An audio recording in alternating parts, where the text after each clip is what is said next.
Pride and Prejudice by Jane Austen. Chapter 1. It is a truth universally acknowledged that a single man in possession of a good fortune must be in want of a wife. However little known the feelings or views of such a man may be on his first entering a neighborhood, this truth is so well fixed in the minds of the surrounding families that he is considered as the rightful property of some one or other of their daughters. "My dear Mr. Bennet," said his lady to him one day, "have you heard that Netherfield Park is let at last?" Mr. Bennet replied that he had not. "But it is," returned she, "for Mrs. Long has just been here, and she told me all about it." Mr. Bennet made no answer. "Do not you want to know who has taken it?" cried his wife impatiently. "You want to tell me, and I have no objection to hearing it." This was invitation enough. "Why, my dear, you must know. Mrs. Long says that Netherfield is taken by a young man of large fortune from the north of England, that he came down on Monday in a chaise and four to see the place, and was so much delighted with it that he agreed with Mr. Morris immediately, that he is to take possession before Michaelmas, and some of his servants are to be in the house by the end of next week. What is his name?" "Bingley." "Is he married or single?" "Oh, single, my dear, to be sure. A single man of large fortune, 4,000 or 5,000 a year. What a fine thing for our girls." "How so? How can it affect them?" "My dear Mr. Bennet," replied his wife, "how can you be so tiresome? You must know that I am thinking of his marrying one of them." "Is that his design in settling here?" "Design? Nonsense! How can you talk so? But it is very likely that he may fall in love with one of them, and therefore you must visit him as soon as he comes." "I see no occasion for that. You and the girls may go, or you may send them by themselves, which perhaps will be still better, for as you are as handsome as any of them, Mr. Bingley might like you the best of the party." "My dear, you flatter me. I certainly have had my share of beauty, but I do not pretend to be anything extraordinary now. When a woman has 5 grown-up daughters, she ought to give over thinking of her own beauty. In such cases, a woman has not often much beauty to think of. But, my dear, you must indeed go and see Mr. Bingley when he comes into the neighborhood. It is more than I engage for, I assure you. But consider your daughters. Only think what an establishment it would be for one of them. Sir William and Lady Lucas are determined to go, merely on that account, for in general you know they visit no newcomers. Indeed you must go, for it will be impossible for us to visit him, if you do not. You are over-scrupulous surely. I dare say Mr. Bingley will be very glad to see you, and I will send a few lines by you to assure him of my hearty consent to his marrying whichever he chooses of the girls, though I must throw in a good word for my little Lizzie. I desire you will do no such thing. Lizzie is not a bit better than the others, and I am sure she is not half so handsome as Jane, nor half so good-humored as Lydia. But you are always giving her the preference." "They have none of them much to recommend them," replied he. "They are all silly and ignorant like other girls, but Lizzie has something more of quickness than her sisters." "Mr. Bennet, how can you abuse your own children in such a way? You take delight in vexing me. You have no compassion on my poor nerves." "You mistake me, my dear. I have a high respect for your nerves. They are my old friends. I have heard you mention them with consideration these 20 years at least. Ah, you do not know what I suffer. But I hope you will get over it, and live to see many young men of 4,000 a year come into the neighborhood. It will be no use to us if 20 such should come, since you will not visit them. Depend upon it, my dear, that when there are 20, I will visit them all." Mr. Bennet was so odd a mixture of quick parts, sarcastic humor, reserve, and caprice, that the experience of 23 years had been insufficient to make his wife understand his character. Her mind was less difficult to develop. She was a woman of mean understanding, little information, and uncertain temper. When she was discontented, she fancied herself nervous. The business of her life was to get her daughters married. Its solace was visiting and news.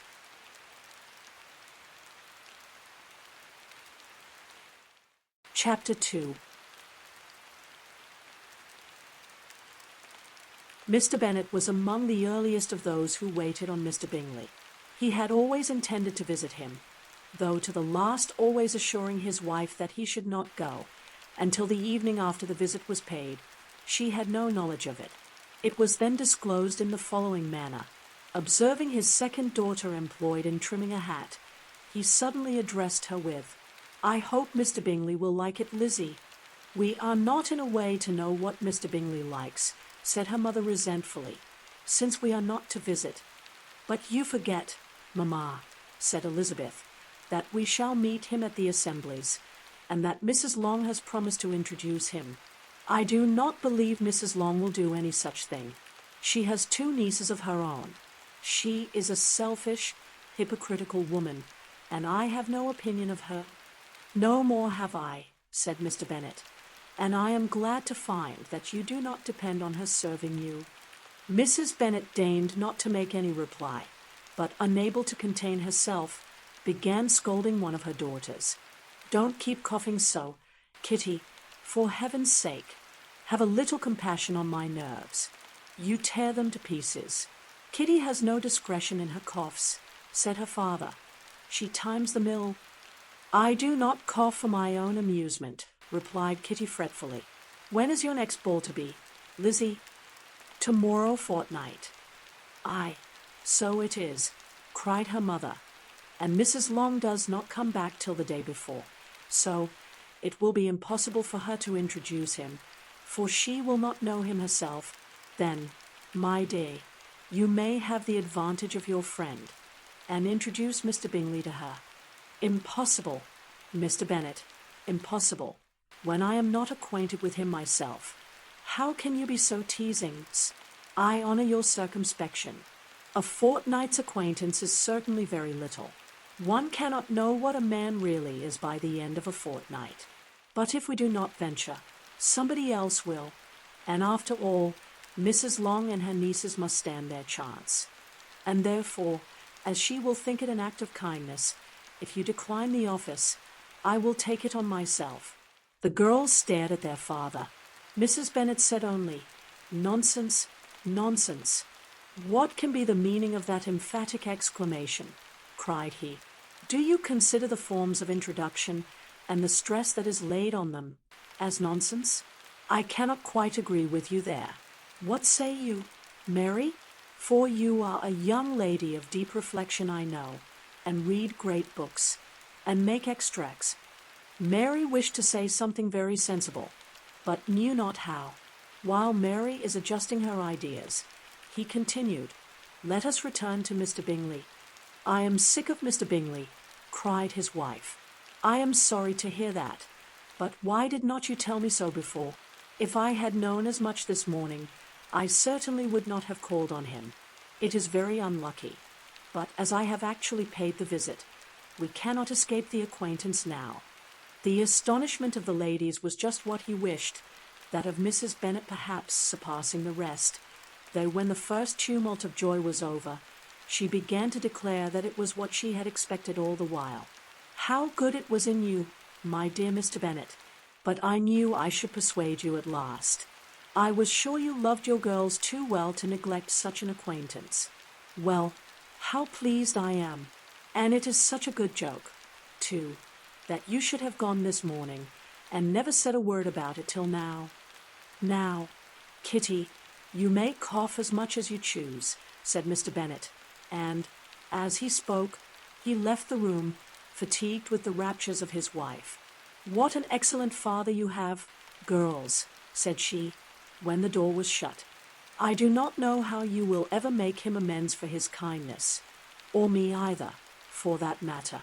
At our time of life, it is not so pleasant, I can tell you, to be making new acquaintance every day.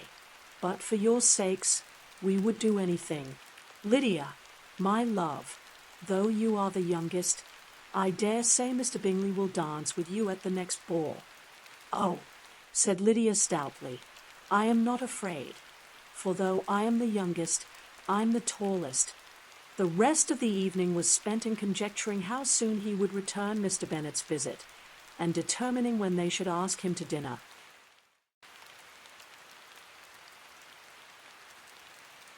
Chapter 3.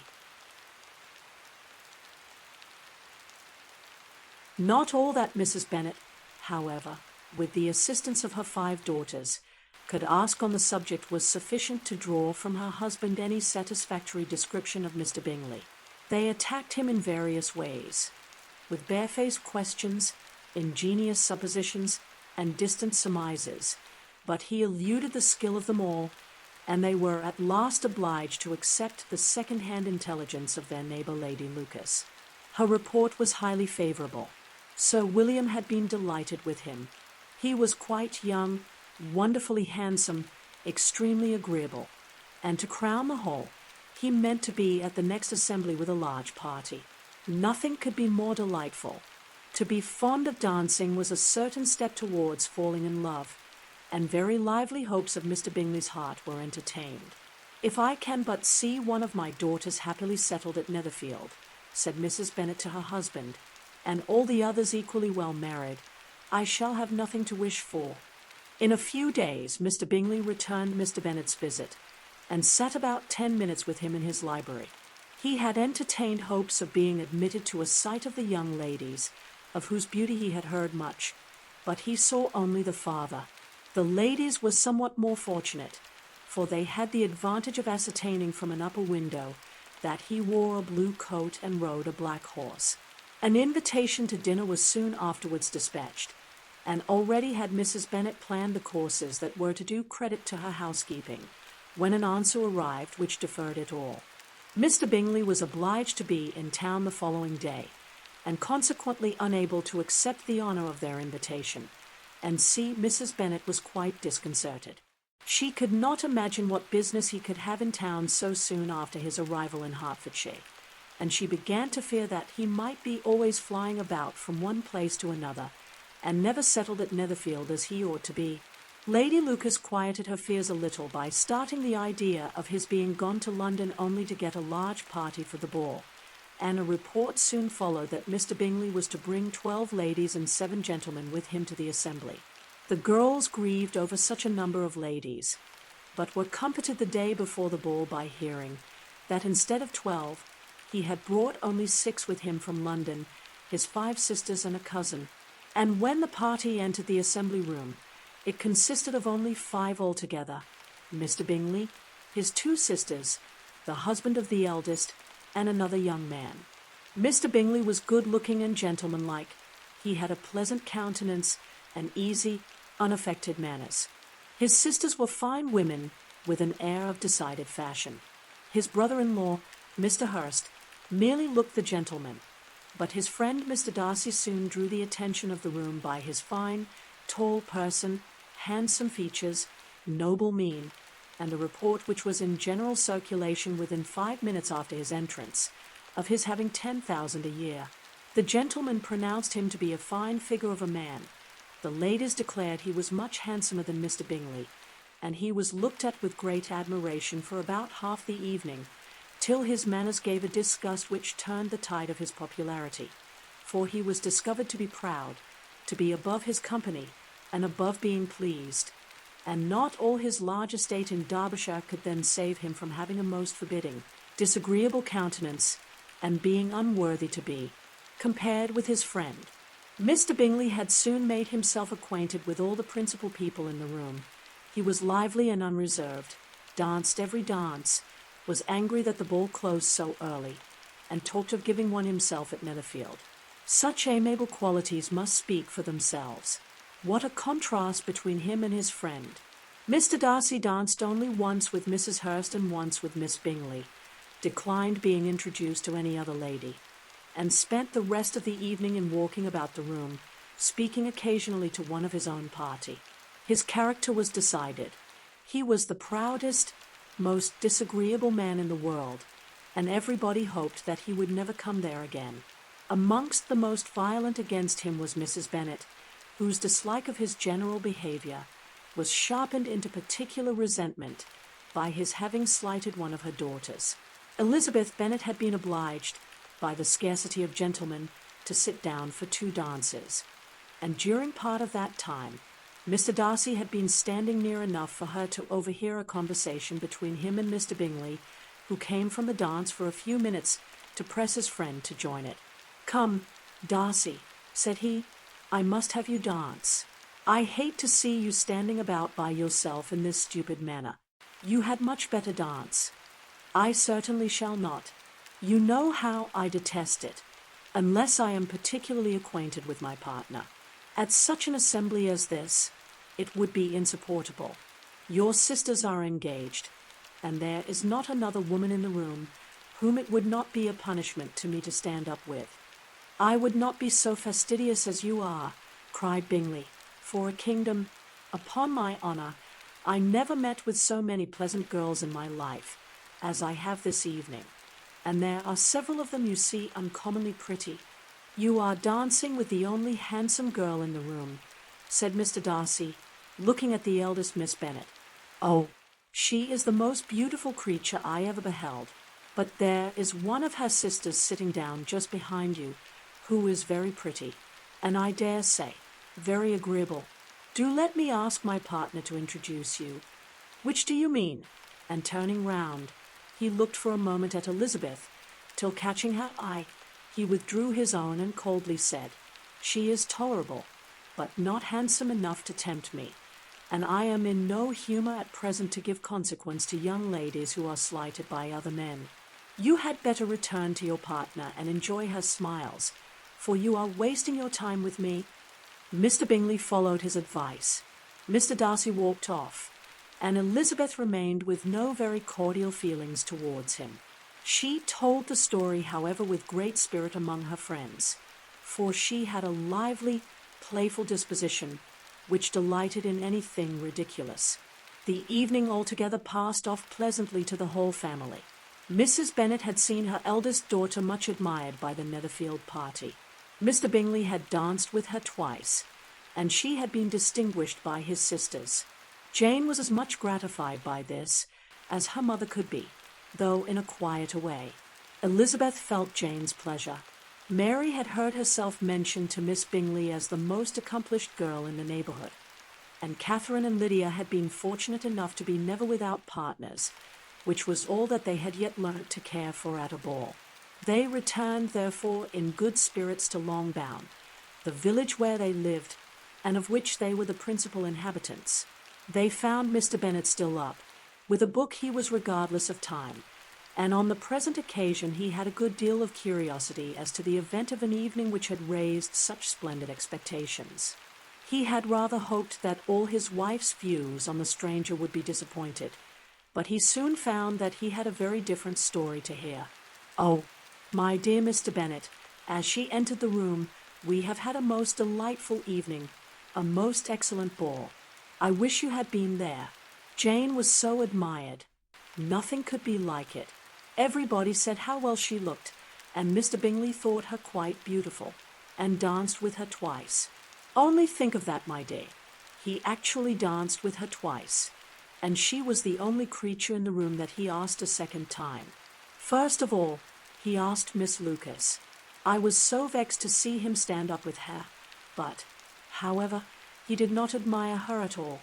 Indeed, nobody can, you know, and he seemed quite struck with Jane as she was going down the dance. So he inquired who she was, and got introduced, and asked her for the two next. Then the 2/3 he danced with Miss King, and the 2/4 with Maria Lucas, and the 2/5 with Jane again, and the 2/6 with Lizzie, and the boulanger. If he had had any compassion for me, cried her husband impatiently, he would not have danced half so much. For God's sake, say no more of his partners. Oh, that he had sprained his ankle in the first dance. Oh, my dear, continued Mrs. Bennet, I am quite delighted with him. He is so excessively handsome, and his sisters are charming women. I never in my life saw anything more elegant than their dresses. I dare say the lace upon Mrs. Hurst's gown. Here she was interrupted again. Mr. Bennet protested against any description of finery. She was therefore obliged to seek another branch of the subject, and related, with much bitterness of spirit and some exaggeration, the shocking rudeness of Mr. Darcy. But I can assure you, she added, that Lizzie does not lose much by not suiting his fancy, for he is a most disagreeable, horrid man, not at all worth pleasing, so high and so conceited that there was no enduring him.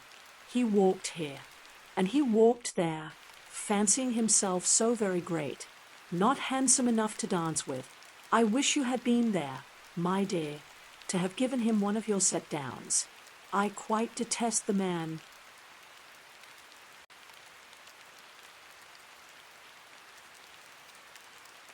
Chapter 4. When Jane and Elizabeth were alone, the former, who had been cautious in her praise of Mr. Bingley before, expressed to her sister how very much she admired him. "He is just what a young man ought to be," said she, "sensible, good-humoured, lively, and I never saw such happy manners, so much ease, with such perfect good breeding." "He is also handsome," replied Elizabeth, "which a young man ought likewise to be, if he possibly can. His character is thereby complete. I was very much flattered by his asking me to dance a second time. I did not expect such a compliment. Did not you? I did for you, but that is one great difference between us. Compliments always take you by surprise, and me never. What could be more natural than his asking you again?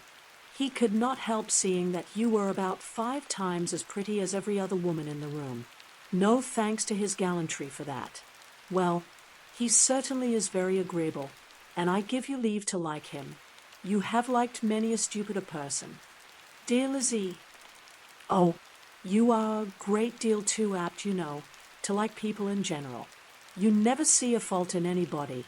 All the world are good and agreeable in your eyes. I never heard you speak ill of a human being in my life. I would wish not to be hasty in censuring any one, but I always speak what I think. I know you do, and it is that which makes the wonder, with your good sense, to be so honestly blind to the follies and nonsense of others. Affectation of candour is common enough. One meets it everywhere. But to be candid without ostentation or design, to take the good of everybody's character and make it still better, and say nothing of the bad, belongs to you alone. And so, you like this man's sisters too, do you? Their manners are not equal to his. Certainly not, at first, but they are very pleasing women when you converse with them. Miss Bingley is to live with her brother and keep his house, and I am much mistaken if we shall not find a very charming neighbour in her. Elizabeth listened in silence, but was not convinced. Their behaviour at the assembly had not been calculated to please in general, and with more quickness of observation and less pliancy of temper than her sister, and with a judgment too unassailed by any attention to herself, she was very little disposed to approve them. They were, in fact, very fine ladies, not deficient in good humour when they were pleased, nor in the power of being agreeable where they chose it, but proud and conceited. They were rather handsome, had been educated in one of the first private seminaries in town, had a fortune of £20,000, were in the habit of spending more than they ought, and of associating with people of rank, and were therefore in every respect entitled to think well of themselves and meanly of others. They were of a respectable family in the north of England, a circumstance more deeply impressed on their memories than that their brother's fortune and their own had been acquired by trade. Mr. Bingley inherited property to the amount of nearly £100,000 from his father, who had intended to purchase an estate, but did not live to do it. Mr. Bingley intended it likewise, and sometimes made choice of his county, but as he was now provided with a good house and the liberty of a manor, it was doubtful to many of those who best knew the easiness of his temper, whether he might not spend the remainder of his days at Netherfield, and leave the next generation to purchase. His sisters were very anxious for his having an estate of his own, but though he was now established only as a tenant, Miss Bingley was by no means unwilling to preside at his table, nor was Mrs. Hurst, who had married a man of more fashion than fortune, less disposed to consider his house as her home when it suited her.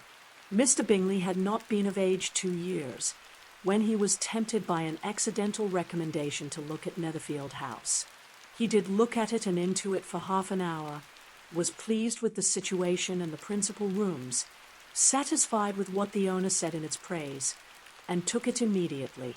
Between him and Darcy there was a very steady friendship, in spite of a great opposition of character. Bingley was indebted to Darcy by the easiness, openness, ductility of his temper, though no disposition could offer a greater contrast to his own, and though with his own he never appeared dissatisfied. On the strength of Darcy's regard Bingley had the firmest reliance, and of his judgment the highest opinion. In understanding Darcy was the superior. Bingley was by no means deficient, but Darcy was clever. He was at the same time haughty, reserved, and fastidious, and his manners, though well-bred, were not inviting. In that respect his friend had greatly the advantage. Bingley was sure of being liked wherever he appeared. Darcy was continually giving offence. The manner in which they spoke of the Meryton assembly was sufficiently characteristic. Bingley had never met with pleasanter people or prettier girls in his life. Everybody had been most kind and attentive to him. There had been no formality, no stiffness. He had soon felt acquainted with all the room, and as to Miss Bennet, he could not conceive an angel more beautiful. Darcy, on the contrary, had seen a collection of people in whom there was little beauty and no fashion, for none of whom he had felt the smallest interest, and from none received either attention or pleasure. Miss Bennet he acknowledged to be pretty, but she smiled too much. Mrs. Hurst and her sister allowed it to be so, but still they admired her and liked her, and pronounced her to be a sweet girl, and one whom they should not object to know more of. Miss Bennet was therefore established as a sweet girl, and their brother felt authorized by such commendation to think of her as he chose. Chapter 5. Within a short walk of Longbourn lived a family with whom the Bennets were particularly intimate. Sir William Lucas had been formerly in trade in Meryton, where he had made a tolerable fortune and risen to the honour of knighthood by an address to the king during his mayoralty. The distinction had perhaps been felt too strongly. It had given him a disgust to his business and to his residence in a small market town, and quitting them both, he had removed with his family to a house about a mile from Meryton, denominated from that period Lucas Lodge, where he could think with pleasure of his own importance, and unshackled by business, occupy himself solely in being civil to all the world. For though elated by his rank, it did not render him supercilious. On the contrary, he was all attention to everybody. By nature inoffensive, friendly, and obliging, his presentation at St. James's had made him courteous. Lady Lucas was a very good kind of woman, not too clever to be a valuable neighbour to Mrs. Bennet. They had several children. The eldest of them, a sensible, intelligent young woman, about 27, was Elizabeth's intimate friend. That the Miss Lucases and the Miss Bennets should meet to talk over a ball was absolutely necessary, and the morning after the assembly brought the former to Longbourn to hear and to communicate. "You began the evening well, Charlotte," said Mrs. Bennet with civil self-command to Miss Lucas. "You were Mr. Bingley's first choice." "Yes, but he seemed to like his second better." "Oh, you mean Jane, I suppose, because he danced with her twice." "To be sure, that did seem as if he admired her. Indeed, I rather believe he did. I heard something about it, but I hardly know what. Something about Mr. Robinson. Perhaps you mean what I overheard between him and Mr. Robinson. Did not I mention it to you? Mr. Robinson's asking him how he liked our Meryton assemblies, and whether he did not think there were a great many pretty women in the room, and which he thought the prettiest, and his answering immediately to the last question, 'Oh, the eldest Miss Bennet beyond a doubt. There cannot be two opinions on that point.' Upon my word. Well, that was very decided indeed. That does seem as if, but however, it may all come to nothing, you know. "My overhearings were more to the purpose than yours, Eliza," said Charlotte. "Mr. Darcy is not so well worth listening to as his friend, is he? Poor Eliza, to be only just tolerable. I beg you would not put it into Liz's head to be vexed by his ill treatment, for he is such a disagreeable man that it would be quite a misfortune to be liked by him. Mrs. Long told me last night that he sat close to her for half an hour without once opening his lips. Are you quite sure? Is not there a little mistake?" said Jane. "I certainly saw Mr. Darcy speaking to her. Aye, because she asked him at last how he liked Netherfield, and he could not help answering her, but she said he seemed very angry at being spoke to." "Miss Bingley told me," said Jane, "that he never speaks much unless among his intimate acquaintance. With them he is remarkably agreeable." "I do not believe a word of it, my dear. If he had been so very agreeable he would have talked to Mrs. Long. But I can guess how it was. Everybody says that he is ate up with pride, and I dare say he had heard somehow that Mrs. Long does not keep a carriage, and had come to the ball in a hack chaise." "I do not mind his not talking to Mrs. Long," said Miss Lucas, "but I wish he had danced with Eliza." "Another time, Lizzie," said her mother, "I would not dance with him. If I were you, I believe I may safely promise you never to dance with him." "His pride," said Miss Lucas, "does not offend me so much as pride often does, because there is an excuse for it. One cannot wonder that so very fine a young man, with family, fortune, everything in his favor, should think highly of himself. If I may so express it, he has a right to be proud."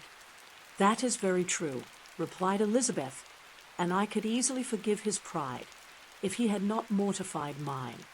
"Pride," observed Mary, who piqued herself upon the solidity of her reflections, "is a very common failing, I believe.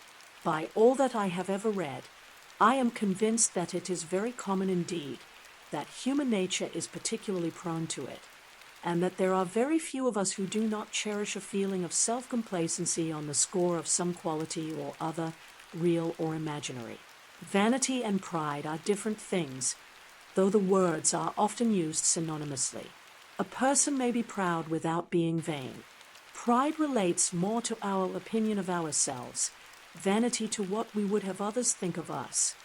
"If I were as rich as Mr. Darcy," cried a young Lucas who came with his sisters, "I should not care how proud I was. I would keep a pack of foxhounds, and drink a bottle of wine every day." "Then you would drink a great deal more than you ought," said Mrs. Bennet, "and if I were to see you at it I should take away your bottle directly." The boy protested that she should not. She continued to declare that she would, and the argument ended only with the visit.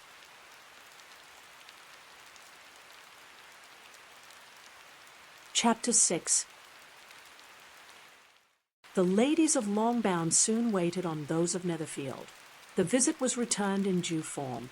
Miss Bennet's pleasing manners grew on the goodwill of Mrs. Hurst and Miss Bingley, and though the mother was found to be intolerable and the younger sisters not worth speaking to, a wish of being better acquainted with them was expressed towards the two eldest. By Jane this attention was received with the greatest pleasure, but Elizabeth still saw superciliousness in their treatment of everybody, hardly excepting even her sister, and could not like them, though their kindness to Jane, such as it was, had a value as arising in all probability from the influence of their brother's admiration. It was generally evident whenever they met that he did admire her, and to her it was equally evident that Jane was yielding to the preference which she had begun to entertain for him from the first, and was in a way to be very much in love. But she considered with pleasure that it was not likely to be discovered by the world in general, since Jane united with great strength of feeling, a composure of temper, and a uniform cheerfulness of manner, which would guard her from the suspicions of the impertinent. She mentioned this to her friend Miss Lucas. "It may perhaps be pleasant," replied Charlotte, "to be able to impose on the public in such a case, but it is sometimes a disadvantage to be so very guarded. If a woman conceals her affection with the same skill from the object of it, she may lose the opportunity of fixing him, and it will then be but poor consolation to believe the world equally in the dark. There is so much of gratitude or vanity in almost every attachment that it is not safe to leave any to itself. We can all begin freely. A slight preference is natural enough, but there are very few of us who have heart enough to be really in love without encouragement. In 9 cases out of 10, a woman had better show more affection than she feels. Bingley likes your sister undoubtedly, but he may never do more than like her if she does not help him on. But she does help him on as much as her nature will allow. If I can perceive her regard for him, he must be a simpleton indeed not to discover it too. Remember, Eliza, that he does not know Jane's disposition as you do, but if a woman is partial to a man, and does not endeavor to conceal it, he must find it out. Perhaps he must, if he sees enough of her. But though Bingley and Jane meet tolerably often, it is never for many hours together, and as they always see each other in large mixed parties, it is impossible that every moment should be employed in conversing together. Jane should therefore make the most of every half-hour in which she can command his attention. When she is secure of him, there will be leisure for falling in love as much as she chooses. "Your plan is a good one," replied Elizabeth, "where nothing is in question but the desire of being well married. And if I were determined to get a rich husband, or any husband, I dare say I should adopt it. But these are not Jane's feelings. She is not acting by design. As yet, she cannot even be certain of the degree of her own regard, nor of its reasonableness. She has known him only a fortnight. She danced 4 dances with him at Meryton. She saw him one morning at his own house, and has since dined in company with him 4 times. This is not quite enough to make her understand his character. Not as you represent it. Had she merely dined with him, she might only have discovered whether he had a good appetite. But you must remember that 4 evenings have been also spent together, and 4 evenings may do a great deal. Yes, these 4 evenings have enabled them to ascertain that they both like Vingt-un better than commerce, but with respect to any other leading characteristic, I do not imagine that much has been unfolded. "Well," said Charlotte, "I wish Jane success with all my heart, and if she were married to him tomorrow, I should think she had as good a chance of happiness as if she were to be studying his character for a 12-month. Happiness in marriage is entirely a matter of chance. If the dispositions of the parties are ever so well known to each other, or ever so similar beforehand, it does not advance their felicity in the least. They always continue to grow sufficiently unlike afterwards to have their share of vexation, and it is better to know as little as possible of the defects of the person with whom you are to pass your life. You make me laugh, Charlotte, but it is not sound. You know it is not sound, and that you would never act in this way yourself." Occupied in observing Mr. Bingley's attentions to her sister, Elizabeth was far from suspecting that she was herself becoming an object of some interest in the eyes of his friend. Mr. Darcy had at first scarcely allowed her to be pretty. He had looked at her without admiration at the ball, and when they next met, he looked at her only to criticize. But no sooner had he made it clear to himself and his friends that she had hardly a good feature in her face, than he began to find it was rendered uncommonly intelligent by the beautiful expression of her dark eyes. To this discovery succeeded some others equally mortifying.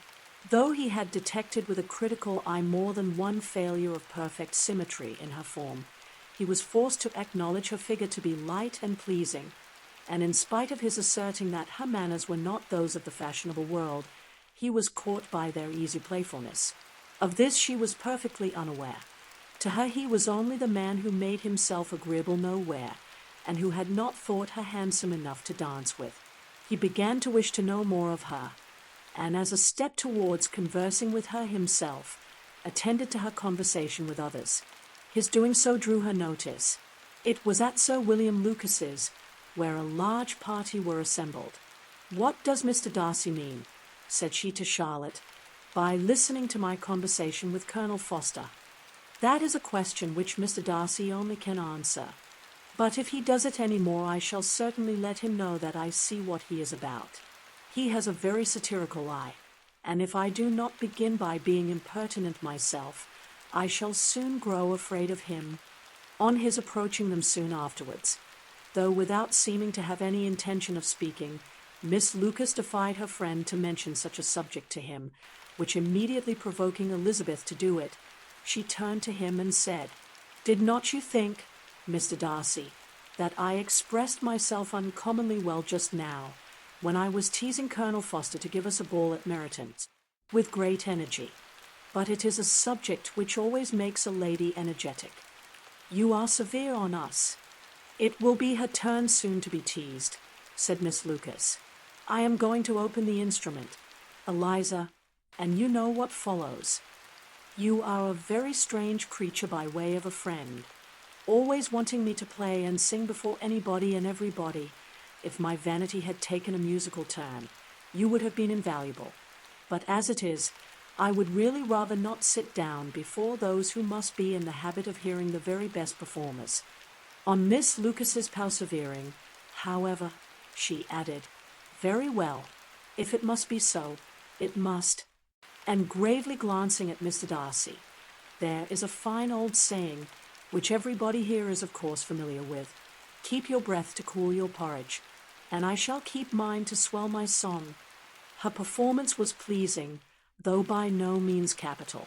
After a song or two, and before she could reply to the entreaties of several that she would sing again, she was eagerly succeeded at the instrument by her sister Mary, who having, in consequence of being the only plain one in the family, worked hard for knowledge and accomplishments, was always impatient for display. Mary had neither genius nor taste, and though vanity had given her application, it had given her likewise a pedantic air and conceited manner, which would have injured a higher degree of excellence than she had reached. Elizabeth, easy and unaffected, had been listened to with much more pleasure, though not playing half so well, and Mary, at the end of a long concerto, was glad to purchase praise and gratitude by Scotch and Irish airs, at the request of her younger sisters, who with some of the Lucases and 2 or 3 officers joined eagerly in dancing at one end of the room. Mr. Darcy stood near them in silent indignation at such a mode of passing the evening to the exclusion of all conversation, and was too much engrossed by his own thoughts to perceive that Sir William Lucas was his neighbour, till Sir William thus began. "What a charming amusement for young people this is, Mr. Darcy. There is nothing like dancing after all dot. I consider it as one of the first refinements of polished societies." "Certainly, sir, and it has the advantage also of being in vogue amongst the less polished societies of the world. Every savage can dance." Sir William only smiled. "Your friend performs delightfully," he continued after a pause, on seeing Bingley join the group. "And I doubt not that you are an adept in the science yourself, Mr. Darcy. You saw me dance at Meryton, I believe, sir." "Yes, indeed, and received no inconsiderable pleasure from the sight." "Do you often dance at St. James's?" "Never, sir." "Do you not think it would be a proper compliment to the place?" "It is a compliment which I never pay to any place if I can avoid it." "You have a house in town, I conclude?" Mr. Darcy bowed. "I had once some thoughts of fixing in town myself, for I am fond of superior society, but I did not feel quite certain that the air of London would agree with Lady Lucas." He paused in hopes of an answer, but his companion was not disposed to make any, and Elizabeth at that instant moving towards them, he was struck with the notion of doing a very gallant thing, and called out to her, "My dear Miss Eliza, why are not you dancing? Mr. Darcy, you must allow me to present this young lady to you as a very desirable partner. You cannot refuse to dance, I am sure, when so much beauty is before you." And taking her hand, he would have given it to Mr. Darcy, who, though extremely surprised, was not unwilling to receive it, when she instantly drew back, and said with some discomposure to Sir William, "Indeed, sir, I have not the least intention of dancing. I entreat you not to suppose that I moved this way in order to beg for a partner." Mr. Darcy with grave propriety requested to be allowed the honour of her hand, but in vain. Elizabeth was determined. nor did Sir William at all shake her purpose by his attempt at persuasion. "You excel so much in the dance, Miss Eliza, that it is cruel to deny me the happiness of seeing you, and though this gentleman dislikes the amusement in general, he can have no objection, I am sure, to oblige us for 1/2 hour." "Mr. Darcy is all politeness," said Elizabeth, smiling. "He is indeed. But considering the inducement, my dear Miss Eliza, we cannot wonder at his complaisance, for who would object to such a partner?" Elizabeth looked archly and turned away. Her resistance had not injured her with the gentleman, and he was thinking of her with some complacency, when thus accosted by Miss Bingley. "I can guess the subject of your reverie." "I should imagine not. You are considering how insupportable it would be to pass many evenings in this manner, in such society, and indeed I am quite of your opinion. I was never more annoyed. The insipidity and yet the noise, the nothingness and yet the self-importance of all these people. What would I give to hear your strictures on them? Your conjecture is totally wrong, I assure you. My mind was more agreeably engaged. I have been meditating on the very great pleasure which a pair of fine eyes in the face of a pretty woman can bestow." Miss Bingley immediately fixed her eyes on his face, and desired he would tell her what lady had the credit of inspiring such reflections. Mr. Darcy replied with great intrepidity, "Miss Elizabeth Bennet." "Miss Elizabeth Bennet," repeated Miss Bingley. "I am all astonishment. How long has she been such a favourite? And pray when am I to wish you joy?" "That is exactly the question which I expected you to ask. A lady's imagination is very rapid. It jumps from admiration to love, from love to matrimony in a moment. I knew you would be wishing me joy. Nay, if you are so serious about it, I shall consider the matter as absolutely settled. You will have a charming mother-in-law, indeed, and of course she will be always at Pemberley with you." He listened to her with perfect indifference, while she chose to entertain herself in this manner, and as his composure convinced her that all was safe, her wit flowed long.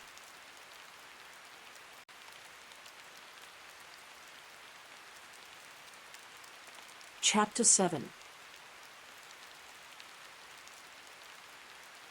Mr. Bennet's property consisted almost entirely in an estate of 2,000 a year, which, unfortunately for his daughters, was entailed in default of heirs male on a distant relation, and their mother's fortune, though ample for her situation in life, could but ill supply the deficiency of his. Her father had been an attorney in Meryton, and had left her £4,000. She had a sister married to a Mr. Phillips, who had been a clerk to their father, and succeeded him in the business, and a brother settled in London in a respectable line of trade.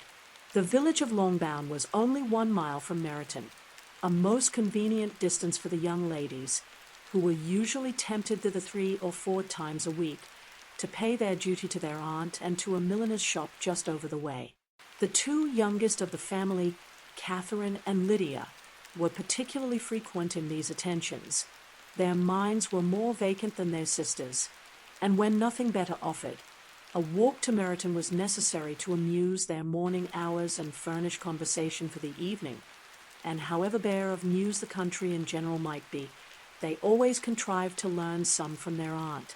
At present, indeed, they were well supplied both with news and happiness by the recent arrival of a militia regiment in the neighbourhood.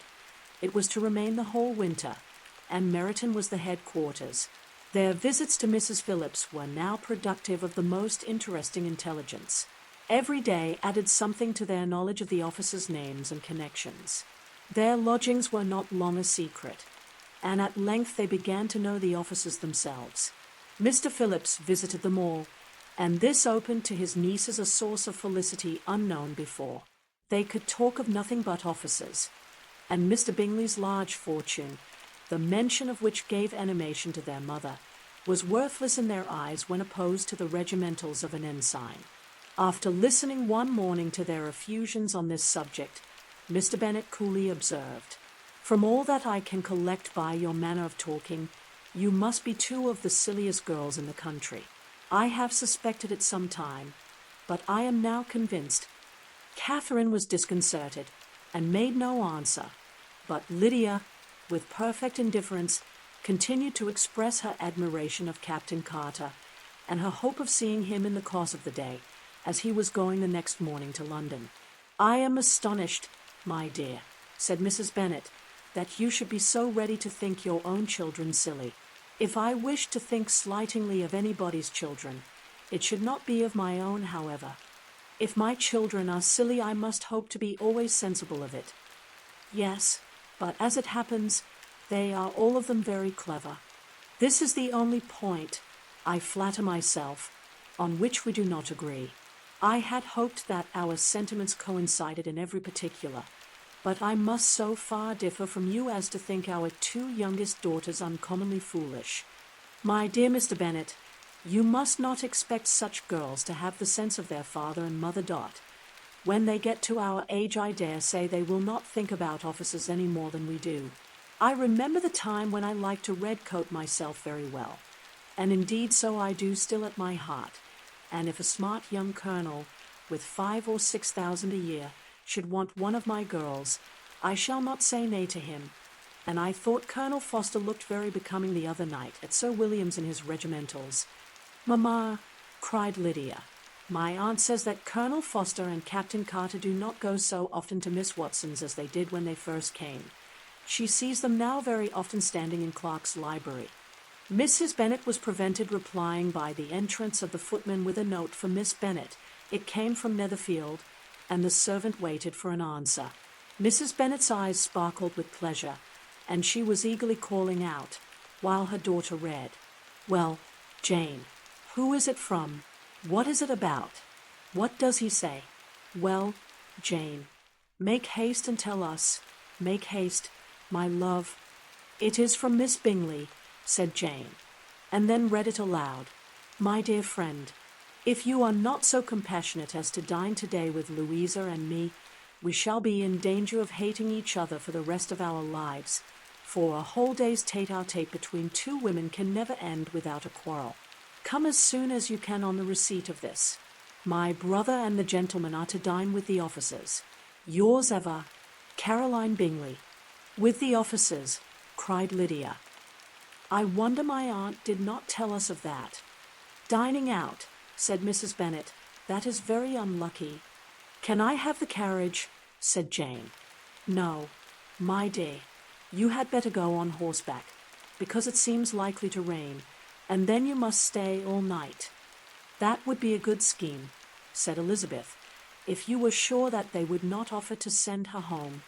"Oh, but the gentlemen will have Mr. Bingley's chaise to go to Meryton, and the Hursts have no horses to theirs. I had much rather go in the coach. But, my dear, your father cannot spare the horses, I am sure. They are wanted in the farm. Mr. Bennet, are not they? They are wanted in the farm much oftener than I can get them." "But if you have got them today," said Elizabeth, "my mother's purpose will be answered. She did at last extort from her father an acknowledgment that the horses were engaged. Jane was therefore obliged to go on horseback, and her mother attended her to the door with many cheerful prognostics of a bad day. Her hopes were answered. Jane had not been gone long before it rained hard. Her sisters were uneasy for her, but her mother was delighted. The rain continued the whole evening without intermission. Jane certainly could not come back. "This was a lucky idea of mine, indeed," said Mrs. Bennet, more than once, as if the credit of making it rain were all her own. Till the next morning, however, she was not aware of all the felicity of her contrivance. Breakfast was scarcely over when a servant from Netherfield brought the following note for Elizabeth. "My dearest Lizzie, I find myself very unwell this morning, which, I suppose, is to be imputed to my getting wet through yesterday. My kind friends will not hear of my returning home till I am better. They insist also on my seeing Mr. Jones. Therefore do not be alarmed if you should hear of his having been to me, and excepting a sore throat and headache there is not much the matter with them. Yours, etc." "Well, my dear," said Mr. Bennet, when Elizabeth had read the note aloud, "if your daughter should have a dangerous fit of illness, if she should die, It would be a comfort to know that it was all in pursuit of Mr. Bingley, and under your orders. Oh, I am not at all afraid of her dying. People do not die of little trifling colds. She will be taken good care of. As long as she stays there, it is all very well. I would go and see her, if I could have the carriage. Elizabeth, feeling really anxious, was determined to go to her, though the carriage was not to be had, and as she was no horsewoman, walking was her only alternative. She declared her resolution. "How can you be so silly," cried her mother, "as to think of such a thing, in all this dirt? You will not be fit to be seen when you get there. I shall be very fit to see Jane, which is all I want." "Is this a hint to me, Lizzie," said her father, "to send for the horses?" "No, indeed. I do not wish to avoid the walk. The distance is nothing when one has a motive, only 3 miles. I shall be back by dinner." "I admire the activity of your benevolence," observed Mary, "but every impulse of feeling should be guided by reason, and, in my opinion, exertion should always be in proportion to what is required." "We will go as far as Meryton with you," said Catherine and Lydia Dot. Elizabeth accepted their company, and the 3 young ladies set off together. "If we make haste," said Lydia, as they walked along, "perhaps we may see something of Captain Carter before he goes." In Meryton they parted. The 2 youngest repaired to the lodgings of one of the officers' wives, and Elizabeth continued her walk alone, crossing field after field at a quick pace, jumping over stiles and springing over puddles with impatient activity, and finding herself at last within view of the house, with weary ankles, dirty stockings, and a face glowing with the warmth of exercise. She was shown into the breakfast parlour, where all but Jane were assembled, and where her appearance created a great deal of surprise. That she should have walked 3 miles so early in the day, in such dirty weather, and by herself, was almost incredible to Mrs. Hurst and Miss Bingley, and Elizabeth was convinced that they held her in contempt for it. She was received, however, very politely by them, and in their brother's manners there was something better than politeness. There was good humour and kindness. Mr. Darcy said very little, and Mr. Hurst nothing at all. The former was divided between admiration of the brilliancy which exercise had given to her complexion, and doubt as to the occasions justifying her coming so far alone. The latter was thinking only of his breakfast. Her inquiries after her sister were not very favourably answered. Miss Bennet had slept ill, and though up, was very feverish and not well enough to leave her room. Elizabeth was glad to be taken to her immediately, and Jane, who had only been withheld by the fear of giving alarm or inconvenience from expressing in her note how much she longed for such a visit, was delighted at her entrance. She was not equal, however, to much conversation, and when Miss Bingley left them together, could attempt little beside expressions of gratitude for the extraordinary kindness she was treated with. Elizabeth silently attended her. When breakfast was over, they were joined by the sisters, and Elizabeth began to like them herself when she saw how much affection and solicitude they showed for Jane. The apothecary came, and having examined his patient, said, as might be supposed, that she had caught a violent cold, and that they must endeavour to get the better of it, advised her to return to bed, and promised her some draughts. The advice was followed readily, for the feverish symptoms increased, and her head ached acutely. Elizabeth did not quit her room for a moment, nor were the other ladies often absent. The gentlemen being out, they had in fact nothing to do elsewhere. When the clock struck 3, Elizabeth felt that she must go, and very unwillingly said so. Miss Bingley offered her the carriage, and she only wanted a little pressing to accept it, when Jane testified such concern in parting with her that Miss Bingley was obliged to convert the offer of the chaise into an invitation to remain at Netherfield for the present. Elizabeth most thankfully consented, and a servant was dispatched to Longbourn to acquaint the family with her stay and bring back a supply of clothes.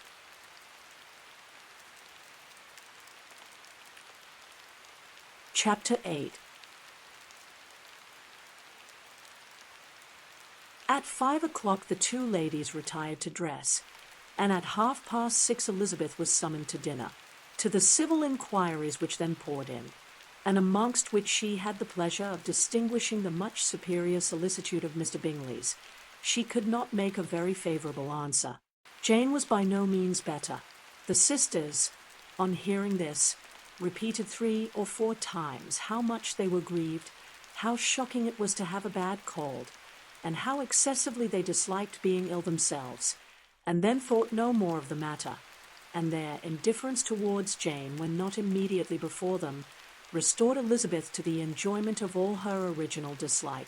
Their brother, indeed, was the only one of the party whom she could regard with any complacency. His anxiety for Jane was evident, and his attentions to herself most pleasing, and they prevented her feeling herself so much an intruder as she believed she was considered by the others. She had very little notice from any but him. Miss Bingley was engrossed by Mr. Darcy, her sister scarcely less so, and as for Mr. Hurst, by whom Elizabeth sat, he was an indolent man, who lived only to eat, drink, and play at cards, who, when he found her prefer a plain dish to a ragout, had nothing to say to her. When dinner was over, she returned directly to Jane, and Miss Bingley began abusing her as soon as she was out of the room.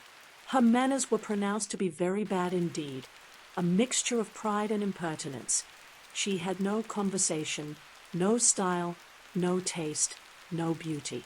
Mrs. Hurst thought the same, and added, "She has nothing, in short, to recommend her, but being an excellent walker. I shall never forget her appearance this morning. She really looked almost wild. She did indeed, Louisa. I could hardly keep my countenance. Very nonsensical to come at all. Why must she be scampering about the country? Because her sister had a cold. Her hair so untidy, so blousy. Yes, and her petticoat. I hope you saw her petticoat, 6 inches deep in mud, I am absolutely certain, and the gown which had been let down to hide it, not doing its office. Your picture may be very exact, Louisa, said Bingley, but this was all lost upon me. I thought Miss Elizabeth Bennet looked remarkably well when she came into the room this morning. Her dirty petticoat quite escaped my notice. You observed it, Mr. Darcy, I am sure, said Miss Bingley, and I am inclined to think that you would not wish to see your sister make such an exhibition. Certainly not. To walk 3 miles, or 4 miles, or 5 miles, or whatever it is, above her ankles in dirt, and alone, quite alone. What could she mean by it? It seems to me to show an abominable sort of conceited independence, a most country town indifference to decorum. It shows an affection for her sister that is very pleasing, said Bingley.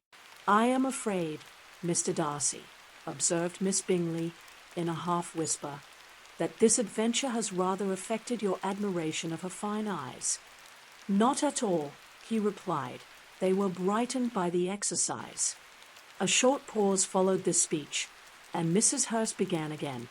I have an excessive regard for Jane Bennet. She is really a very sweet girl, and I wish with all my heart she were well settled. But with such a father and mother, and such low connections, I am afraid there is no chance of it. I think I have heard you say that their uncle is an attorney in Meryton. Yes, and they have another, who lives somewhere near Cheapside. That is capital, added her sister, and they both laughed heartily. If they had uncles enough to fill all Cheapside, cried Bingley, it would not make them one jot less agreeable. But it must very materially lessen their chance of marrying men of any consideration in the world, replied Darcy. To this speech Bingley made no answer, but his sisters gave it their hearty assent, and indulged their mirth for some time at the expense of their dear friend's vulgar relations. With a renewal of tenderness, however, they repaired to her room on leaving the dining-parlour, and sat with her till summoned to coffee. She was still very poorly, and Elizabeth would not quit her at all till late in the evening, when she had the comfort of seeing her asleep, and when it appeared to her rather right than pleasant that she should go downstairs herself.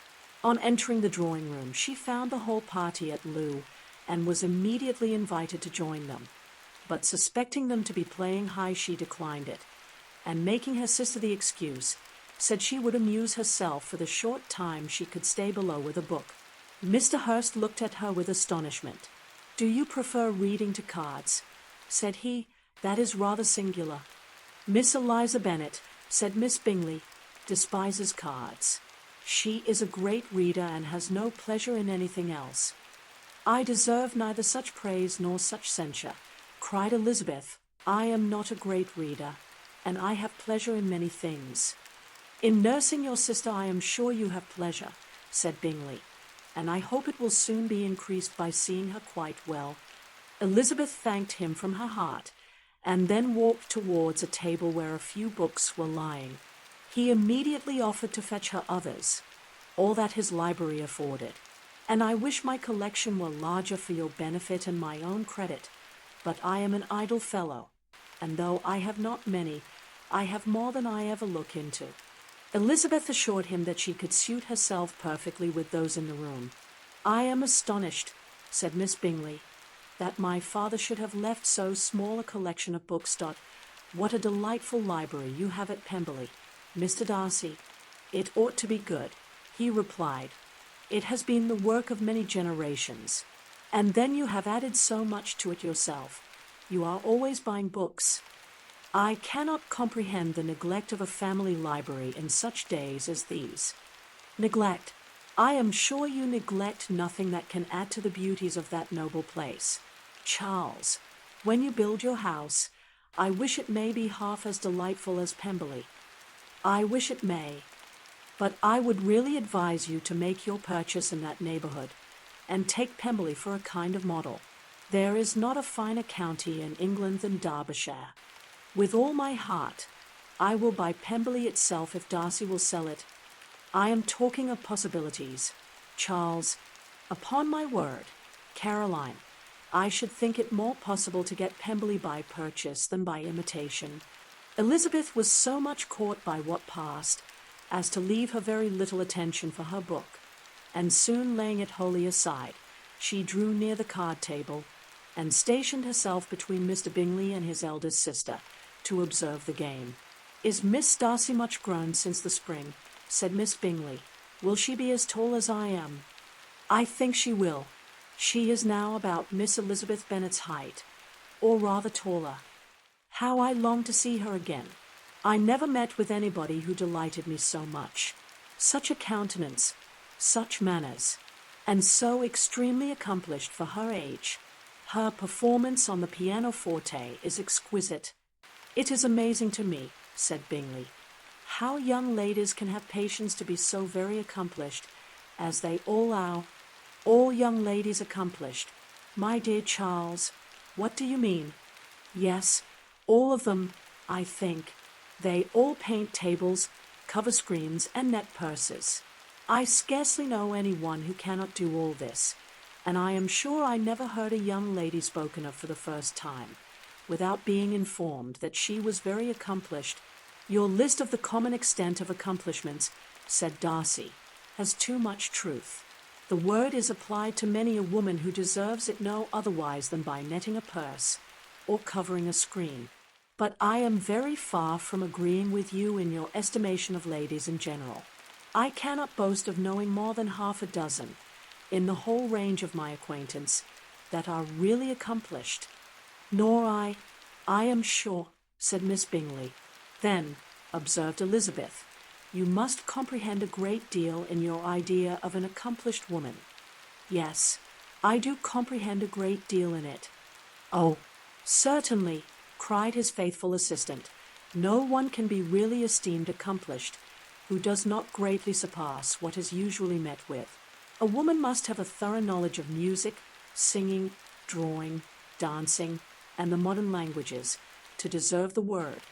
And besides all this, she must possess a certain something in her air and manner of walking, the tone of her voice, her address and expressions, or the word will be but half deserved. All this she must possess," added Darcy, "and to all this she must yet add something more substantial, in the improvement of her mind by extensive reading, I am no longer surprised at your knowing only 6 accomplished women. I rather wonder now at your knowing any. Are you so severe upon your own sex as to doubt the possibility of all this?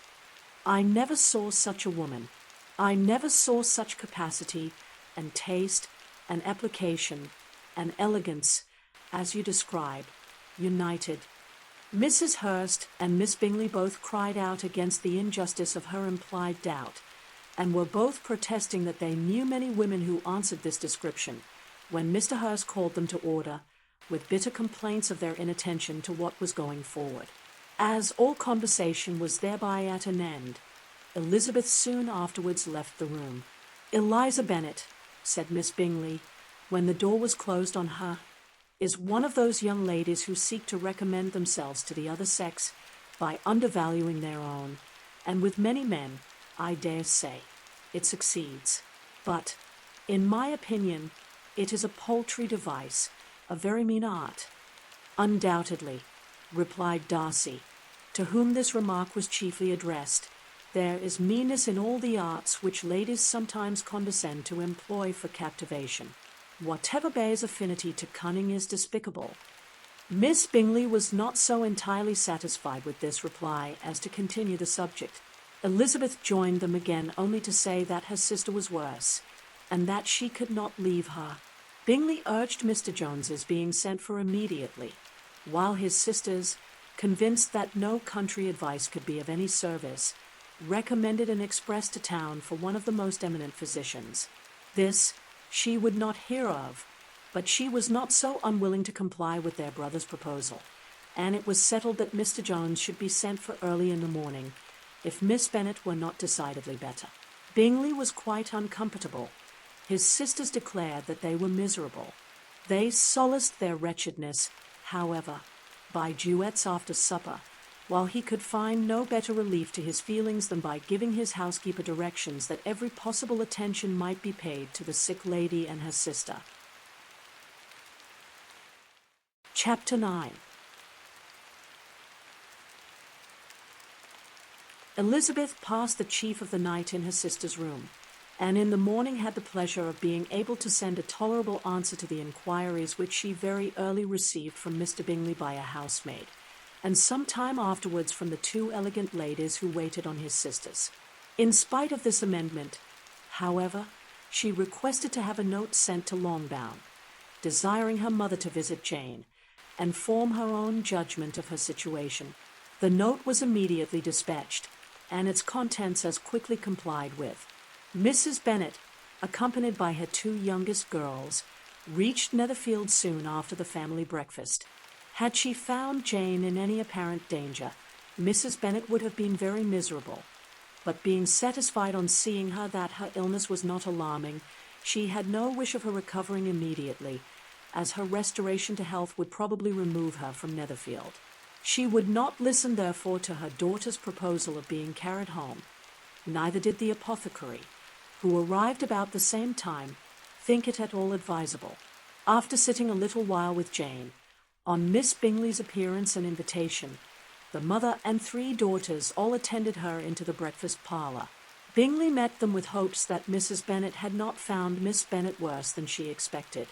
"Indeed I have, sir," was her answer. "She is a great deal too ill to be moved. Mr. Jones says we must not think of moving her. We must trespass a little longer on your kindness." "Removed," cried Bingley.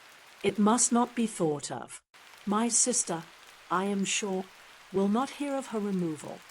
"You may depend upon it, madam," said Miss Bingley, with cold civility, "that Miss Bennet shall receive every possible attention while she remains with us." Mrs. Bennet was profuse in her acknowledgments. "I am sure," she added, "if it was not for such good friends, I do not know what would become of her, for she is very ill indeed, and suffers a vast deal, though with the greatest patience in the world, which is always the way with her, for she has, without exception, the sweetest temper I ever met with. I often tell my other girls they are nothing to her. You have a sweet room here, Mr. Bingley, and a charming prospect over that gravel walk. I do not know a place in the country that is equal to Netherfield. You will not think of quitting it in a hurry, I hope, though you have but a short lease.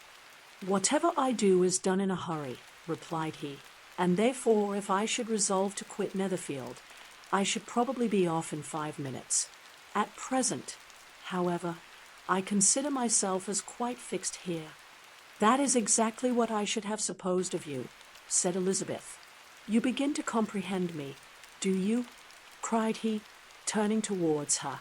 Oh, yes, I understand you perfectly. I wish I might take this for a compliment, but to be so easily seen through, I am afraid, is pitiful. That is as it happens. It does not necessarily follow that a deep, intricate character is more or less estimable than such a one as yours. Lizzie, cried her mother, remember where you are, and do not run on in the wild manner that you are suffered to do at home. I did not know before, continued Bingley immediately, that you were a studier of character. It must be an amusing study. Yes, but intricate characters are the most amusing. They have at least that advantage. The country, said Darcy, can in general supply but few subjects for such a study.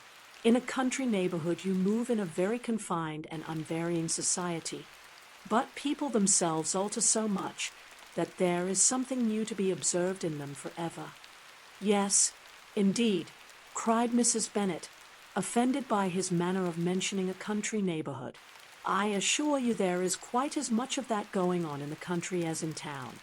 Everybody was surprised, and Darcy, after looking at her for a moment, turned silently away. Mrs. Bennet, who fancied she had gained a complete victory over him, continued her triumph. I cannot see that London has any great advantage over the country for my part, except the shops and public places. The country is a vast deal pleasanter, is not it, Mr. Bingley? When I am in the country, he replied, I never wish to leave it, and when I am in town it is pretty much the same. They have each their advantages, and I can be equally happy in either. Aye, that is because you have the right disposition. But that gentleman, looking at Darcy, seemed to think the country was nothing at all. Indeed, mamma, you are mistaken, said Elizabeth, blushing for her mother. You quite mistook Mr. Darcy. He only meant that there were not such a variety of people to be met with in the country as in town, which you must acknowledge to be true. Certainly, my dear, nobody said there were, but as to not meeting with many people in this neighbourhood, I believe there are few neighbourhoods larger. I know we dine with 24 families. Nothing but concern for Elizabeth could enable Bingley to keep his countenance. His sister was less delicate, and directed her eye towards Mr. Darcy with a very expressive smile. Elizabeth, for the sake of saying something that might turn her mother's thoughts, now asked her if Charlotte Lucas had been at Longbourn since her coming away. Yes, she called yesterday with her father. What an agreeable man Sir William is, Mr. Bingley, is not he? So much the man of fashion, so genteel and so easy. He has always something to say to everybody. That is my idea of good breeding. And those persons who fancy themselves very important and never open their mouths quite mistake the matter. Did Charlotte dine with you? No, she would go home. I fancy she was wanted about the mince pies. For my part, Mr. Bingley, I always keep servants that can do their own work. My daughters are brought up differently, but everybody is to judge for themselves, and the Lucases are very good sort of girls, I assure you. It is a pity they are not handsome. Not that I think Charlotte so very plain, but then she is our particular friend. She seems a very pleasant young woman, said Bingley. Oh, dear, yes, but you must own she is very plain. Lady Lucas herself has often said so, and envied me Jane's beauty. I do not like to boast of my own child, but to be sure, Jane, one does not often see anybody better looking. It is what everybody says. I do not trust my own partiality.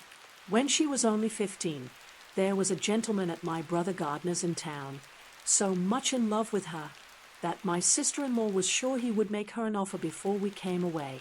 But however he did not. Perhaps he thought her too young. However, he wrote some verses on her, and very pretty they were. And so ended his affection, said Elizabeth impatiently. There has been many a one, I fancy, overcome in the same way. I wonder who first discovered the efficacy of poetry in driving away love. I have been used to consider poetry as the food of love, said Darcy. Of a fine, stout, healthy love it may. Everything nourishes what is strong already. But if it be only a slight, thin sort of inclination, I am convinced that one good sonnet will starve it entirely away. Darcy only smiled, and the general pause which ensued made Elizabeth tremble lest her mother should be exposing herself again. She longed to speak, but could think of nothing to say. And after a short silence, Mrs. Bennet began repeating her thanks to Mr. Bingley for his kindness to Jane, with an apology for troubling him also with Lizzie. Mr. Bingley was unaffectedly civil in his answer, and forced his younger sister to be civil also, and say what the occasion required.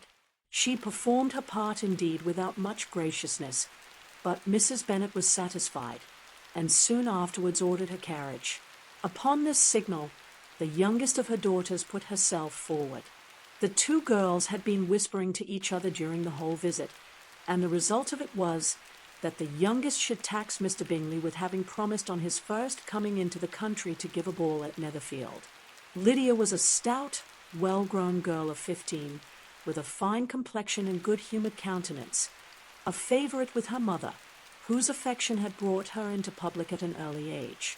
She had high animal spirits and a sort of natural self-consequence, which the attentions of the officers, to whom her uncle's good dinners and her own easy manners recommended her, had increased into assurance.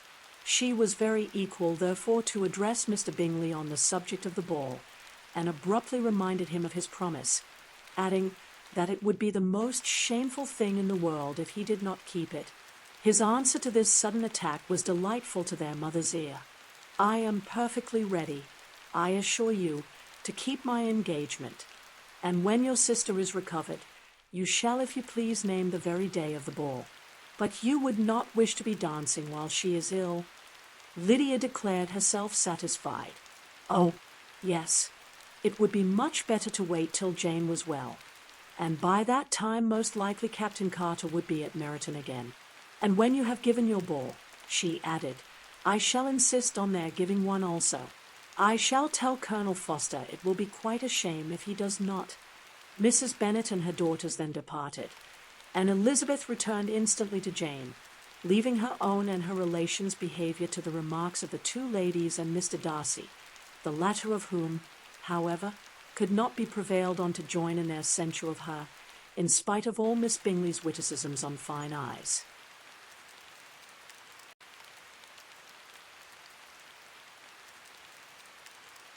Chapter 10. The day passed much as the day before had done. Mrs. Hurst and Miss Bingley had spent some hours of the morning with the invalid, who continued, though slowly, to mend, and in the evening Elizabeth joined their party in the drawing-room. The loo table, however, did not appear. Mr. Darcy was writing, and Miss Bingley, seated near him, was watching the progress of his letter and repeatedly calling off his attention by messages to his sister. Mr. Hurst and Mr. Bingley were at piquet, and Mrs. Hurst was observing their game. Elizabeth took up some needlework, and was sufficiently amused in attending to what passed between Darcy and his companion.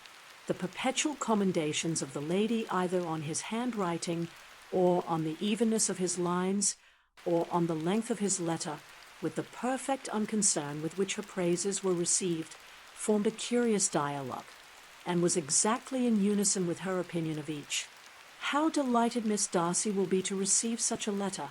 He made no answer. You write uncommonly fast. You are mistaken. I write rather slowly. How many letters you must have occasion to write in the course of the year. Letters of business too. How odious I should think them. It is fortunate, then, that they fall to my lot instead of to yours. Pray tell your sister that I long to see her. I have already told her so once, by your desire. I am afraid you do not like your pen. Let me mend it for you. I mend pens remarkably well. Thank you, but I always mend my own. How can you contrive to write so even? He was silent. Tell your sister I am delighted to hear of her improvement on the harp, and pray let her know that I am quite in raptures with her beautiful little design for a table, and I think it infinitely superior to Miss Grantley's. Will you give me leave to defer your raptures till I write again? At present I have not room to do them justice. Oh, it is of no consequence. I shall see her in January. But do you always write such charming long letters to her, Mr. Darcy? They are generally long, but whether always charming, it is not for me to determine. It is a rule with me that a person who can write a long letter with ease cannot write ill. That will not do for a compliment to Darcy, Caroline, cried her brother, because he does not write with ease. He studies too much for words of 4 syllables. Do not you, Darcy? My style of writing is very different from yours. Oh, cried Miss Bingley, Charles writes in the most careless way imaginable. He leaves out half his words, and blots the rest. My ideas flow so rapidly that I have not time to express them, by which means my letters sometimes convey no ideas at all to my correspondents. Your humility, Mr. Bingley, said Elizabeth, must disarm reproof. Nothing is more deceitful, said Darcy, than the appearance of humility. It is often only carelessness of opinion, and sometimes an indirect boast. And which of the two do you call my little recent piece of modesty? The indirect boast, for you are really proud of your defects in writing, because you consider them as proceeding from a rapidity of thought and carelessness of execution, which, if not estimable, you think at least highly interesting. The power of doing anything with quickness is always much prized by the possessor, and often without any attention to the imperfection of the performance. When you told Mrs. Bennet this morning that if you ever resolved on quitting Netherfield you should be gone in 5 minutes, you meant it to be a sort of panegyric, of compliment to yourself. And yet what is there so very laudable in a precipitance which must leave very necessary business undone, and can be of no real advantage to yourself or any one else? Nay, cried Bingley, this is too much, to remember at night all the foolish things that were said in the morning. And yet, upon my honour, I believed what I said of myself to be true, and I believe it at this moment. At least, therefore, I did not assume the character of needless precipitance merely to show off before the ladies. I dare say you believed it, but I am by no means convinced that you would be gone with such celerity. Your conduct would be quite as dependent on chance as that of any man I know, and if, as you were mounting your horse, a friend were to say, Bingley, you had better stay till next week, you would probably do it. You would probably not go, and, at another word, might stay a month. You have only proved by this, cried Elizabeth, that Mr. Bingley did not do justice to his own disposition. You have shown him off now much more than he did himself. I am exceedingly gratified, said Bingley, by your converting what my friend says into a compliment on the sweetness of my temper. But I am afraid you are giving it a turn which that gentleman did by no means intend, for he would certainly think the better of me, if under such a circumstance I were to give a flat denial, and ride off as fast as I could. Would Mr. Darcy then consider the rashness of your original intention as atoned for by your obstinacy in adhering to it? Upon my word, I cannot exactly explain the matter. Darcy must speak for himself. You expect me to account for opinions which you choose to call mine, but which I have never acknowledged. Allowing the case, however, to stand according to your representation, you must remember, Miss Bennet, that the friend who is supposed to desire his return to the house, and the delay of his plan, has merely desired it, asked it without offering one argument in favor of its propriety. To yield readily, easily, to the persuasion of a friend is no merit with you. To yield without conviction is no compliment to the understanding of either. You appear to me, Mr. Darcy, to allow nothing for the influence of friendship and affection. A regard for the requester would often make one readily yield to a request, without waiting for arguments to reason one into it. I am not particularly speaking of such a case as you have supposed about Mr. Bingley. We may as well wait, perhaps, till the circumstance occurs, before we discuss the discretion of his behavior thereupon. But in general and ordinary cases between friend and friend, where one of them is desired by the other to change a resolution of no very great moment, should you think ill of that person for complying with the desire, without waiting to be argued into it, will it not be advisable, before we proceed on this subject, to arrange with rather more precision the degree of importance which is to appertain to this request, as well as the degree of intimacy subsisting between the parties? By all means, cried Bingley, let us hear all the particulars, not forgetting their comparative height and size, for that will have more weight in the argument, Miss Bennet, than you may be aware of. I assure you that if Darcy were not such a great tall fellow, in comparison with myself, I should not pay him half so much deference. I declare I do not know a more awful object than Darcy, on particular occasions and in particular places, at his own house especially, and of a Sunday evening when he has nothing to do. Mr. Darcy smiled, but Elizabeth thought she could perceive that he was rather offended, and therefore checked her laugh. Miss Bingley warmly resented the indignity he had received in an expostulation with her brother for talking such nonsense. I see your design, Bingley, said his friend. You dislike an argument, and want to silence this. Perhaps I do. Arguments are too much like disputes. If you and Miss Bennet will defer yours till I am out of the room, I shall be very thankful, and then you may say whatever you like of me. What you ask, said Elizabeth, is no sacrifice on my side. And Mr. Darcy had much better finish his letter. Mr. Darcy took her advice, and did finish his letter. When that business was over, he applied to Miss Bingley and Elizabeth for the indulgence of some music. Miss Bingley moved with alacrity to the pianoforte, and after a polite request that Elizabeth would lead the way, which the other as politely and more earnestly negatived, she seated herself. Mrs. Hurst sang with her sister, and while they were thus employed, Elizabeth could not help observing, as she turned over some music books that lay on the instrument, how frequently Mr. Darcy's eyes were fixed on her. She hardly knew how to suppose that she could be an object of admiration to so great a man, and yet that he should look at her because he disliked her was still more strange. She could only imagine, however, at last, that she drew his notice because there was a something about her more wrong and reprehensible, according to his ideas of right, than in any other person present. The supposition did not pain her. She liked him too little to care for his approbation. After playing some Italian songs, Miss Bingley varied the charm by a lively Scotch air, and soon afterwards Mr. Darcy, drawing near Elizabeth, said to her, "Do not you feel a great inclination, Miss Bennet, to seize such an opportunity of dancing a reel?" She smiled, but made no answer. He repeated the question, with some surprise at her silence. "Oh," said she, "I heard you before, but I could not immediately determine what to say in reply.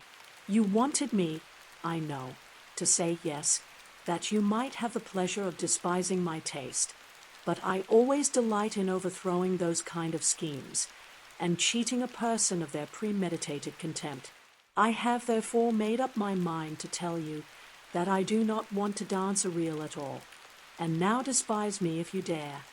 Indeed I do not dare."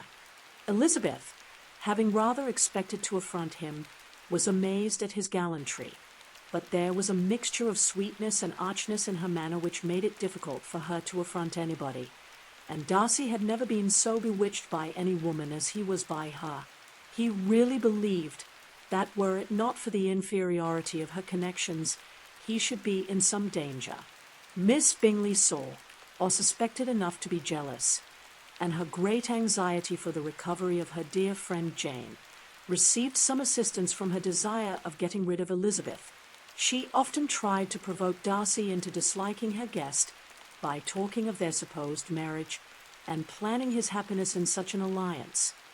"I hope," said she, as they were walking together in the shrubbery the next day, "you will give your mother-in-law a few hints, when this desirable event takes place, as to the advantage of holding her tongue, and if you can compass it, do cure the younger girls of running after the officer's dot, and, if I may mention so delicate a subject, endeavor to check that little something, bordering on conceit and impertinence, which your lady possesses. Have you anything else to propose for my domestic felicity? Oh, yes, Dot. Do let the portraits of your uncle and Aunt Phillips be placed in the gallery at Pemberley. Put them next to your great-uncle the judge. They are in the same profession, you know, only in different lines. As for your Elizabeth's picture, you must not attempt to have it taken, for what painter could do justice to those beautiful eyes? It would not be easy, indeed, to catch their expression, but their color and shape, and the eyelashes, so remarkably fine, might be copied." At that moment they were met from another walk by Mrs. Hurst and Elizabeth herself. "I did not know that you intended to walk," said Miss Bingley, in some confusion, lest they had been overheard. "You used us abominably ill," answered Mrs. Hurst, "in running away without telling us that you were coming out." Then, taking the disengaged arm of Mr. Darcy, she left Elizabeth to walk by herself. The path just admitted 3. Mr. Darcy felt their rudeness and immediately said, "This walk is not wide enough for our party. We had better go into the avenue." But Elizabeth, who had not the least inclination to remain with them, laughingly answered, "No, no, stay where you are, Dot.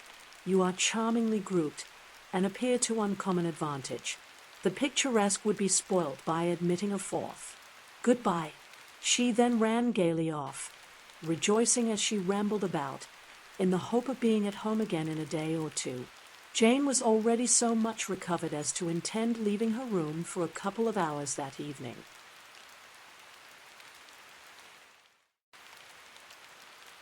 Chapter 11. When the ladies removed after dinner, Elizabeth ran up to her sister, and seeing her well guarded from cold, attended her into the drawing-room, where she was welcomed by her 2 friends with many professions of pleasure, and Elizabeth had never seen them so agreeable as they were during the hour which passed before the gentlemen appeared. Their powers of conversation were considerable.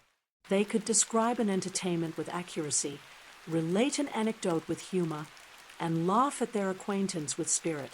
But when the gentlemen entered, Jane was no longer the first object. Miss Bingley's eyes were instantly turned towards Darcy, and she had something to say to him before he had advanced many steps. He addressed himself directly to Miss Bennet, with a polite congratulation. Mr. Hurst also made her a slight bow, and said he was very glad, but diffuseness and warmth remained for Bingley's salutation. He was full of joy and attention. The first half hour was spent in piling up the fire, lest she should suffer from the change of room, and she removed at his desire to the other side of the fireplace, that she might be farther from the door. He then sat down by her, and talked scarcely to anyone else. Elizabeth, at work in the opposite corner, saw it all with great delight. When tea was over, Mr. Hurst reminded his sister-in-law of the card-table, but in vain. She had obtained private intelligence that Mr. Darcy did not wish for cards, and Mr. Hurst soon found even his open petition rejected. She assured him that no one intended to play, and the silence of the whole party on the subject seemed to justify her. Mr. Hurst had therefore nothing to do but to stretch himself on one of the sofas and go to sleep. Darcy took up a book, Miss Bingley did the same, and Mrs. Hurst, principally occupied in playing with her bracelets and rings, joined now and then in her brother's conversation with Miss Bennet. Miss Bingley's attention was quite as much engaged in watching Mr. Darcy's progress through his book as in reading her own, and she was perpetually either making some inquiry or looking at his page. She could not win him, however, to any conversation. He merely answered her question and read on. At length, quite exhausted by the attempt to be amused with her own book, which she had only chosen because it was the second volume of his, she gave a great yawn and said, "How pleasant it is to spend an evening in this way. I declare, after all, there is no enjoyment like reading. How much sooner one tires of anything than of a book. When I have a house of my own, I shall be miserable if I have not an excellent library." No one made any reply. She then yawned again, threw aside her book, and cast her eyes round the room in quest of some amusement, when, hearing her brother mentioning a ball to Miss Bennet, she turned suddenly towards him and said, "By the by, Charles, are you really serious in meditating a dance at Netherfield? I would advise you, before you determine on it, to consult the wishes of the present party. I am much mistaken if there are not some among us to whom a ball would be rather a punishment than a pleasure." "If you mean Darcy," cried her brother, "he may go to bed, if he chooses, before it begins. But as for the ball, it is quite a settled thing, and as soon as Nichols has made white soup enough I shall send round my cards." "I should like balls infinitely better," she replied, "if they were carried on in a different manner, but there is something insufferably tedious in the usual process of such a meeting. It would surely be much more rational if conversation, instead of dancing, made the order of the day." "Much more rational, my dear Caroline, I dare say, but it would not be near so much like a ball." Miss Bingley made no answer, and soon afterwards got up and walked about the room. Her figure was elegant, and she walked well, but Darcy, at whom it was all aimed, was still inflexibly studious. In the desperation of her feelings she resolved on one effort more, and, turning to Elizabeth, said, "Miss Eliza Bennet, let me persuade you to follow my example, and take a turn about the room. I assure you it is very refreshing after sitting so long in one attitude." Elizabeth was surprised, but agreed to it immediately. Miss Bingley succeeded no less in the real object of her civility. Mr. Darcy looked up. He was as much awake to the novelty of attention in that quarter as Elizabeth herself could be, and unconsciously closed his book. He was directly invited to join their party, but he declined it, observing that he could imagine but two motives for their choosing to walk up and down the room together, with either of which motives his joining them would interfere. What could he mean? She was dying to know what could be his meaning, and asked Elizabeth whether she could at all understand him. "Not at all," was her answer, "but depend upon it, he means to be severe on us, and our surest way of disappointing him will be to ask nothing about it." Miss Bingley, however, was incapable of disappointing Mr. Darcy in anything, and persevered therefore in requiring an explanation of his two motives. "I have not the smallest objection to explaining them," said he, as soon as she allowed him to speak. "You either choose this method of passing the evening because you are in each other's confidence and have secret affairs to discuss, or because you are conscious that your figures appear to the greatest advantage in walking. If the first, I should be completely in your way, and if the second, I can admire you much better as I sit by the fire." "Oh, shocking!" cried Miss Bingley. "I never heard anything so abominable. How shall we punish him for such a speech?" "Nothing so easy, if you have but the inclination," said Elizabeth. "We can all plague and punish one another. Tease him, laugh at him. Intimate as you are, you must know how it is to be done. But upon my honor I do not. I do assure you that my intimacy has not yet taught me that. Tease calmness of temper and presence of mind. No, no, I feel he may defy us there. And as to laughter, we will not expose ourselves, if you please, by attempting to laugh without a subject. Mr. Darcy may hug himself." "Mr. Darcy is not to be laughed at," cried Elizabeth. "That is an uncommon advantage, and uncommon I hope it will continue, for it would be a great loss to me to have many such acquaintance. I dearly love a laugh. Miss Bingley," said he, "has given me credit for more than can be. The wisest and the best of men, nay, the wisest and best of their actions, may be rendered ridiculous by a person whose first object in life is a joke." "Certainly," replied Elizabeth, There are such people, but I hope I am not one of them. I hope I never ridicule what is wise or good. Follies and nonsense, whims and inconsistencies do divert me, I own, and I laugh at them whenever I can. But these, I suppose, are precisely what you are without. Perhaps that is not possible for anyone, but it has been the study of my life to avoid those weaknesses which often expose a strong understanding to ridicule, such as vanity and pride. Yes, vanity is a weakness indeed, but pride, where there is a real superiority of mind, pride will be always under good regulation. Elizabeth turned away to hide a smile. Your examination of Mr. Darcy is over, I presume, said Miss Bingley. And pray what is the result? I am perfectly convinced by it that Mr. Darcy has no defect. He owns it himself without disguise. No, said Darcy, I have made no such pretension. I have faults enough, but they are not, I hope, of understanding. My temper I dare not vouch for.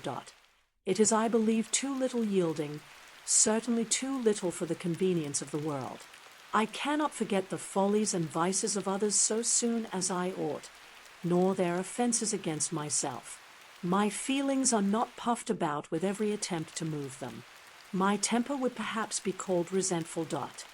My good opinion once lost is lost forever. That is a failing indeed, cried Elizabeth.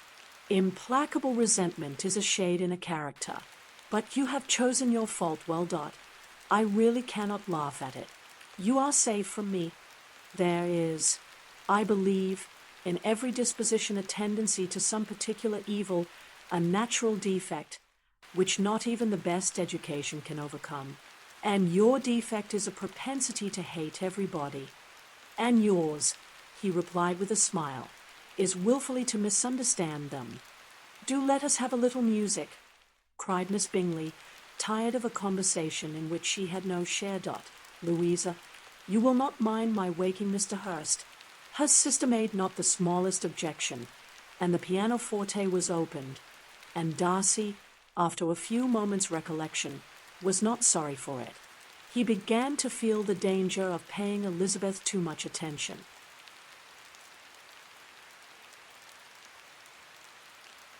Chapter 12.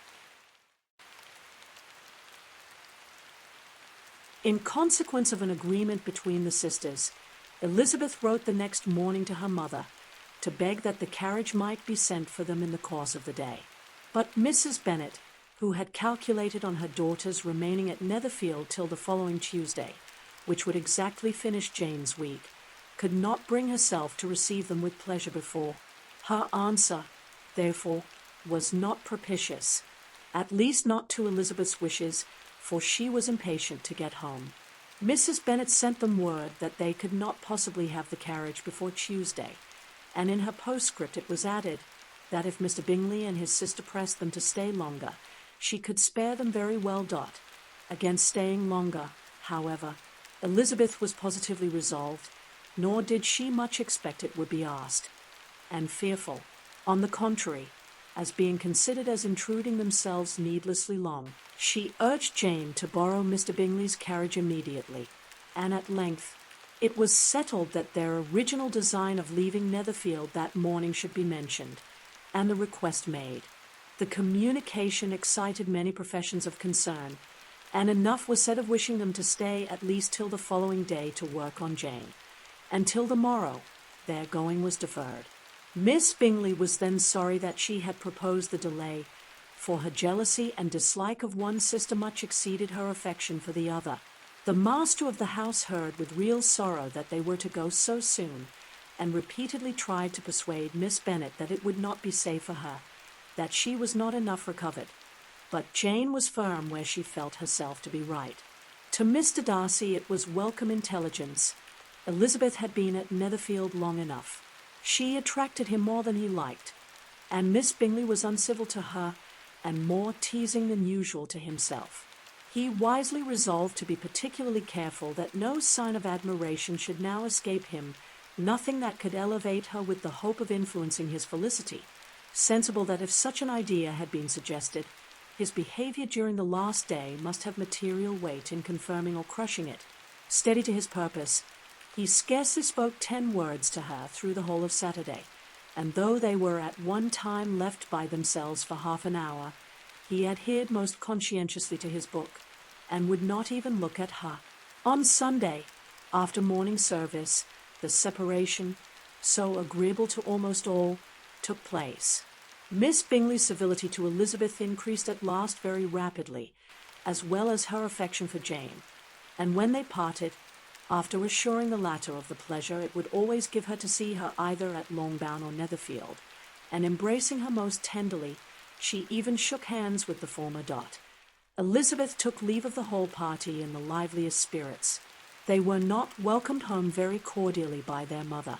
Mrs. Bennet wondered at their coming, and thought them very wrong to give so much trouble, and was sure Jane would have caught cold again, Dot. But their father, though very laconic in his expressions of pleasure, was really glad to see them. He had felt their importance in the family circle. The evening conversation, when they were all assembled, had lost much of its animation, and almost all its sense, by the absence of Jane and Elizabeth. They found Mary, as usual, deep in the study of thorough bass and human nature, and had some new extracts to admire, and some new observations of threadbare morality to listen to. Catherine and Lydia had information for them of a different sort. Much had been done, and much had been said in the regiment since the preceding Wednesday. Several of the officers had dined lately with their uncle, a private had been flogged, and it had actually been hinted that Colonel Forster was going to be married.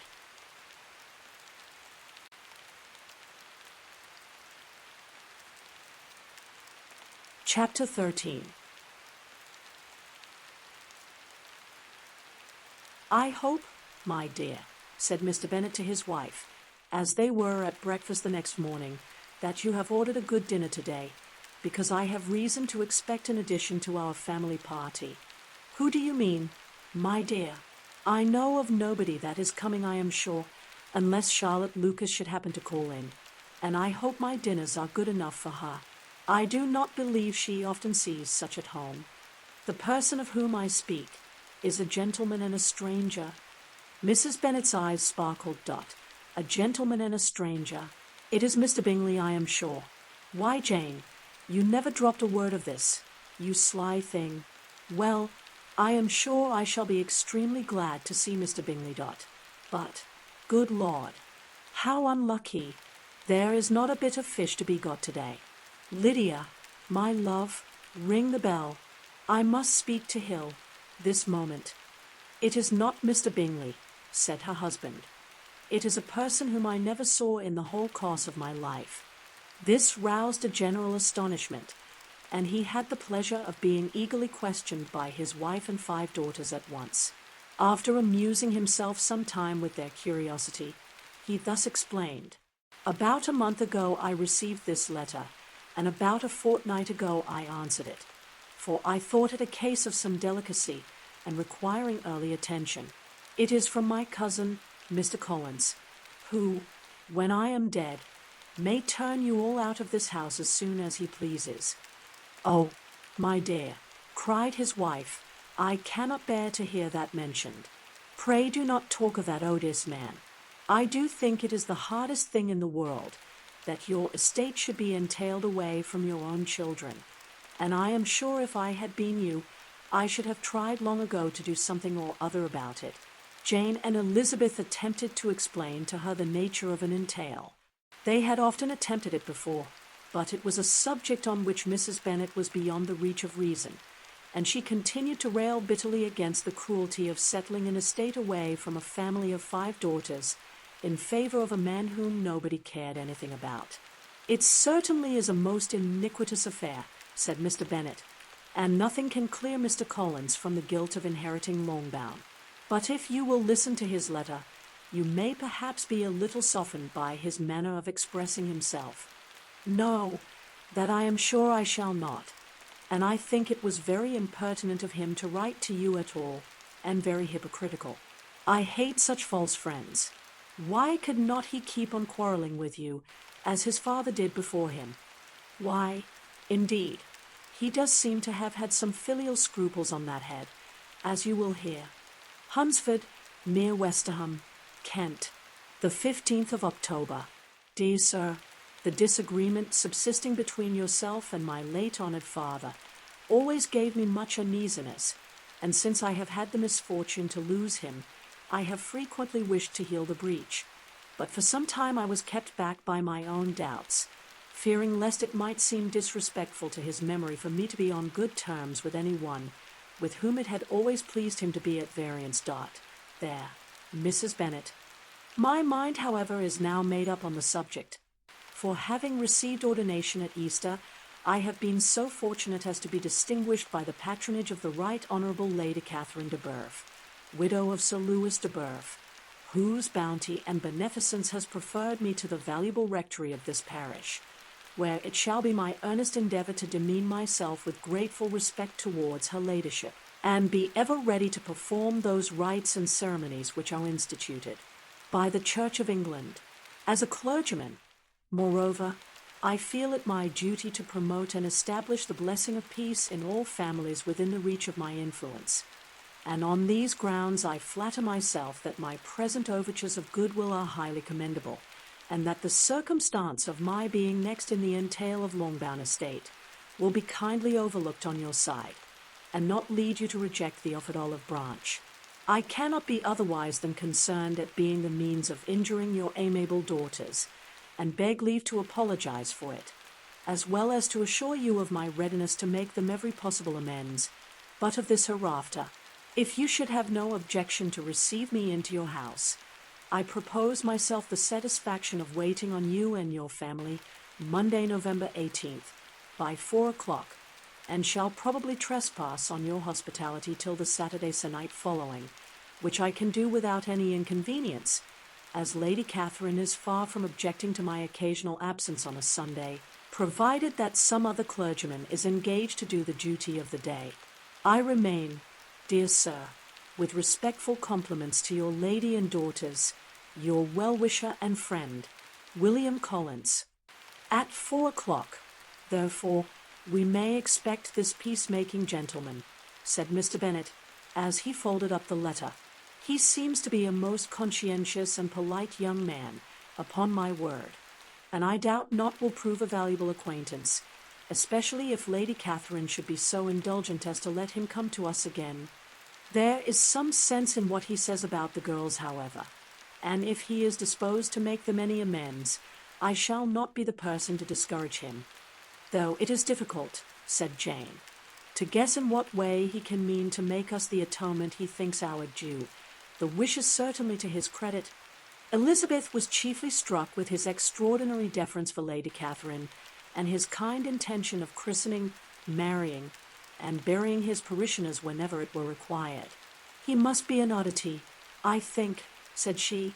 I cannot make him out. There is something very pompous in his style.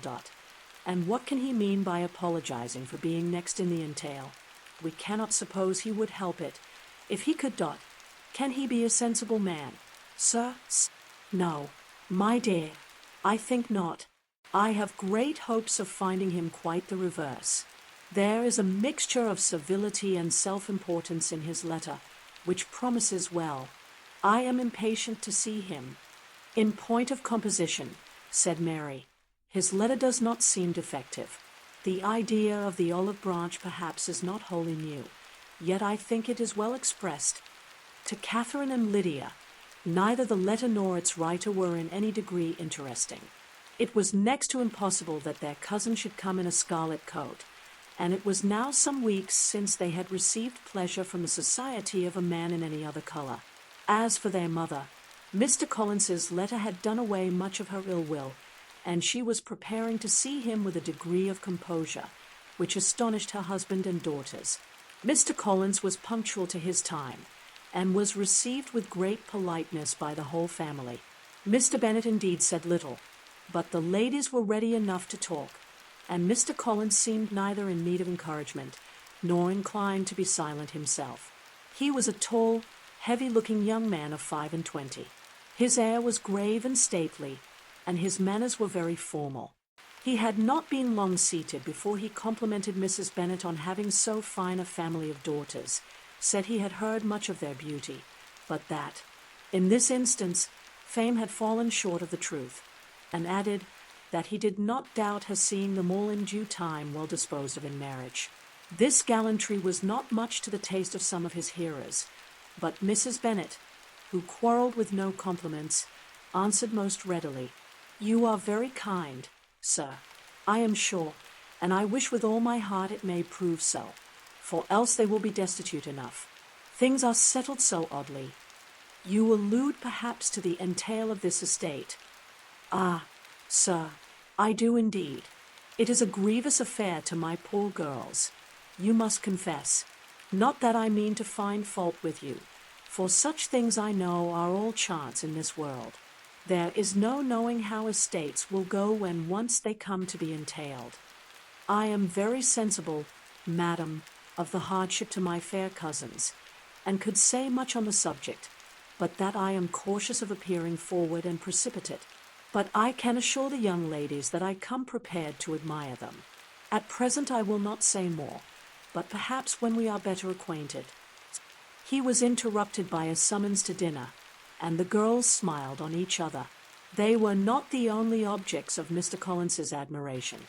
The hall, the dining room, and all its furniture were examined and praised, and his commendation of everything would have touched Mrs. Bennet's heart, but for the mortifying supposition of his viewing it all as his own future property. The dinner, too, in its turn was highly admired, and he begged to know to which of his fair cousins the excellence of its cookery was owing. But here he was set right by Mrs. Bennet, who assured him with some asperity that they were very well able to keep a good cook, and that her daughters had nothing to do in the kitchen. He begged pardon for having displeased her. In a softened tone she declared herself not at all offended, but he continued to apologize for about a quarter of an hour.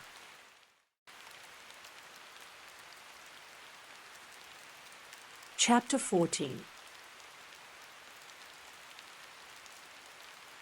During dinner, Mr. Bennet scarcely spoke at all, but when the servants were withdrawn, he thought it time to have some conversation with his guest, and therefore started a subject in which he expected him to shine, by observing that he seemed very fortunate in his patroness.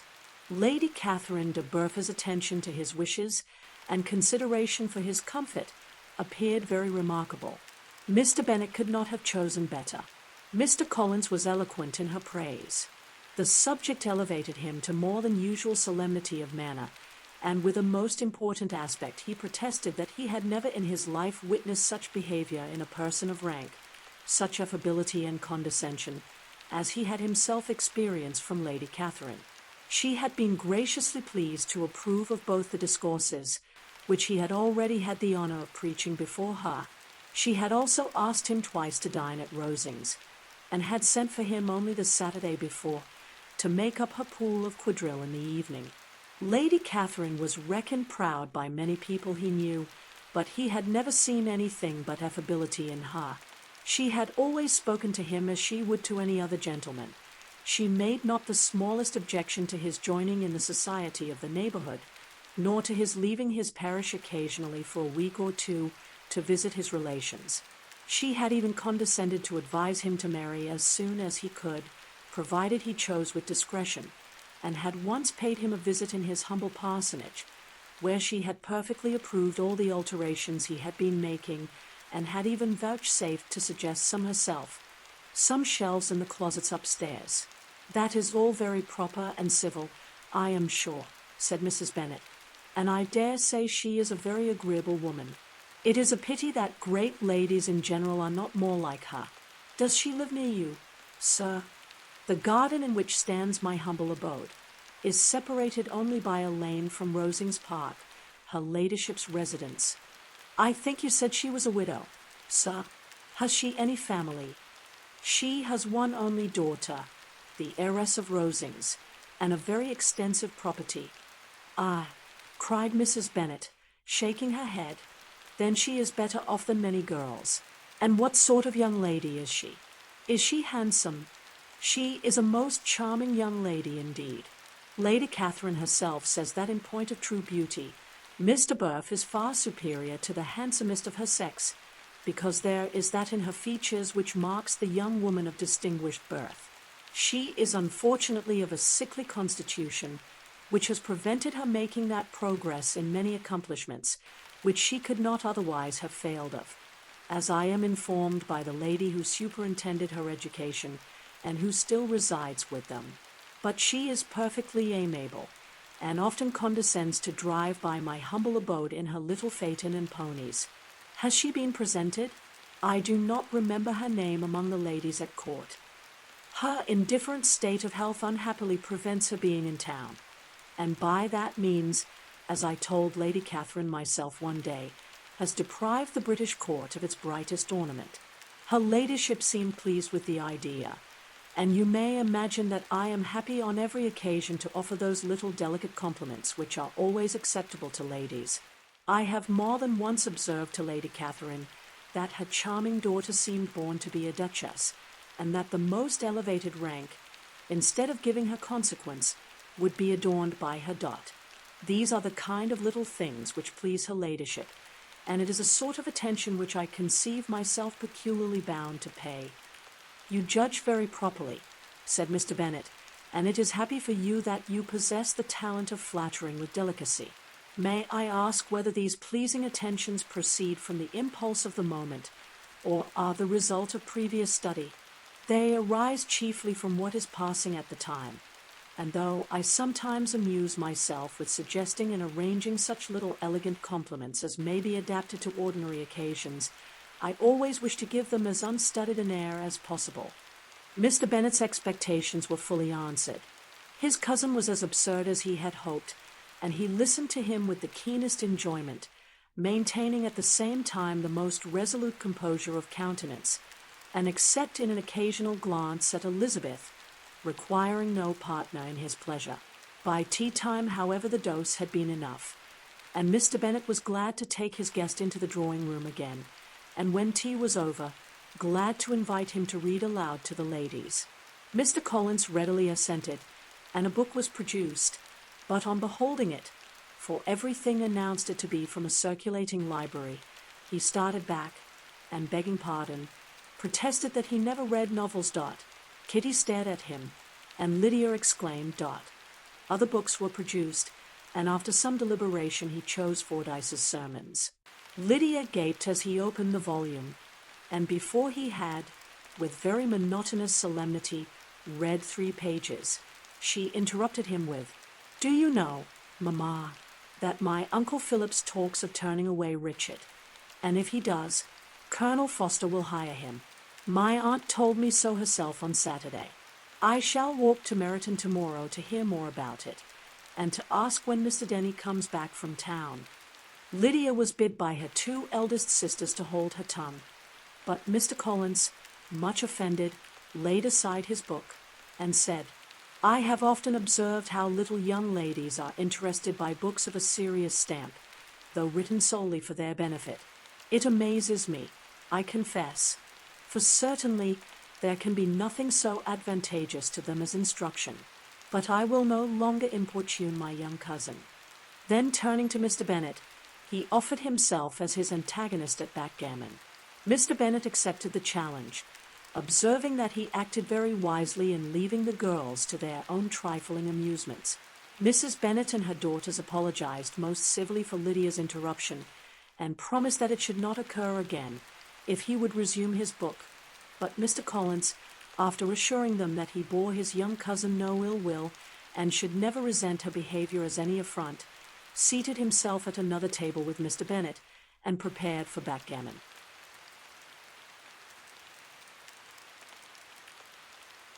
Chapter 15.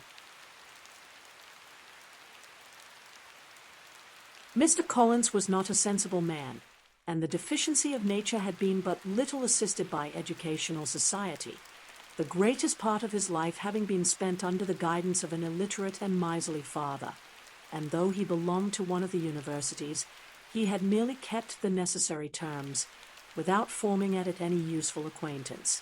The subjection in which his father had brought him up had given him originally great humility of manner, but it was now a good deal counteracted by the self-conceit of a weak head living in retirement and the consequential feelings of early and unexpected prosperity.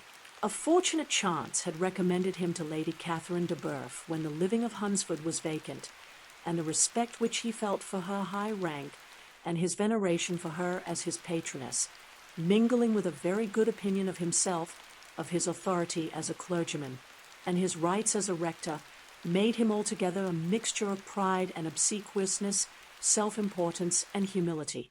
Having now a good house and very sufficient income, he intended to marry, and in seeking a reconciliation with the Longbourn family he had a wife in view, as he meant to choose one of the daughters, if he found them as handsome and amiable as they were represented by common report. This was his plan of amends, of atonement, for inheriting their father's estate, and he thought it an excellent one, full of eligibility and suitableness, and excessively generous and disinterested on his own part. His plan did not vary on seeing them dot. Miss Bennet's lovely face confirmed his views, and established all his strictest notions of what was due to seniority, and for the first evening she was his settled choice. The next morning, however, made an alteration, for in a quarter of an hour's tete-a-tete with Mrs. Bennet before breakfast, a conversation beginning with his parsonage house, and leading naturally to the avowal of his hopes that a mistress for it might be found at Longbourn, produced from her, amid very complaisant smiles and general encouragement, a caution against the very Jane he had fixed on Dot. As to her younger daughters, she could not take upon her to say, she could not positively answer, but she did not know of any prepossession. Her eldest daughter, she must just mention, she felt it incumbent on her to hint, was likely to be very soon engaged. Mr. Collins had only to change from Jane to Elizabeth, and it was soon done while Mrs. Bennet was stirring the fire. Elizabeth, equally next to Jane in birth and beauty, succeeded her of course.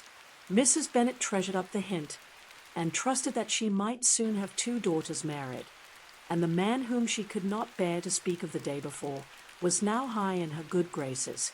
Lydia's intention of walking to Meryton was not forgotten.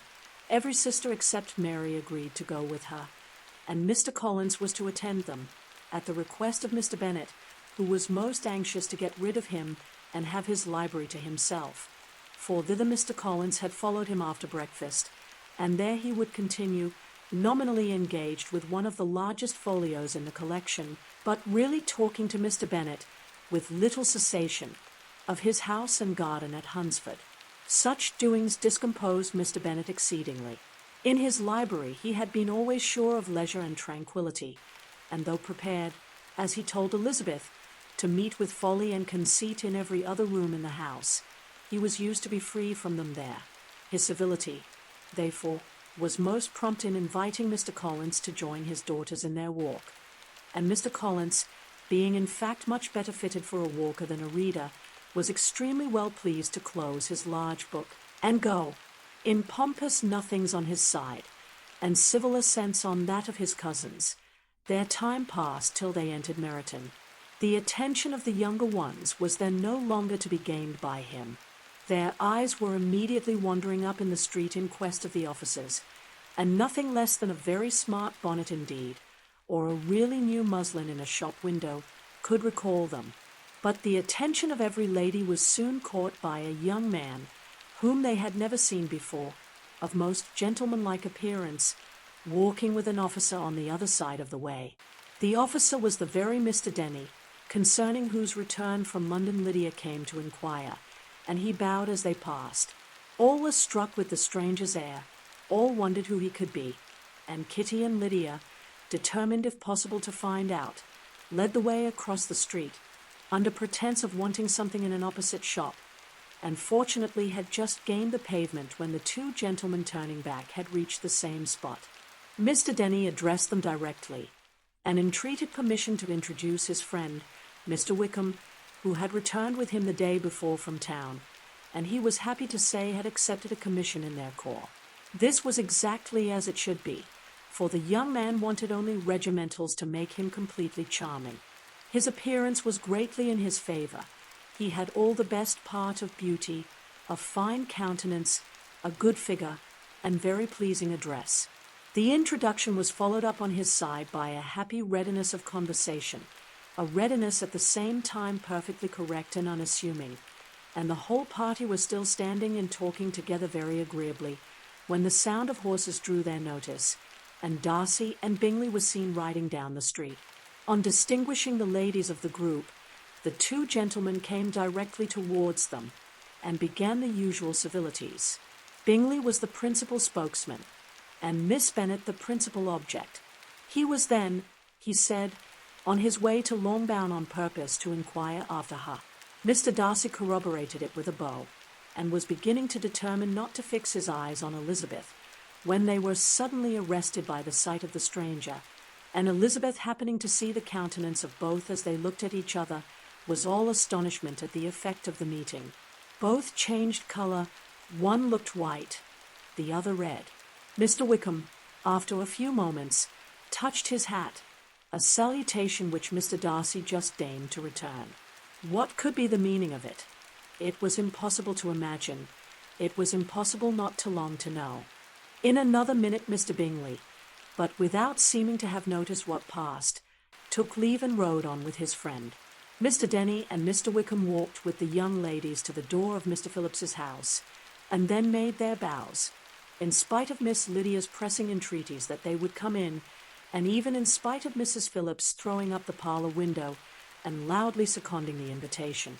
Mrs. Phillips was always glad to see her nieces, and the two eldest, from their recent absence, were particularly welcome, and she was eagerly expressing her surprise at their sudden return home, which, as their own carriage had not fetched them, she should have known nothing about, if she had not happened to see Mr. Jones's shop-boy in the street, who had told her that they were not to send any more drafts to Netherfield because the Miss Bennets were come away, when her civility was claimed. Towards Mr. Collins, by Jane's introduction of him, she received him with her very best politeness, which he returned with as much more, apologizing for his intrusion without any previous acquaintance with her, which he could not help flattering himself, however might be justified by his relationship to the young ladies who introduced him to her notice.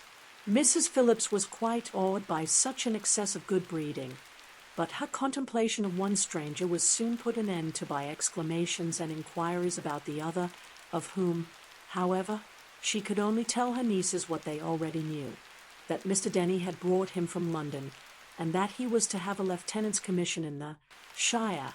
She had been watching him the last hour, she said, as he walked up and down the street, and had Mr. Wickham appeared, Kitty and Lydia would certainly have continued the occupation, but unluckily no one passed the windows now except a few of the officers, who in comparison with the stranger were become stupid, disagreeable fellows. Some of them were to dine with the Phillipses the next day, and their aunt promised to make her husband call on Mr. Wickham and give him an invitation also, if the family from Longbourn would come in the evening. This was agreed to, and Mrs. Phillips protested that they would have a nice, comfortable, noisy game of lottery tickets and a little bit of hot supper afterwards. The prospect of such delights was very cheering, and they parted in mutual good spirits. Mr. Collins repeated his apologies in quitting the room, and was assured with unwearying civility that they were perfectly needless. As they walked home, Elizabeth related to Jane what she had seen pass between the two gentlemen, but though Jane would have defended either or both, had they appeared to be wrong, she could no more explain such behaviour than her sister. Mr. Collins, on his return, highly gratified Mrs. Bennet by admiring Mrs. Phillips's manners and politeness. He protested that except Lady Catherine and her daughter, he had never seen a more elegant woman, for she had not only received him with the utmost civility, but had even pointedly included him in her invitation for the next evening, although utterly unknown to her before. Something he supposed might be attributed to his connection with them, but yet he had never met with so much attention in the whole course of his life.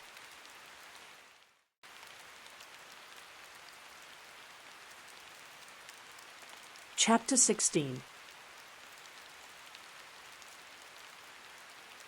As no objection was made to the young people's engagement with their aunt, and all Mr. Collins's scruples of leaving Mr. and Mrs. Bennet for a single evening during his visit were most steadily resisted, The coach conveyed him and his 5 cousins at a suitable hour to Meryton, and the girls had the pleasure of hearing, as they entered the drawing-room, that Mr. Wickham had accepted their uncle's invitation and was then in the house. When this information was given, and they had all taken their seats, Mr. Collins was at leisure to look around him and admire, and he was so much struck with the size and furniture of the apartment that he declared he might almost have supposed himself in the small summer breakfast parlour at Rosings, a comparison that did not at first convey much gratification. But when Mrs. Phillips understood from him what Rosings was, and who was its proprietor, when she had listened to the description of only one of Lady Catherine's drawing-rooms, and found that the chimney-piece alone had cost £800, she felt all the force of the compliment, and would hardly have resented a comparison with the housekeeper's room. In describing to her all the grandeur of Lady Catherine and her mansion, with occasional digressions in praise of his own humble abode, and the improvements it was receiving, he was happily employed until the gentlemen joined them, and he found in Mrs. Phillips a very attentive listener, whose opinion of his consequence increased with what she heard, and who was resolving to retail it all among her neighbours as soon as she could. To the girls, who could not listen to their cousin, and who had nothing to do but to wish for an instrument, and examine their own indifferent imitations of china on the mantelpiece, the interval of waiting appeared very long. It was over at last, however. The gentleman did approach, and when Mr. Wickham walked into the room, Elizabeth felt that she had neither been seeing him before nor thinking of him since, with the smallest degree of unreasonable admiration.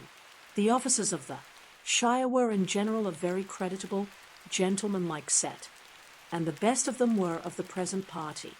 But Mr. Wickham was as far beyond them all in person, countenance, air, and walk, as they were superior to the broad-faced, stuffy Uncle Phillips, breathing port wine, who followed them into the room. Mr. Wickham was the happy man towards whom almost every female eye was turned, and Elizabeth was the happy woman by whom he finally seated himself, and the agreeable manner in which he immediately fell into conversation, though it was only on its being a wet night, and on the probability of a rainy season, made her feel that the commonest, dullest, most threadbare topic might be rendered interesting by the skill of the speaker. With such rivals for the notice of the fair as Mr. Wickham and the officers, Mr. Collins seemed likely to sink into insignificance. To the young ladies he certainly was nothing, but he had still at intervals a kind listener in Mrs. Phillips, and was, by her watchfulness, most abundantly supplied with coffee and muffin. When the card tables were placed, he had an opportunity of obliging her in return, by sitting down to whist. "I know little of the game, at present," said he, "but I shall be glad to improve myself, for in my situation of life." Mrs. Phillips was very thankful for his compliance, but could not wait for his reason. Mr. Wickham did not play at whist, and with ready delight was he received at the other table between Elizabeth and Lydia. At first there seemed danger of Lydia's engrossing him entirely, for she was a most determined talker, but being likewise extremely fond of lottery tickets, she soon grew too much interested in the game, too eager in making bets and exclaiming after prizes, to have attention for any one in particular. Allowing for the common demands of the game, Mr. Wickham was therefore at leisure to talk to Elizabeth, and she was very willing to hear him, though what she chiefly wished to hear she could not hope to be told, the history of his acquaintance with Mr. Darcy. She dared not even mention that gentleman. Her curiosity, however, was unexpectedly relieved. Mr. Wickham began the subject himself. He inquired how far Netherfield was from Meryton, and, after receiving her answer, asked in an hesitating manner how long Mr. Darcy had been staying there. "About a month," said Elizabeth, and then, unwilling to let the subject drop, added, "He is a man of very large property in Derbyshire, I understand." "Yes," replied Wickham, "his estate there is a noble one, a clear 10,000 per annum. You could not have met with a person more capable of giving you certain information on that head than myself, for I have been connected with his family in a particular manner from my infancy." Elizabeth could not but look surprised. "You may well be surprised, Miss Bennet," At such an assertion, after seeing, as you probably might, the very cold manner of our meeting yesterday, are you much acquainted with Mr. Darcy? As much as I ever wish to be, cried Elizabeth warmly. I have spent 4 days in the same house with him, and I think him very disagreeable. I have no right to give my opinion, said Wickham, as to his being agreeable or otherwise. I am not qualified to form one. I have known him too long and too well to be a fair judge. It is impossible for me to be impartial. But I believe your opinion of him would in general astonish, and perhaps you would not express it quite so strongly anywhere else. Here you are in your own family. Upon my word, I say no more here than I might say in any house in the neighbourhood, except Netherfield. He is not at all liked in Hertfordshire. Everybody is disgusted with his pride. You will not find him more favourably spoken of by any one. I cannot pretend to be sorry, said Wickham, after a short interruption, that he or that any man should not be estimated beyond their deserts. But with him I believe it does not often happen. The world is blinded by his fortune and consequence, or frightened by his high and imposing manners, and sees him only as he chooses to be seen. I should take him, even on my slight acquaintance, to be an ill-tempered man. Wickham only shook his head. I wonder, said he, at the next opportunity of speaking, whether he is likely to be in this country much longer. I do not at all know, but I heard nothing of his going away when I was at Netherfield. I hope your plans in favour of the shire will not be affected by his being in the neighbourhood. Oh, no, it is not for me to be driven away by Mr. Darcy. If he wishes to avoid seeing me, he must go. We are not on friendly terms, and it always gives me pain to meet him, but I have no reason for avoiding him but what I might proclaim to all the world, a sense of very great ill-usage, and most painful regrets at his being what he is. His father, Miss Bennet, the late Mr. Darcy, was one of the best men that ever breathed, and the truest friend I ever had, and I can never be in company with this Mr. Darcy without being grieved to the soul by 1,000 tender recollections. His behaviour to myself has been scandalous, but I verily believe I could forgive him anything and everything, rather than his disappointing the hopes and disgracing the memory of his father. Elizabeth found the interest of the subject increase, and listened with all her heart, but the delicacy of it prevented farther inquiry.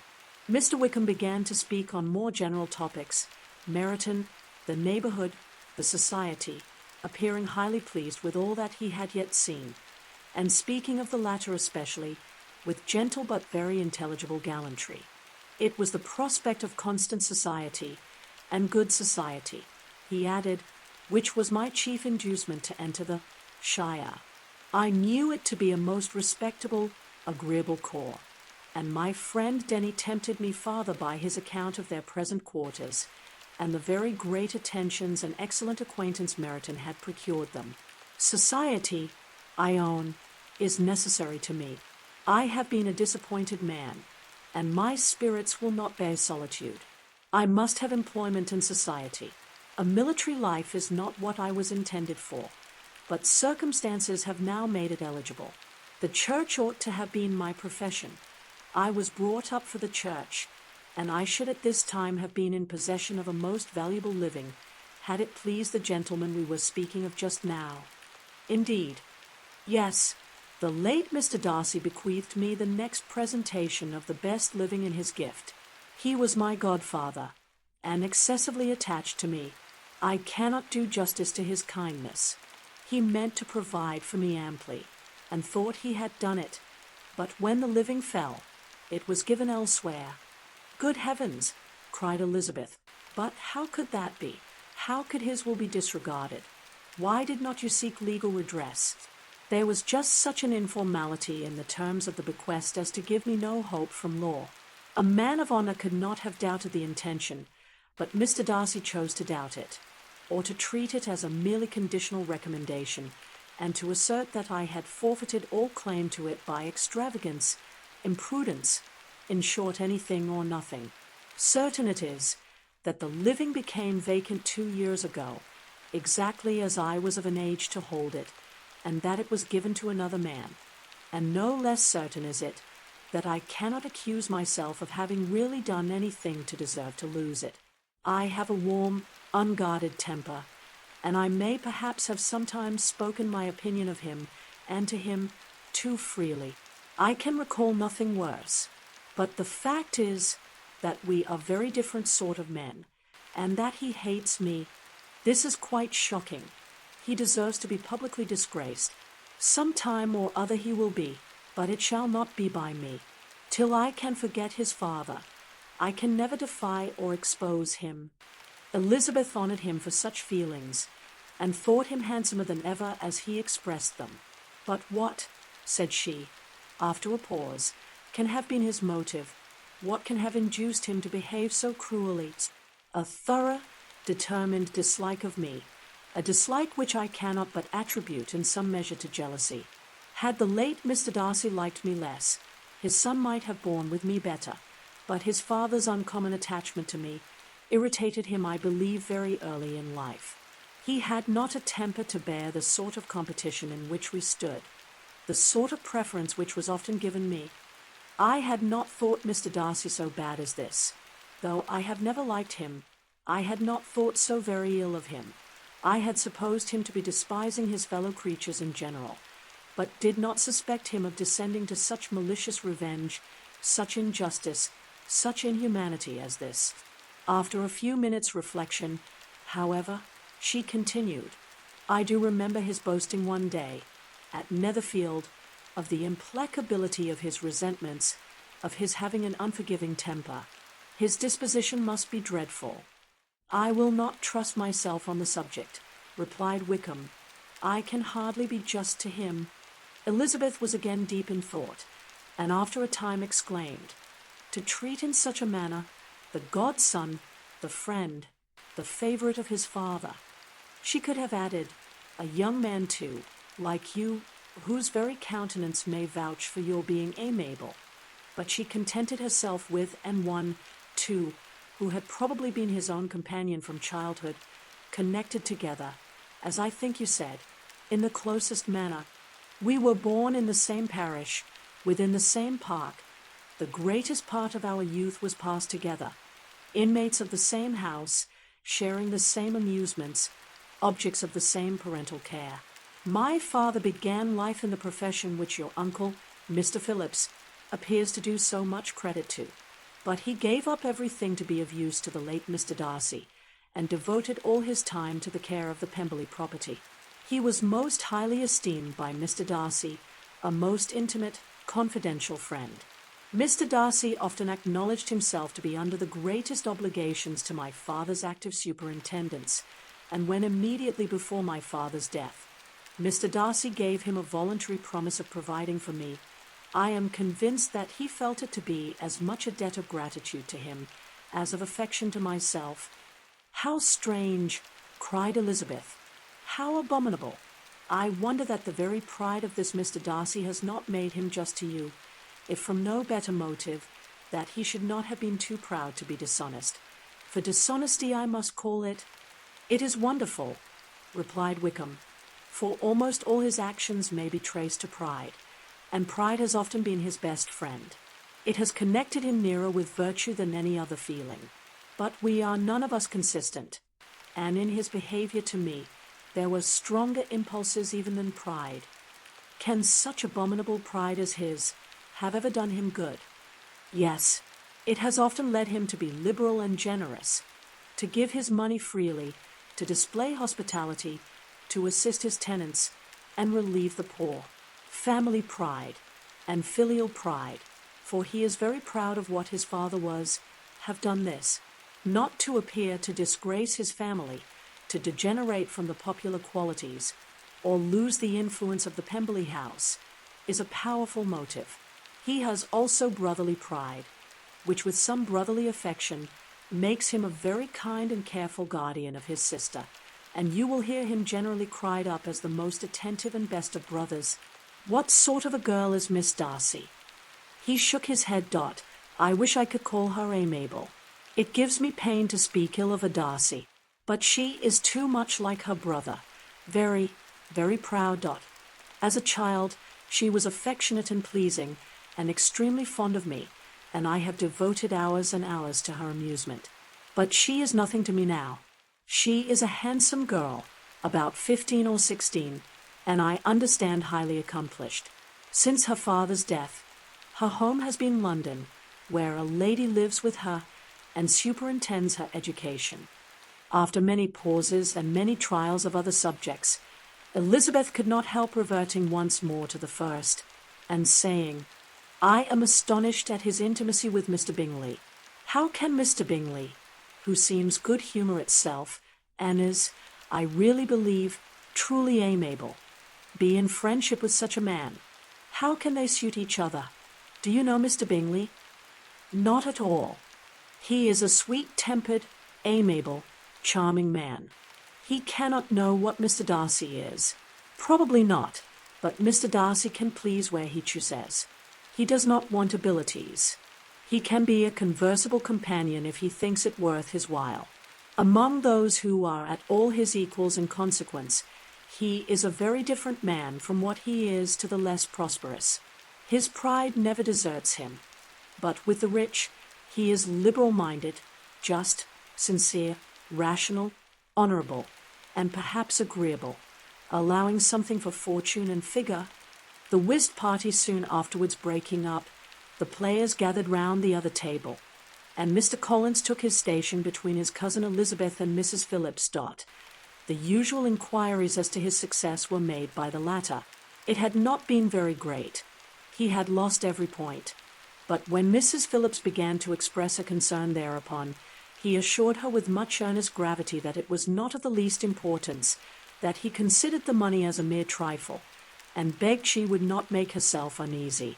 "I know very well, madam," said he, "that when persons sit down to a card table, they must take their chance of these things, and happily I am not in such circumstances as to make 5 shillings any object. There are undoubtedly many who could not say the same, but thanks to Lady Catherine de Bourgh, I am removed far beyond the necessity of regarding little matters." Mr. Wickham's attention was caught, and after observing Mr. Collins for a few moments, he asked Elizabeth in a low voice whether her relation were very intimately acquainted with the family of de Bourgh. "Lady Catherine de Bourgh," she replied, "has very lately given him a living. I hardly know how Mr. Collins was first introduced to her notice, but he certainly has not known her long. You know, of course, that Lady Catherine de Bourgh and Lady and Darcy were sisters, consequently that she is aunt to the present Mr. Darcy." "No, indeed, I did not. I knew nothing at all of Lady Catherine's connections. I never heard of her existence till the day before yesterday. Her daughter, Miss de Bourgh, will have a very large fortune, and it is believed that she and her cousin will unite the 2 estates." This information made Elizabeth smile, as she thought of poor Miss Bingley. Vain indeed must be all her attentions, vain and useless her affection for his sister and her praise of himself, if he were already self-destined to another.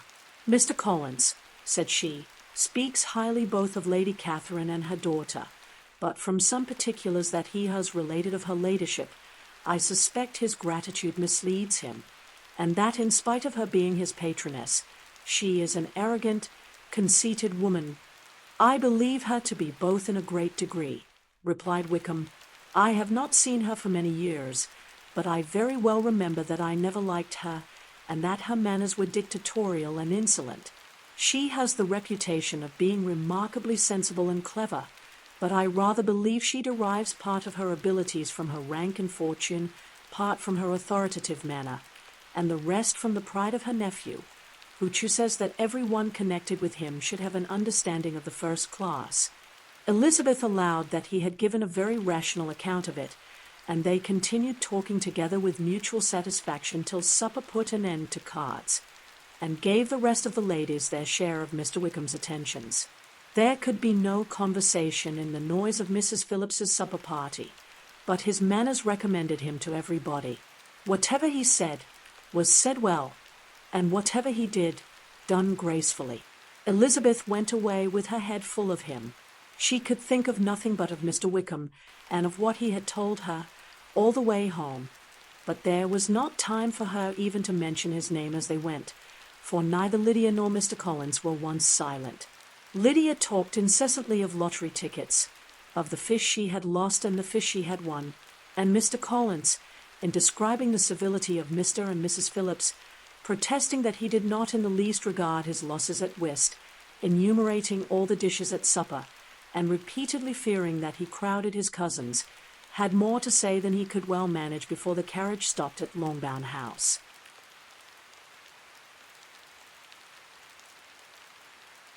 Chapter 17. Elizabeth related to Jane the next day what had passed between Mr. Wickham and herself. Jane listened with astonishment and concern. She knew not how to believe that Mr. Darcy could be so unworthy of Mr. Bingley's regard, and yet it was not in her nature to question the veracity of a young man of such amiable appearance as Wickham. The possibility of his having really endured such unkindness was enough to interest all her tender feelings, and nothing therefore remained to be done but to think well of them both, to defend the conduct of each, and throw into the account of accident or mistake whatever could not be otherwise explained. They have both, said she, been deceived, I dare say, in some way or other, of which we can form no idea. Interested people have perhaps misrepresented each to the other. It is, in short, impossible for us to conjecture the causes or circumstances which may have alienated them, without actual blame on either side. Very true, indeed. And now, my dear Jane, what have you got to say in behalf of the interested people who have probably been concerned in the business? Do clear them too, or we shall be obliged to think ill of somebody. Laugh as much as you choose, but you will not laugh me out of my opinion. My dearest Lizzie, do but consider in what a disgraceful light it places Mr. Darcy, to be treating his father's favourite in such a manner, one whom his father had promised to provide for. It is impossible. No man of common humanity, no man who had any value for his character, could be capable of it. Can his most intimate friends be so excessively deceived in him? Oh, no. I can much more easily believe Mr. Bingley's being imposed on than that Mr. Wickham should invent such a history of himself as he gave me last night. Names, facts, everything mentioned without ceremony. If it be not so, let Mr. Darcy contradict it. Besides, there was truth in his looks. It is difficult indeed. It is distressing. One does not know what to think. I beg your pardon. One knows exactly what to think. But Jane could think with certainty on only one point, that Mr. Bingley, if he had been imposed on, would have much to suffer when the affair became public. The two young ladies were summoned from the shrubbery where this conversation passed, by the arrival of some of the very persons of whom they had been speaking.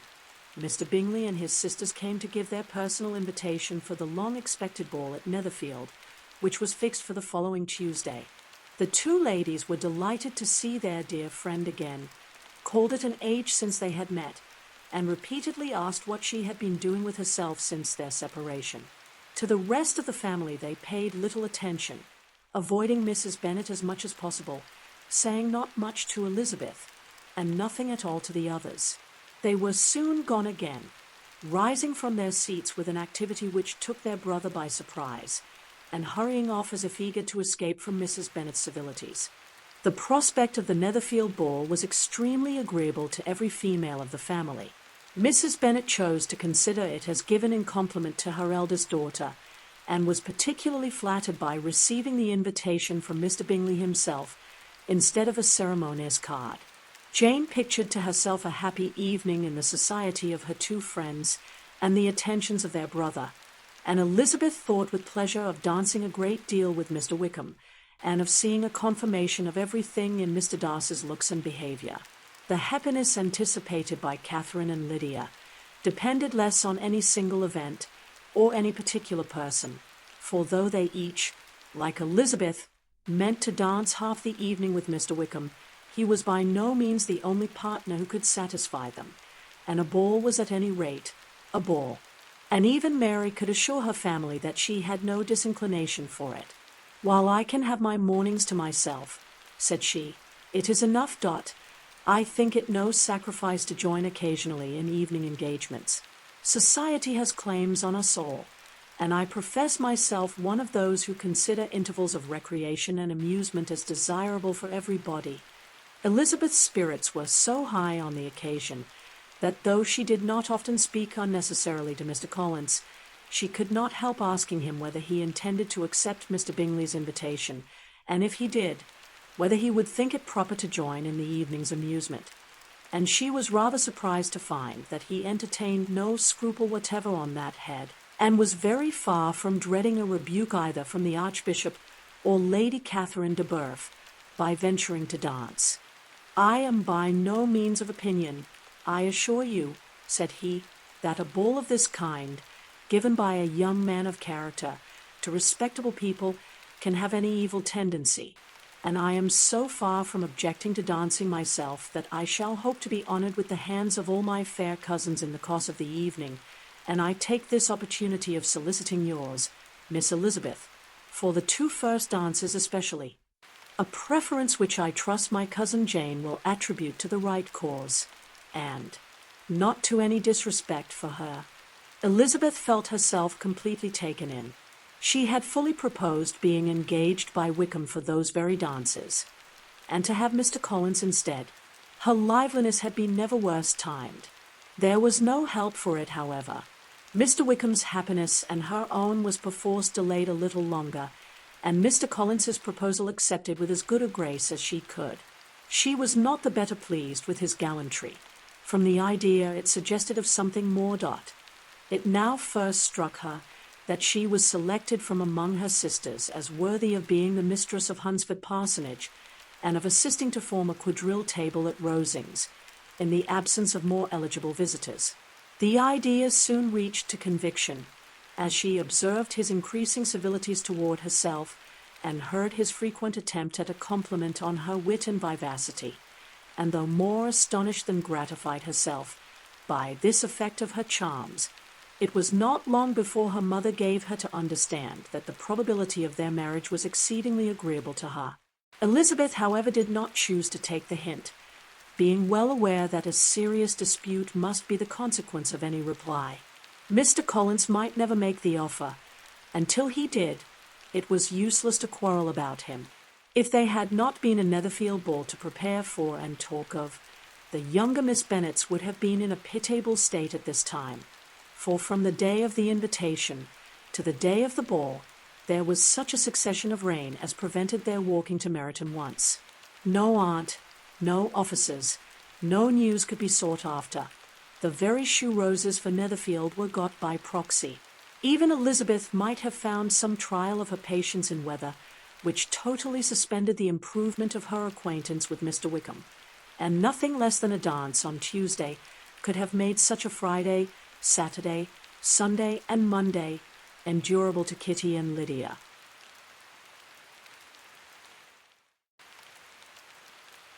Chapter 18.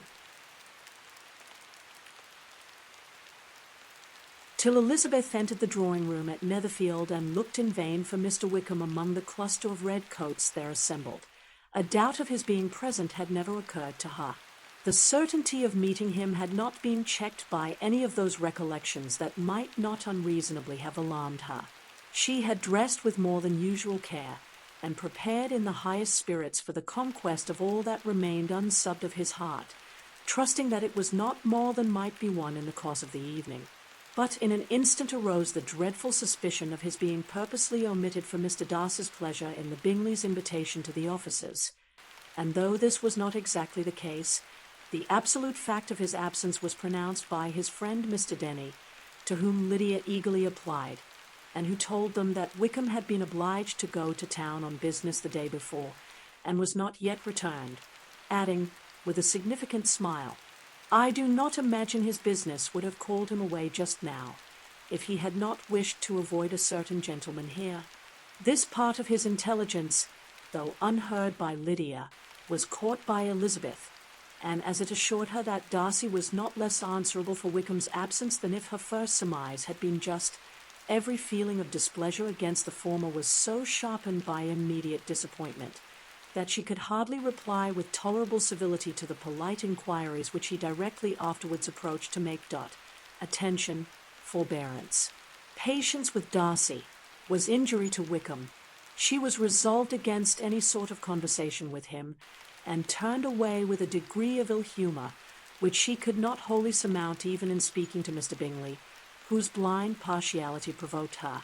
But Elizabeth was not formed for ill humour, and though every prospect of her own was destroyed for the evening, it could not dwell long on her spirits, and having told all her griefs to Charlotte Lucas, whom she had not seen for a week, she was soon able to make a voluntary transition to the oddities of her cousin, and to point him out to her particular notice. The 2 first dances, however, brought a return of distress. They were dances of mortification. Mr. Collins, awkward and solemn, apologizing instead of attending, and often moving wrong without being aware of it, gave her all the shame and misery which a disagreeable partner for a couple of dances can give. The moment of her release from him was ecstasy. She danced next with an officer, and had the refreshment of talking of Wickham, and of hearing that he was universally liked. When those dances were over, she returned to Charlotte Lucas, and was in conversation with her, when she found herself suddenly addressed by Mr. Darcy, who took her so much by surprise in his application for her hand, that, without knowing what she did, she accepted him.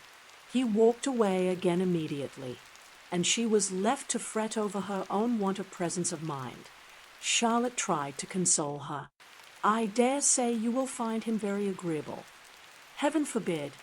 That would be the greatest misfortune of all. To find a man agreeable whom one is determined to hate. Do not wish me such an evil." When the dancing recommenced, however, and Darcy approached to claim her hand, Charlotte could not help cautioning her in a whisper not to be a simpleton and allow her fancy for Wickham to make her appear unpleasant in the eyes of a man of 10 times his consequence. Elizabeth made no answer, and took her place in the set, amazed at the dignity to which she was arrived in being allowed to stand opposite to Mr. Darcy, and reading in her neighbours' looks their equal amazement in beholding it. They stood for some time without speaking a word, and she began to imagine that their silence was to last through the 2 dances, and at first was resolved not to break it, till suddenly fancying that it would be the greater punishment to her partner to oblige him to talk, she made some slight observation on the dance. He replied, and was again silent. "It is your turn to say something now, Mr. Darcy. I talked about the dance, and you ought to make some kind of remark on the size of the room, or the number of couples." He smiled, and assured her that whatever she wished him to say should be said. "Very well. That reply will do for the present. Perhaps by and by I may observe that private balls are much pleasanter than public ones.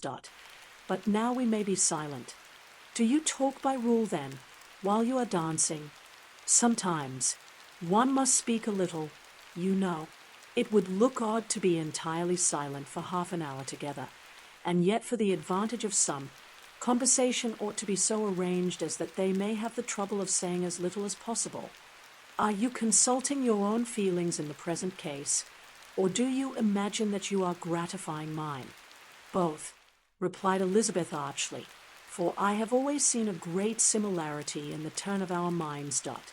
We are each of an unsocial, taciturn disposition, unwilling to speak, unless we expect to say something that will amaze the whole room, and be handed down to posterity with all the eclat of a proverb. This is no very striking resemblance of your own character, I am sure," said he. "How near it may be to mine, I cannot pretend to say. You think it a faithful portrait undoubtedly. I must not decide on my own performance." He made no answer, and they were again silent till they had gone down the dance, when he asked her if she and her sisters did not very often walk to Meryton. She answered in the affirmative, and, unable to resist the temptation, added, "When you met us there the other day, we had just been forming a new acquaintance." The effect was immediate. A deeper shade of hauteur overspread his features, but he said not a word, and Elizabeth, though blaming herself for her own weakness, could not go on. At length Darcy spoke, and in a constrained manner said, "Mr. Wickham is blessed with such happy manners as may ensure his making friends. Whether he may be equally capable of retaining them is less certain. He has been so unlucky as to lose your friendship," replied Elizabeth with emphasis, "and in a manner which he is likely to suffer from all his life." Darcy made no answer, and seemed desirous of changing the subject. At that moment Sir William Lucas appeared close to them, meaning to pass through the set to the other side of the room. But on perceiving Mr. Darcy, he stopped with a bow of superior courtesy to compliment him on his dancing and his partner. "I have been most highly gratified indeed, my dear sir. Such very superior dancing is not often seen. It is evident that you belong to the first circles. Allow me to say, however, that your fair partner does not disgrace you, and that I must hope to have this pleasure often repeated, especially when a certain desirable event, my dear Miss Eliza," glancing at her sister and Bingley, "shall take place. What congratulations will then flow in! I appeal to Mr. Darcy. But let me not interrupt you. Sir Dot, you will not thank me for detaining you from the bewitching converse of that young lady, whose bright eyes are also upbraiding me." The latter part of this address was scarcely heard by Darcy, but Sir William's allusion to his friend seemed to strike him forcibly, and his eyes were directed with a very serious expression towards Bingley and Jane, who were dancing together. Recovering himself, however, shortly, he turned to his partner and said, "Sir William's interruption has made me forget what we were talking of. I do not think we were speaking at all. Sir William could not have interrupted any two people in the room who had less to say for themselves. We have tried 2 or 3 subjects already without success, and what we are to talk of next I cannot imagine. What think you of books?" said he, smiling. "Books? Oh, no, Dot. I am sure we never read the same, or not with the same feelings. I am sorry you think so. But if that be the case, there can at least be no want of subject. We may compare our different opinions. No, I cannot talk of books in a ballroom. My head is always full of something else. The present always occupies you in such scenes, does it?" said he, with a look of doubt. "Yes, always," she replied, without knowing what she said, for her thoughts had wandered far from the subject, as soon afterwards appeared by her suddenly exclaiming, "I remember hearing you once say, Mr. Darcy, that you hardly ever forgave, that your resentment once created was unappeasable. You are very cautious, I suppose, as to its being created." "I am," said he, with a firm voice. "And never allow yourself to be blinded by prejudice." "I hope not.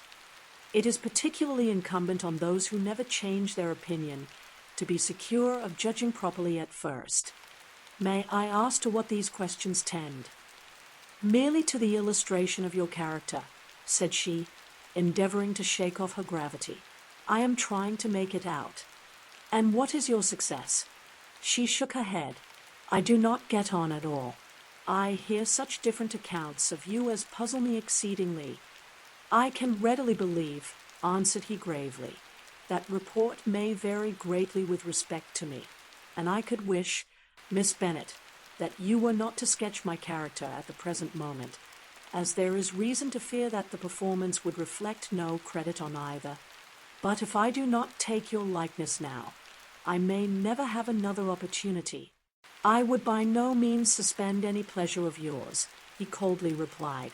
She said no more, and they went down the other dance and parted in silence, on each side dissatisfied, though not to an equal degree, for in Darcy's breast there was a tolerable powerful feeling towards her, which soon procured her pardon, and directed all his anger against another. They had not long separated when Miss Bingley came towards her, and with an expression of civil disdain thus accosted her. "So, Miss Eliza, I hear you are quite delighted with George Wickham. Your sister has been talking to me about him, and asking me 1,000 questions. and I find that the young man forgot to tell you, among his other communications, that he was the son of old Wickham, the late Mr. Darcy's steward. Let me recommend you, however, as a friend, not to give implicit confidence to all his assertions, for as to Mr. Darcy's using him ill, it is perfectly false, for, on the contrary, he has been always remarkably kind to him, though George Wickham has treated Mr. Darcy in a most infamous manner. I do not know the particulars, but I know very well that Mr. Darcy is not in the least to blame, that he cannot bear to hear George Wickham mentioned, and that though my brother thought he could not well avoid including him in his invitation to the officers, he was excessively glad to find that he had taken himself out of the way. His coming into the country at all is a most insolent thing indeed, and I wonder how he could presume to do it. I pity you, Miss Eliza, for this discovery of your favourite's guilt, but really considering his descent, one could not expect much better. His guilt and his descent appear by your account to be the same, said Elizabeth angrily, for I have heard you accuse him of nothing worse than of being the son of Mr. Darcy's steward, and of that, I can assure you, he informed me himself. I beg your pardon, replied Miss Bingley, turning away with a sneer. Excuse my interference, Dot. It was kindly meant. Insolent girl, said Elizabeth to herself, Dot. You are much mistaken if you expect to influence me by such a paltry attack as this. I see nothing in it but your own wilful ignorance and the malice of Mr. Darcy. She then sought her eldest sister, who had undertaken to make inquiries on the same subject of Bingley. Jane met her with a smile of such sweet complacency, a glow of such happy expression, as sufficiently marked how well she was satisfied with the occurrences of the evening. Dot. Elizabeth instantly read her feelings, and at that moment solicitude for Wickham, resentment against his enemies, and everything else gave way before the hope of Jane's being in the fairest way for happiness. I want to know, said she, with a countenance no less smiling than her sister's, what you have learnt about Mr. Wickham. But perhaps you have been too pleasantly engaged to think of any third person, in which case you may be sure of my pardon.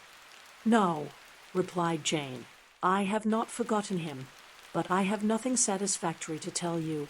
Mr. Bingley does not know the whole of his history, and is quite ignorant of the circumstances which have principally offended Mr. Darcy, but he will vouch for the good conduct, the probity and honour of his friend, and is perfectly convinced that Mr. Wickham has deserved much less attention from Mr. Darcy than he has received, and I am sorry to say that by his account as well as his sister's. Mr. Wickham is by no means a respectable young man. I am afraid he has been very imprudent, and has deserved to lose Mr. Darcy's regard. Mr. Bingley does not know Mr. Wickham himself. No, he never saw him till the other morning at Meryton. This account, then, is what he has received from Mr. Darcy. I am perfectly satisfied. But what does he say of the living? He does not exactly recollect the circumstances, though he has heard them from Mr. Darcy more than once, but he believes that it was left to him conditionally only. I have not a doubt of Mr. Bingley's sincerity, said Elizabeth warmly, but you must excuse my not being convinced by assurances only. Mr. Bingley's defence of his friend was a very able one, I dare say, but since he is unacquainted with several parts of the story, and has learnt the rest from that friend himself, I shall venture still to think of both gentlemen as I did before. She then changed the discourse to one more gratifying to each, and on which there could be no difference of sentiment. Elizabeth listened with delight to the happy, though modest hopes which Jane entertained of Bingley's regard, and said all in her power to heighten her confidence in it. On their being joined by Mr. Bingley himself, Elizabeth withdrew to Miss Lucas, to whose inquiry after the pleasantness of her last partner she had scarcely replied, before Mr. Collins came up to them and told her with great exultation that he had just been so fortunate as to make a most important discovery. I have found out, said he, by a singular accident, that there is now in the room a near relation of my patroness. I happened to overhear the gentleman himself mentioning to the young lady who does the honours of this house the names of his cousin Mr. Burf, and of her mother Lady Catherine. How wonderfully these sort of things occur! Who would have thought of my meeting with, perhaps, a nephew of Lady Catherine de Bourgh in this assembly? I am most thankful that the discovery is made in time for me to pay my respects to him, which I am now going to do, and trust he will excuse my not having done it before. My total ignorance of the connection must plead my apology. You are not going to introduce yourself to Mr. Darcy. Indeed I am. I shall entreat his pardon for not having done it earlier. I believe him to be Lady Catherine's nephew. It will be in my power to assure him that her ladyship was quite well yesterday se'night. Elizabeth tried hard to dissuade him from such a scheme, assuring him that Mr. Darcy would consider his addressing him without introduction as an impertinent freedom rather than a compliment to his aunt, that it was not in the least necessary there should be any notice on either side, and that if it were, it must belong to Mr. Darcy, the superior in consequence, to begin the acquaintance. Mr. Collins listened to her with the determined air of following his own inclination, and when she ceased speaking, replied thus: "My dear Miss Elizabeth, I have the highest opinion in the world of your excellent judgment in all matters within the scope of your understanding, but permit me to say that there must be a wide difference between the established forms of ceremony amongst the laity and those which regulate the clergy. For give me leave to observe that I consider the clerical office as equal in point of dignity with the highest rank in the kingdom, provided that a proper humility of behavior is at the same time maintained. You must therefore allow me to follow the dictates of my conscience on this occasion, which leads me to perform what I look on as a point of duty. Pardon me for neglecting to profit by your advice, which on every other subject shall be my constant guide, though in the case before us I consider myself more fitted by education and habitual study to decide on what is right than a young lady like yourself." And with a low bow he left her to attack Mr. Darcy, whose reception of his advances she eagerly watched, and whose astonishment at being so addressed was very evident. Her cousin prefaced his speech with a solemn bow, and though she could not hear a word of it, she felt as if hearing it all, and saw in the motion of his lips the words apology, Hunsford, and Lady Catherine de Bourgh. It vexed her to see him expose himself to such a man. Mr. Darcy was eyeing him with unrestrained wonder, and when at last Mr. Collins allowed him time to speak, replied with an air of distant civility. Mr. Collins, however, was not discouraged from speaking again, and Mr. Darcy's contempt seemed abundantly increasing with the length of his second speech, and at the end of it he only made him a slight bow, and moved another way. Mr. Collins then returned to Elizabeth. "I have no reason, I assure you," said he, "to be dissatisfied with my reception." Mr. Darcy seemed much pleased with the attention. He answered me with the utmost civility, and even paid me the compliment of saying that he was so well convinced of Lady Catherine's discernment as to be certain she could never bestow a favour unworthily. It was really a very handsome thought. Upon the whole, I am much pleased with him. As Elizabeth had no longer any interest of her own to pursue, she turned her attention almost entirely on her sister and Mr. Bingley, and the train of agreeable reflections which her observations gave birth to made her perhaps almost as happy as Jane. She saw her in idea settled in that very house in all the felicity which a marriage of true affection could bestow, and she felt capable under such circumstances of endeavouring even to like Bingley's two sisters. Her mother's thoughts she plainly saw were bent the same way, and she determined not to venture near her, lest she might hear too much. When they sat down to supper, therefore, she considered it a most unlucky perverseness which placed them within one of each other, and deeply was she vexed to find that her mother was talking to that one person, Lady Lucas, freely, openly, and of nothing else but of her expectation that Jane would be soon married to Mr. Bingley. It was an animating subject, and Mrs. Bennet seemed incapable of fatigue while enumerating the advantages of the match. His being such a charming young man, and so rich, and living but 3 miles from them, were the first points of self-gratulation. And then it was such a comfort to think how fond the two sisters were of Jane, and to be certain that they must desire the connection as much as she could do. It was, moreover, such a promising thing for her younger daughters, as Jane's marrying so greatly must throw them in the way of other rich men. And lastly, it was so pleasant at her time of life to be able to consign her single daughters to the care of their sister, that she might not be obliged to go into company more than she liked. It was necessary to make this circumstance a matter of pleasure, because on such occasions it is the etiquette. But no one was less likely than Mrs. Bennet to find comfort in staying at home at any period of her life. She concluded with many good wishes that Lady Lucas might soon be equally fortunate, though evidently and triumphantly believing there was no chance of it.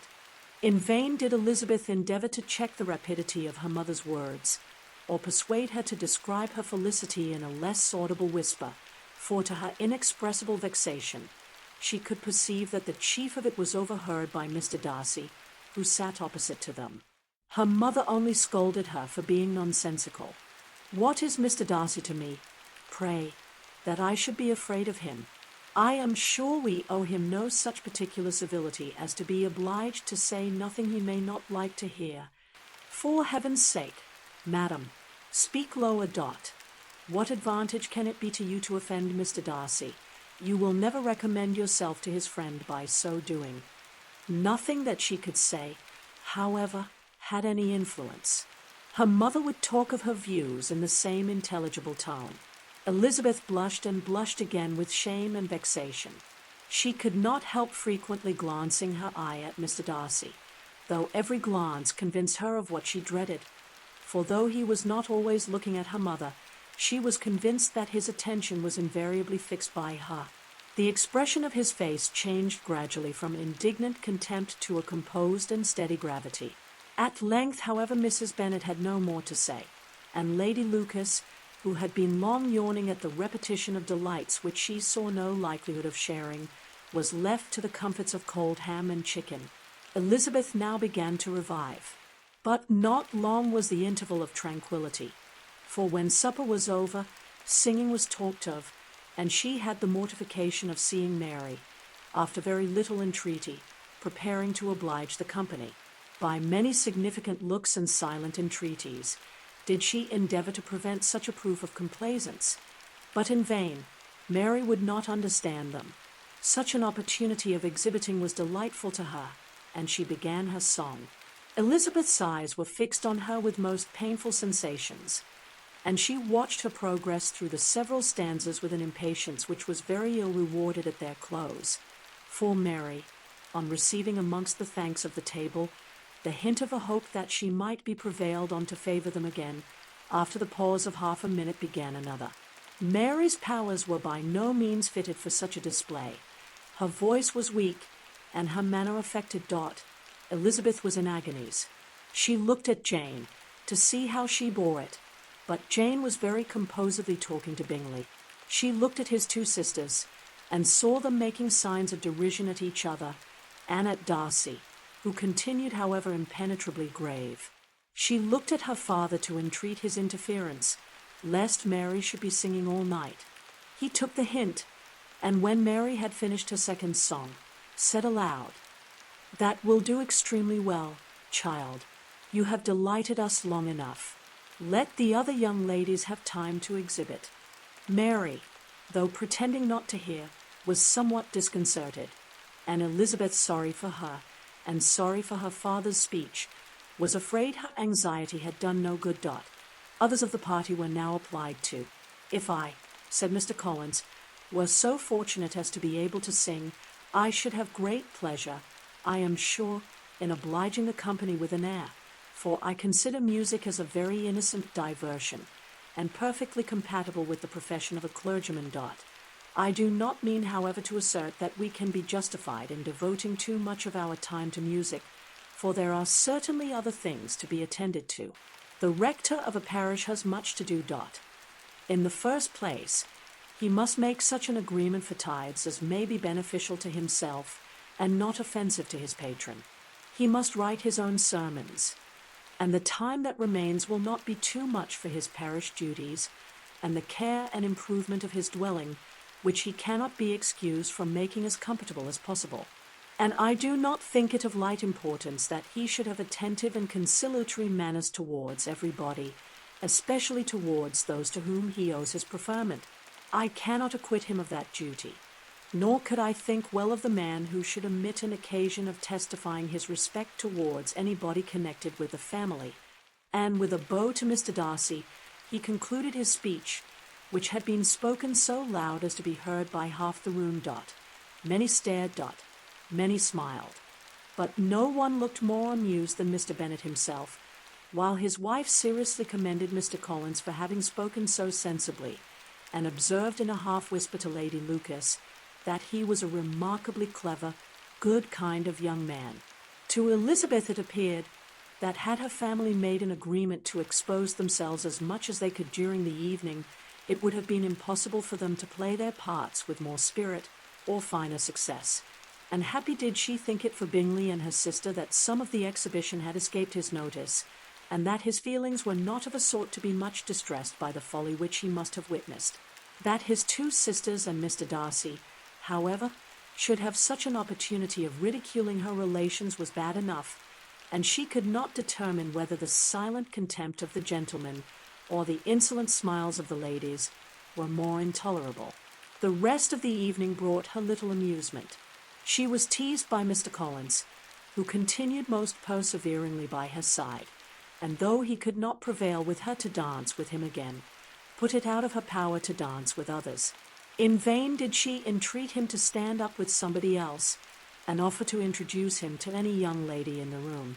He assured her that as to dancing, he was perfectly indifferent to it, that his chief object was by delicate attentions to recommend himself to her, and that he should therefore make a point of remaining close to her the whole evening.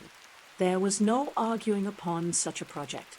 She owed her greatest relief to her friend Miss Lucas, who often joined them, and good-naturedly engaged Mr. Collins's conversation to herself.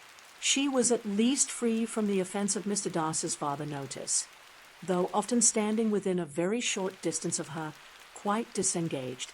He never came near enough to speak. She felt it to be the probable consequence of her allusions to Mr. Wickham, and rejoiced in it. The long-bound party were the last of all the company to depart, and by a manoeuvre of Mrs. Bennet had to wait for their carriages a quarter of an hour after everybody else was gone, which gave them time to see how heartily they were wished away by some of the family. Mrs. Hurst and her sister scarcely opened their mouths except to complain of fatigue, and were evidently impatient to have the house to themselves. They repulsed every attempt of Mrs. Bennet at conversation, and by so doing threw a languor over the whole party, which was very little relieved by the long speeches of Mr. Collins, who was complimenting Mr. Bingley and his sisters on the elegance of their entertainment, and the hospitality and politeness which had marked their behaviour to their guests. Darcy said nothing at all. Mr. Bennet, in equal silence, was enjoying the scene. Mr. Bingley and Jane were standing together, a little detached from the rest, and talked only to each other. Elizabeth preserved as steady a silence as either Mrs. Hurst or Miss Bingley, and even Lydia was too much fatigued to utter more than the occasional exclamation of "Lord, how tired I am," accompanied by a violent yawn. When at length they arose to take leave, Mrs. Bennet was most pressingly civil in her hope of seeing the whole family soon at Longbourn, and addressed herself particularly to Mr. Bingley, to assure him how happy he would make them by eating a family dinner with them at any time, without the ceremony of a formal invitation. Bingley was all grateful pleasure, and he readily engaged for taking the earliest opportunity of waiting on her, after his return from London, whither he was obliged to go the next day for a short time. Mrs. Bennet was perfectly satisfied, and quitted the house under the delightful persuasion that, allowing for the necessary preparations of settlements, new carriages, and wedding clothes, she should undoubtedly see her daughter settled at Netherfield in the course of 3 or 4 months. Of having another daughter married to Mr. Collins, she thought with equal certainty, and with considerable, though not equal, pleasure. Elizabeth was the least dear to her of all her children, and though the man and the match were quite good enough for her, the worth of each was eclipsed by Mr. Bingley and Netherfield.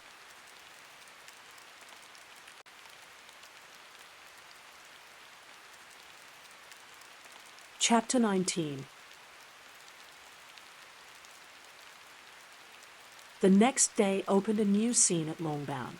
Mr. Collins made his declaration in form, having resolved to do it without loss of time, as his leave of absence extended only to the following Saturday, and having no feelings of diffidence to make it distressing to himself even at the moment, he set about it in a very orderly manner, with all the observances which he supposed a regular part of the business. On finding Mrs. Bennet, Elizabeth, and one of the younger girls together, soon after breakfast, he addressed the mother in these words: "May I hope, madam, for your interest with your fair daughter Elizabeth, when I solicit for the honour of a private audience with her in the course of this morning." Before Elizabeth had time for anything but a blush of surprise, Mrs. Bennet instantly answered, "Oh dear, yes, certainly, Dot. I am sure Lizzie will be very happy. I am sure she can have no objection, Dot. Come, Kitty, I want you upstairs." And gathering her work together, she was hastening away, when Elizabeth called out, "Dear, do not go, Dot. I beg you will not go, Dot. Mr. Collins must excuse me, Dot. He can have nothing to say to me that anybody need not hear. I am going away myself." "No, no, nonsense. Lizzie, Dot, I desire you will stay where you are." And upon Elizabeth's seeming really, with vexed and embarrassed looks, about to escape, she added, "Lizzie, I insist upon your staying and hearing Mr. Collins." Elizabeth would not oppose such an injunction, and a moment's consideration making her also sensible that it would be wisest to get it over as soon and as quietly as possible, she sat down again, and tried to conceal by incessant employment the feelings which were divided between distress and diversion. Mrs. Bennet and Kitty walked off, and as soon as they were gone Mr. Collins began, "Believe me, my dear Miss Elizabeth, that your modesty, so far from doing you any disservice, rather adds to your other perfections. You would have been less amiable in my eyes had there not been this little unwillingness. But allow me to assure you that I have your respected mother's permission for this address. You can hardly doubt the purport of my discourse, however your natural delicacy may lead you to dissemble. My attentions have been too marked to be mistaken. Almost as soon as I entered the house I singled you out as the companion of my future life. But before I am run away with by my feelings on this subject, perhaps it will be advisable for me to state my reasons for marrying, and moreover for coming into Hertfordshire with the design of selecting a wife, as I certainly did. The idea of Mr. Collins, with all his solemn composure, being run away with by his feelings, made Elizabeth so near laughing that she could not use the short pause he allowed in any attempt to stop him farther, and he continued, "My reasons for marrying are, first, that I think it a right thing for every clergyman in easy circumstances, like myself, to set the example of matrimony in his parish. Secondly, that I am convinced it will add very greatly to my happiness. And thirdly, which perhaps I ought to have mentioned earlier, that it is the particular advice and recommendation of the very noble lady whom I have the honour of calling patroness. Twice has she condescended to give me her opinion, unasked too, on this subject, and it was but the very Saturday night before I left Hunsford, between our pools at Quadrille, while Mrs. Jenkinson was arranging Mr. Burfer's footstool, that she said, 'Mr. Collins, you must marry. A clergyman like you must marry, Dot. Choose properly, choose a gentlewoman for my sake, and for your own. Let her be an active, useful sort of person, not brought up high, but able to make a small income go a good way. This is my advice. Find such a woman as soon as you can. Bring her to Hunsford, and I will visit her. Allow me, by the way, to observe, my fair cousin, that I do not reckon the notice and kindness of Lady Catherine de Bourgh as among the least of the advantages in my power to offer. You will find her manners beyond anything I can describe, and your wit and vivacity I think must be acceptable to her, especially when tempered with the silence and respect which her rank will inevitably excite. Thus much for my general intention in favour of matrimony. It remains to be told why my views were directed to Longbourn instead of my own neighbourhood, where I assure you there are many amiable young women. But the fact is, that being as I am to inherit this estate after the death of your honored father, who, however, may live many years longer, I could not satisfy myself without resolving to choose a wife from among his daughters, that the loss to them might be as little as possible when the melancholy event takes place, which, however, as I have already said, may not be for several years.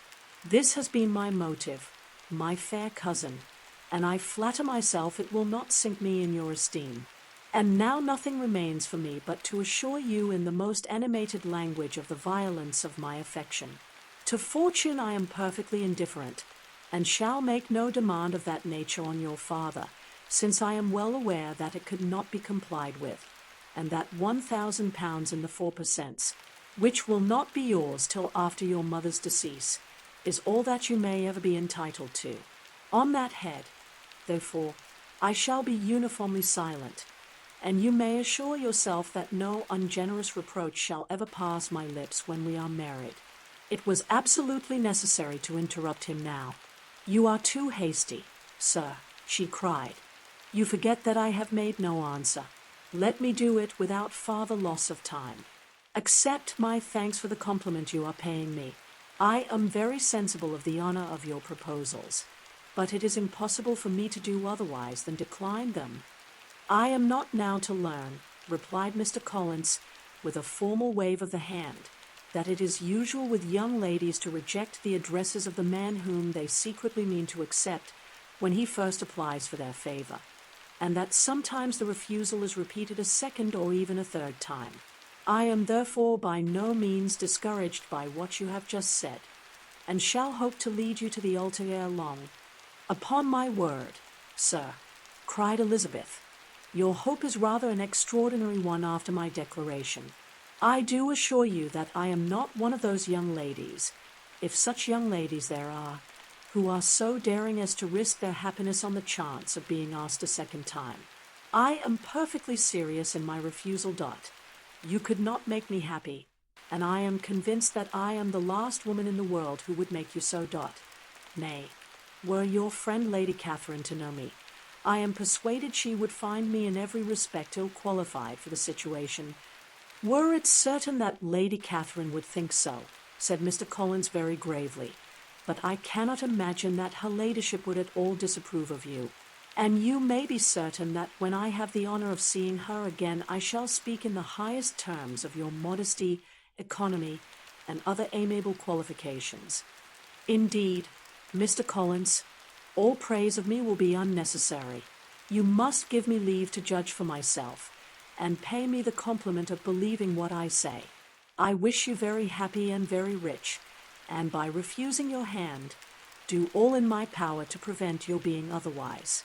In making me the offer, you must have satisfied the delicacy of your feelings with regard to my family, and may take possession of Longbourn estate whenever it falls, without any self-reproach. This matter may be considered, therefore, as finally settled, and rising as she thus spoke, she would have quitted the room, had not Mr. Collins thus addressed her. When I do myself the honor of speaking to you next on this subject, I shall hope to receive a more favorable answer than you have now given me, though I am far from accusing you of cruelty at present, because I know it to be the established custom of your sex to reject a man on the first application, and perhaps you have even now said as much to encourage my suit as would be consistent with the true delicacy of the female character. Really, Mr. Collins, cried Elizabeth with some warmth, you puzzle me exceedingly. If what I have hitherto said can appear to you in the form of encouragement, I know not how to express my refusal in such a way as may convince you of its being one. You must give me leave to flatter myself, my dear cousin, that your refusal of my addresses is merely words, of course. My reasons for believing it are briefly these. It does not appear to me that my hand is unworthy your acceptance, or that the establishment I can offer would be any other than highly desirable. My situation in life, my connections with the family of de Bourgh, and my relationship to your own, are circumstances highly in my favor, and you should take it into farther consideration that in spite of your manifold attractions, it is by no means certain that another offer of marriage may ever be made you. Your portion is unhappily so small that it will in all likelihood undo the effects of your loveliness and amiable qualifications. As I must therefore conclude that you are not serious in your rejection of me, I shall choose to attribute it to your wish of increasing my love by suspense, according to the usual practice of elegant females. I do assure you, sir, that I have no pretension whatever to that kind of elegance which consists in tormenting a respectable man. I would rather be paid the compliment of being believed sincere. I thank you again and again for the honor you have done me in your proposals, but to accept them is absolutely impossible. My feelings in every respect forbid it. Can I speak plainer? Do not consider me now as an elegant female intending to plague you, but as a rational creature speaking the truth from her heart. You are uniformly charming, cried he, with an air of awkward gallantry, and I am persuaded that when sanctioned by the express authority of both your excellent parents, my proposals will not fail of being acceptable. To such perseverance in wilful self-deception Elizabeth would make no reply, and immediately and in silence withdrew, determined, if he persisted in considering her repeated refusals as flattering encouragement, to apply to her father, whose negative might be uttered in such a manner as must be decisive, and whose behavior at least could not be mistaken for the affectation and coquetry of an elegant female. Chapter 20.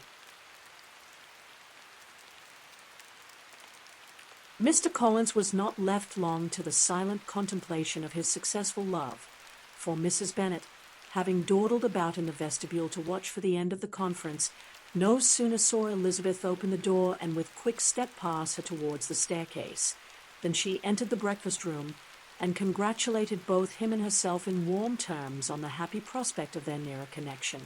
Mr. Collins received and returned these felicitations with equal pleasure, and then proceeded to relate the particulars of their interview, with the result of which he trusted he had every reason to be satisfied, since the refusal which his cousin had steadfastly given him would naturally flow from her bashful modesty and the genuine delicacy of her character. This information, however, startled Mrs. Bennet. She would have been glad to be equally satisfied that her daughter had meant to encourage him by protesting against his proposals, but she dared not to believe it, and could not help saying so. But depend upon it, Mr. Collins, she added, that Lizzie shall be brought to reason. I will speak to her about it myself directly. She is a very headstrong, foolish girl, and does not know her own interest, but I will make her know it. Pardon me for interrupting you, madam, cried Mr. Collins, but if she is really headstrong and foolish, I know not whether she would altogether be a very desirable wife to a man in my situation, who naturally looks for happiness in the marriage state. If therefore she actually persists in rejecting my suit, perhaps it were better not to force her into accepting me, because if liable to such defects of temper, she could not contribute much to my felicity. Sir, you quite misunderstand me, said Mrs. Bennet, alarmed. Lizzie is only headstrong in such matters as these. In everything else she is as good-natured a girl as ever lived. I will go directly to Mr. Bennet, and we shall very soon settle it with her. I am sure. She would not give him time to reply, but hurrying instantly to her husband, called out as she entered the library, "Oh, Mr. Bennet, you are wanted immediately. We are all in an uproar. You must come and make Lizzie marry Mr. Collins, for she vows she will not have him, and if you do not make haste he will change his mind and not have her." Mr. Bennet raised his eyes from his book as she entered, and fixed them on her face with a calm unconcern which was not in the least altered by her communication. "I have not the pleasure of understanding you," said he, when she had finished her speech. "Of what are you talking?" "Of Mr. Collins and Lizzie. Lizzie declares she will not have Mr. Collins, and Mr. Collins begins to say that he will not have Lizzie. And what am I to do on the occasion? It seems an hopeless business. Speak to Lizzie about it yourself. Tell her that you insist upon her marrying him. Let her be called down. She shall hear my opinion." Mrs. Bennet rang the bell, and Miss Elizabeth was summoned to the library. "Come here, child," cried her father as she appeared. "I have sent for you on an affair of importance. I understand that Mr. Collins has made you an offer of marriage. Is it true?" Elizabeth replied that it was. "Very well. And this offer of marriage you have refused?" "I have, sir." "Very well. We now come to the point. Your mother insists upon your accepting it. Is not it so, Mrs. Bennet?" "Yes, or I will never see her again. An unhappy alternative is before you, Elizabeth. From this day you must be a stranger to one of your parents. Your mother will never see you again if you do not marry Mr. Collins, and I will never see you again if you do." Elizabeth could not but smile at such a conclusion of such a beginning, but Mrs. Bennet, who had persuaded herself that her husband regarded the affair as she wished, was excessively disappointed. "What do you mean, Mr. Bennet, by talking in this way? You promised me to insist upon her marrying him." "My dear," replied her husband, "I have two small favors to request. First, that you will allow me the free use of my understanding on the present occasion, and secondly, of my room. I shall be glad to have the library to myself as soon as may be." Not yet, however, in spite of her disappointment in her husband, did Mrs. Bennet give up the point. She talked to Elizabeth again and again, coaxed and threatened her by turns. She endeavored to secure Jane in her interest, but Jane with all possible mildness declined interfering, and Elizabeth sometimes with real earnestness and sometimes with playful gaiety replied to her attacks. Though her manner varied, however, her determination never did. Mr. Collins, meanwhile, was meditating in solitude on what had passed. He thought too well of himself to comprehend on what motive his cousin could refuse him, and though his pride was hurt, he suffered in no other way. His regard for her was quite imaginary, and the possibility of her deserving her mother's reproach prevented his feeling any regret. While the family were in this confusion, Charlotte Lucas came to spend the day with them. She was met in the vestibule by Lydia, who, flying to her, cried in a half-whisper, "I am glad you are come, for there is such fun here. What do you think has happened this morning? Mr. Collins has made an offer to Lizzie, and she will not have him." Charlotte had hardly time to answer before they were joined by Kitty, who came to tell the same news, and no sooner had they entered the breakfast room, where Mrs. Bennet was alone, than she likewise began on the subject, calling on Miss Lucas for her compassion, and entreating her to persuade her friend Lizzie to comply with the wishes of all her family. "Pray do, my dear Miss Lucas," she added in a melancholy tone, "for nobody is on my side, nobody takes part with me, I am cruelly used, nobody feels for my poor nerves." Charlotte's reply was spared by the entrance of Jane and Elizabeth. "Aye, there she comes," continued Mrs. Bennet, looking as unconcerned as may be, and caring no more for us than if we were at York, provided she can have her own way. But I tell you what, Miss Lizzie, if you take it into your head to go on refusing every offer of marriage in this way, you will never get a husband at all, and I am sure I do not know who is to maintain you when your father is dead. I shall not be able to keep you, and so I warn you. I have done with you from this very day. I told you in the library, you know, that I should never speak to you again, and you will find me as good as my word. I have no pleasure in talking to undutiful children. Not that I have much pleasure indeed in talking to anybody. People who suffer as I do from nervous complaints can have no great inclination for talking. Nobody can tell what I suffer, but it is always so. Those who do not complain are never pitied." Her daughters listened in silence to this effusion, sensible that any attempt to reason with or soothe her would only increase the irritation. She talked on, therefore, without interruption from any of them till they were joined by Mr. Collins, who entered with an air more stately than usual, and on perceiving whom, she said to the girls, "Now, I do insist upon it, that you, all of you, hold your tongues, and let Mr. Collins and me have a little conversation together." Elizabeth passed quietly out of the room. Jane and Kitty followed, but Lydia stood her ground. determined to hear all she could, and Charlotte, detained first by the civility of Mr. Collins, whose inquiries after herself and all her family were very minute, and then by a little curiosity, satisfied herself with walking to the window and pretending not to hear. In a doleful voice, Mrs. Bennet thus began the projected conversation. "Oh, Mr. Collins." "My dear madam," replied he, "let us be forever silent on this point. Far be it from me," he presently continued in a voice that marked his displeasure, "to resent the behavior of your daughter.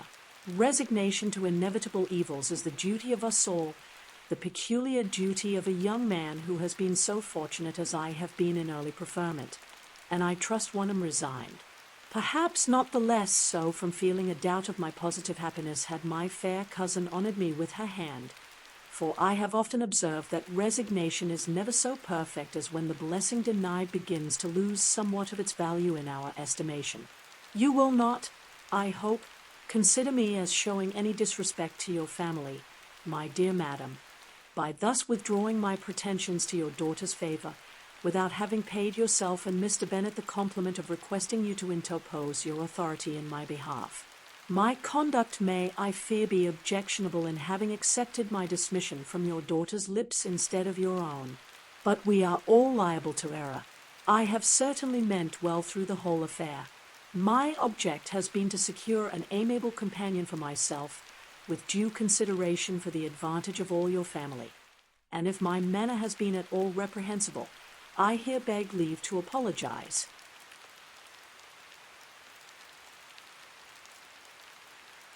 Chapter 21.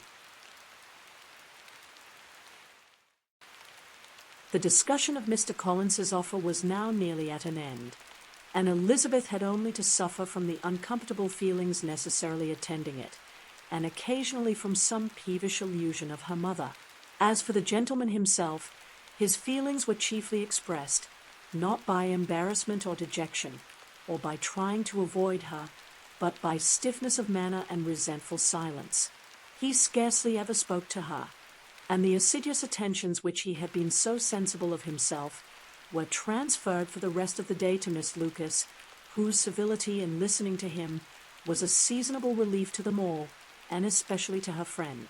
The morrow produced no abatement of Mrs. Bennet's ill humour or ill health. Mr. Collins was also in the same state of angry pride. Elizabeth had hoped that his resentment might shorten his visit, but his plan did not appear in the least affected by it.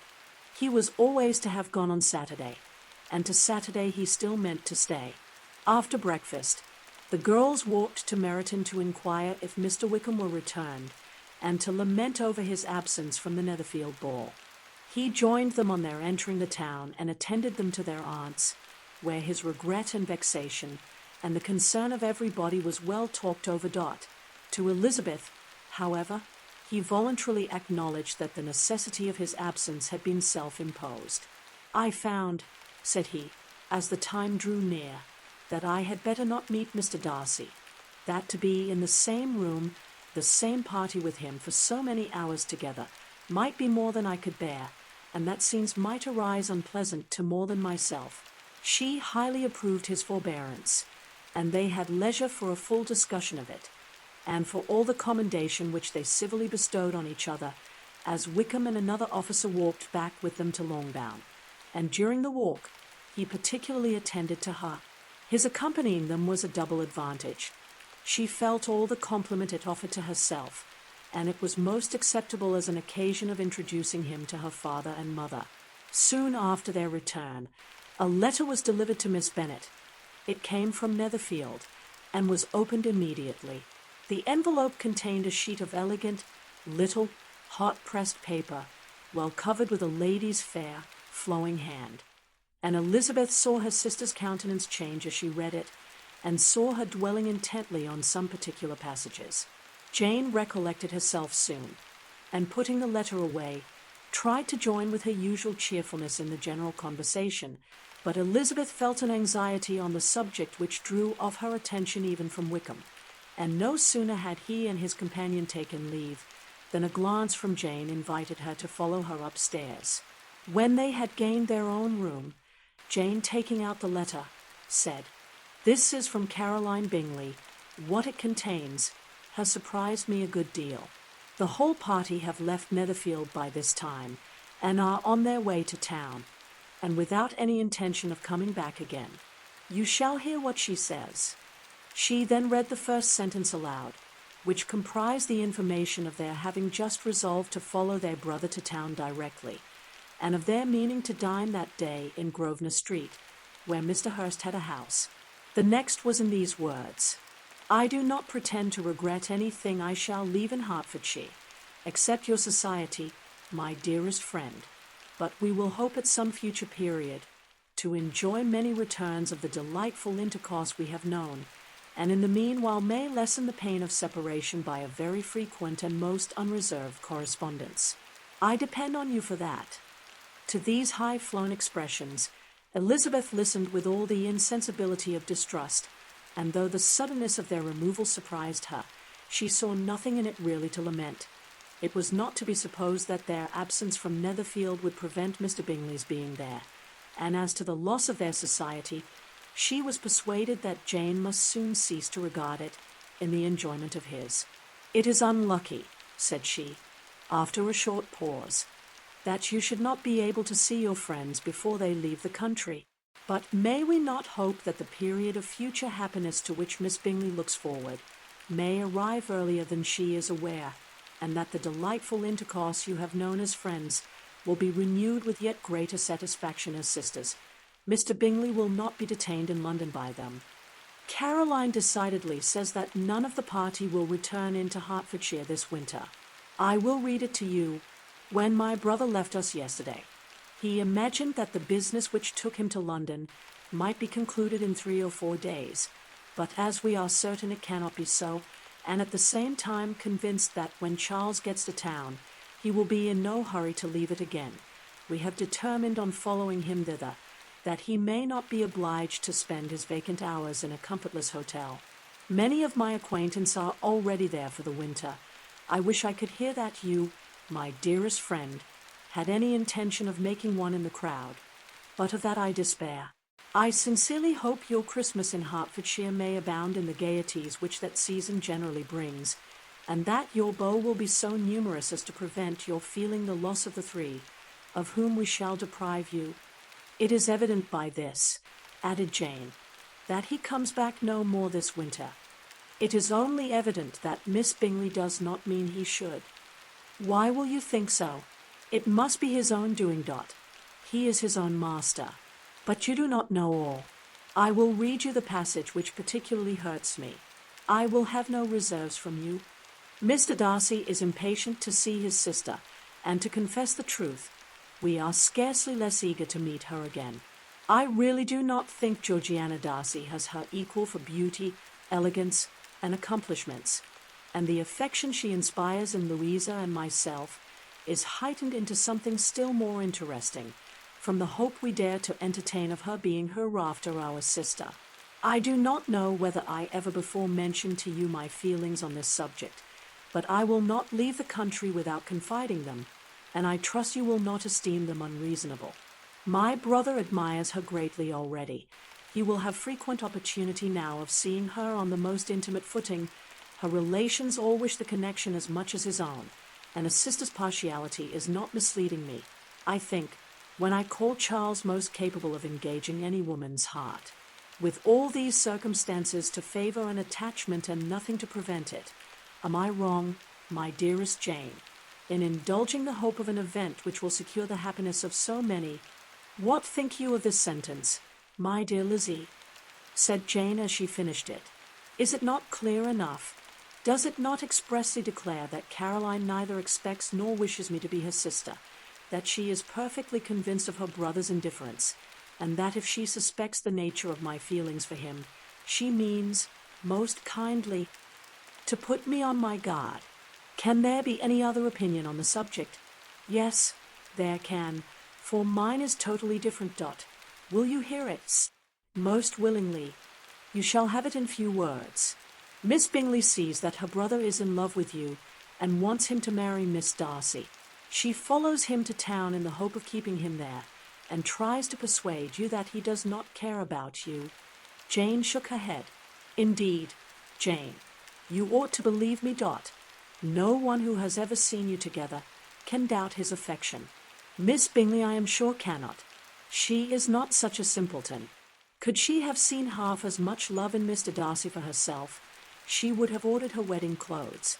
But the case is this: we are not rich enough or grand enough for them, and she is the more anxious to get Miss Darcy for her brother from the notion that when there has been one into marriage, she may have less trouble in achieving a second, in which there is certainly some ingenuity, and I dare say it would succeed if Mr. Burf were out of the way.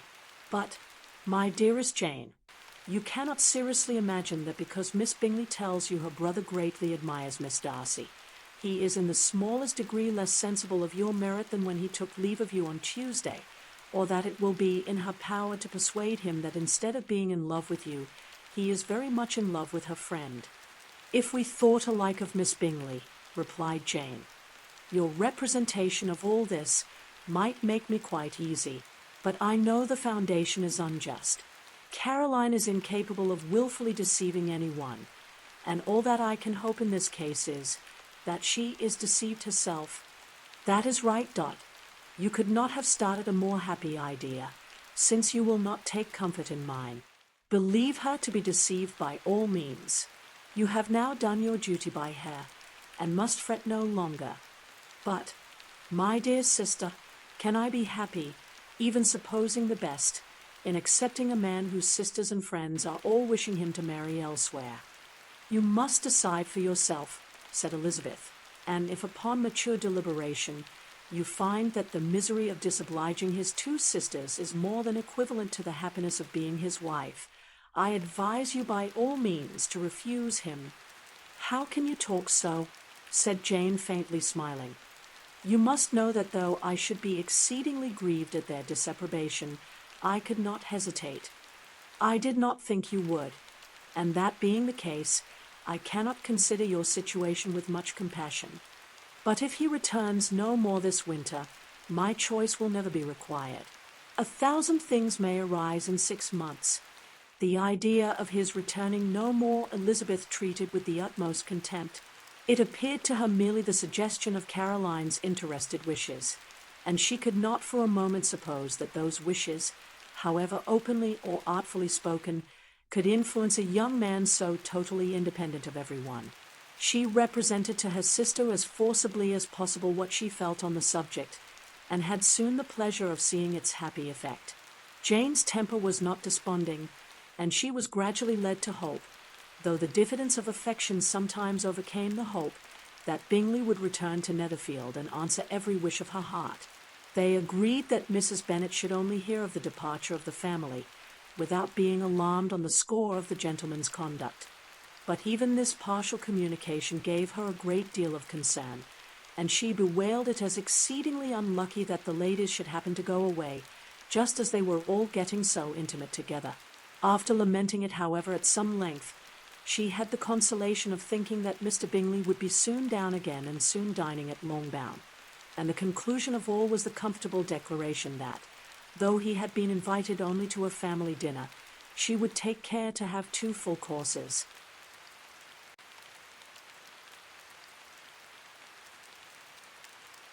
Chapter 22.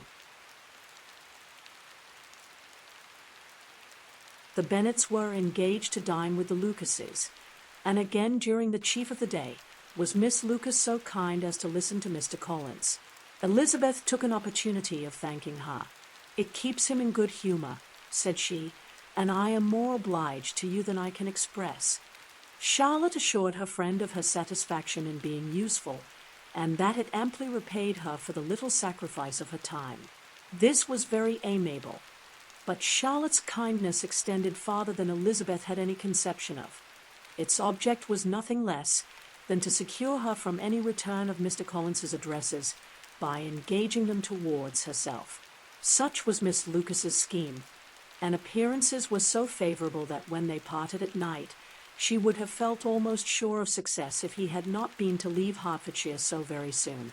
But here she did injustice to the fire and independence of his character, for it led him to escape out of Longbourn House the next morning with admirable slyness, and hasten to Lucas Lodge to throw himself at her feet. He was anxious to avoid the notice of his cousins, from a conviction that if they saw him depart, they could not fail to conjecture his design, and he was not willing to have the attempt known till its success could be known likewise. For though feeling almost secure, and with reason, for Charlotte had been tolerably encouraging, he was comparatively diffident since the adventure of Wednesday. His reception, however, was of the most flattering kind. Miss Lucas perceived him from an upper window as he walked towards the house, and instantly set out to meet him accidentally in the lane. But little had she dared to hope that so much love and eloquence awaited her there. In as short a time as Mr. Collins's long speeches would allow, everything was settled between them to the satisfaction of both, and as they entered the house, he earnestly entreated her to name the day that was to make him the happiest of men, and though such a solicitation must be waived for the present, the lady felt no inclination to trifle with his happiness. The stupidity with which he was favoured by nature must guard his courtship from any charm that could make a woman wish for its continuance, and Miss Lucas, who accepted him solely from the pure and disinterested desire of an establishment, cared not how soon that establishment were gained. Sir William and Lady Lucas were speedily applied to for their consent, and it was bestowed with a most joyful alacrity. Mr. Collins's present circumstances made it a most eligible match for their daughter, to whom they could give little fortune, and his prospects of future wealth were exceedingly fair. Lady Lucas began directly to calculate with more interest than the matter had ever excited before how many years longer Mr. Bennet was likely to live, and Sir William gave it as his decided opinion that whenever Mr. Collins should be in possession of the Longbourn estate, it would be highly expedient that both he and his wife should make their appearance at St. James's. The whole family, in short, were properly overjoyed on the occasion. The younger girls formed hopes of coming out a year or two sooner than they might otherwise have done, and the boys were relieved from their apprehension of Charlotte's dying an old maid. Charlotte herself was tolerably composed. She had gained her point, and had time to consider of it. Her reflections were in general satisfactory. Mr. Collins, to be sure, was neither sensible nor agreeable. His society was irksome, and his attachment to her must be imaginary. But still he would be her husband. Without thinking highly either of men or of matrimony, marriage had always been her object. It was the only honourable provision for well-educated young women of small fortune, and however uncertain of giving happiness, must be their pleasantest preservative from want. This preservative she had now obtained, and at the age of 27, without having ever been handsome, she felt all the good luck of it. The least agreeable circumstance in the business was the surprise it must occasion to Elizabeth Bennet, whose friendship she valued beyond that of any other person. Elizabeth would wonder, and probably would blame her, and though her resolution was not to be shaken, her feelings must be hurt by such disapprobation. She resolved to give her the information herself, and therefore charged Mr. Collins, when he returned to Longbourn to dinner, to drop no hint of what had passed before any of the family. A promise of secrecy was of course very dutifully given, but it could not be kept without difficulty, for the curiosity excited by his long absence burst forth in such very direct questions on his return as required some ingenuity to evade, and he was at the same time exercising great self-denial, for he was longing to publish his prosperous love. As he was to begin his journey too early on the morrow to see any of the family, the ceremony of leave-taking was performed when the ladies moved for the night, and Mrs. Bennet, with great politeness and cordiality, said how happy they should be to see him at Longbourn again, whenever his other engagements might allow him to visit them. "My dear madam," he replied, "this invitation is particularly gratifying, because it is what I have been hoping to receive, and you may be very certain that I shall avail myself of it as soon as possible." They were all astonished, and Mr. Bennet, who could by no means wish for so speedy a return, immediately said, "But is there not danger of Lady Catherine's disapprobation here? My good sir, you had better neglect your relations than run the risk of offending your patroness." "My dear sir," replied Mr. Collins, I am particularly obliged to you for this friendly caution, and you may depend upon my not taking so material a step without her ladyship's concurrence. You cannot be too much on your guard. Risk anything rather than her displeasure, and if you find it likely to be raised by your coming to us again, which I should think exceedingly probable, stay quietly at home, and be satisfied that we shall take no offence. Believe me, my dear sir, my gratitude is warmly excited by such affectionate attention, and depend upon it, you will speedily receive from me a letter of thanks for this, as well as for every other mark of your regard during my stay in Hertfordshire. As for my fair cousins, though my absence may not be long enough to render it necessary, I shall now take the liberty of wishing them health and happiness, not excepting my cousin Elizabeth. With proper civilities the ladies then withdrew, all of them equally surprised to find that he meditated a quick return. Mrs. Bennet wished to understand by it that he thought of paying his addresses to one of her younger girls, and Mary might have been prevailed on to accept him. She rated his abilities much higher than any of the others. There was a solidity in his reflections which often struck her, and though by no means so clever as herself, she thought that if encouraged to read and improve himself by such an example as Huss, he might become a very agreeable companion. But on the following morning, every hope of this kind was done away. Miss Lucas called soon after breakfast, and in a private conference with Elizabeth related the event of the day before. The possibility of Mr. Collins's fancying himself in love with her friend had once occurred to Elizabeth within the last day or two, but that Charlotte could encourage him seemed almost as far from possibility as that she could encourage him herself, and her astonishment was consequently so great as to overcome at first the bounds of decorum, and she could not help crying out, "Engaged to Mr. Collins! My dear Charlotte! Impossible!" The steady countenance which Miss Lucas had commanded in telling her story gave way to a momentary confusion here on receiving so direct a reproach, though, as it was no more than she expected, she soon regained her composure, and calmly replied, "Why should you be surprised, my dear Eliza? Do you think it incredible that Mr. Collins should be able to procure any woman's good opinion, because he was not so happy as to succeed with you?" But Elizabeth had now recollected herself, and making a strong effort for it, was able to assure her with tolerable firmness that the prospect of their relationship was highly grateful to her, and that she wished her all imaginable happiness. "I see what you are feeling," replied Charlotte. "You must be surprised, very much surprised, so lately as Mr. Collins was wishing to marry you. But when you have had time to think it all over, I hope you will be satisfied with what I have done. I am not romantic, you know. I never was. I ask only a comfortable home. And considering Mr. Collins's character, connections, and situation in life, I am convinced that my chance of happiness with him is as fair as most people can boast on entering the marriage state." Elizabeth quietly answered undoubtedly, and after an awkward pause, they returned to the rest of the family. Charlotte did not stay much longer, and Elizabeth was then left to reflect on what she had heard. It was a long time before she became at all reconciled to the idea of so unsuitable a match. The strangeness of Mr. Collins's making 2 offers of marriage within 3 days was nothing in comparison of his being now accepted. She had always felt that Charlotte's opinion of matrimony was not exactly like her own, but she could not have supposed it possible that when called into action, she would have sacrificed every better feeling to worldly advantage. Charlotte, the wife of Mr. Collins, was a most humiliating picture, and to the pang of a friend disgracing herself and sunk in her esteem, was added the distressing conviction that it was impossible for that friend to be tolerably happy in the lot she had chosen.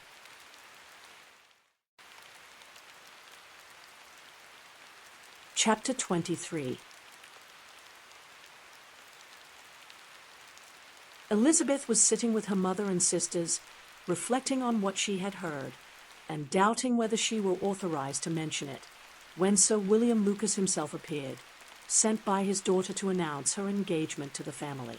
With many compliments to them, and much self-gratulation on the prospect of a connection between the houses, he unfolded the matter, to an audience not merely wondering, but incredulous, for Mrs. Bennet, with more perseverance than politeness, protested he must be entirely mistaken, and Lydia, always unguarded and often uncivil, boisterously exclaimed, "Good Lord, Sir William, how can you tell such a story?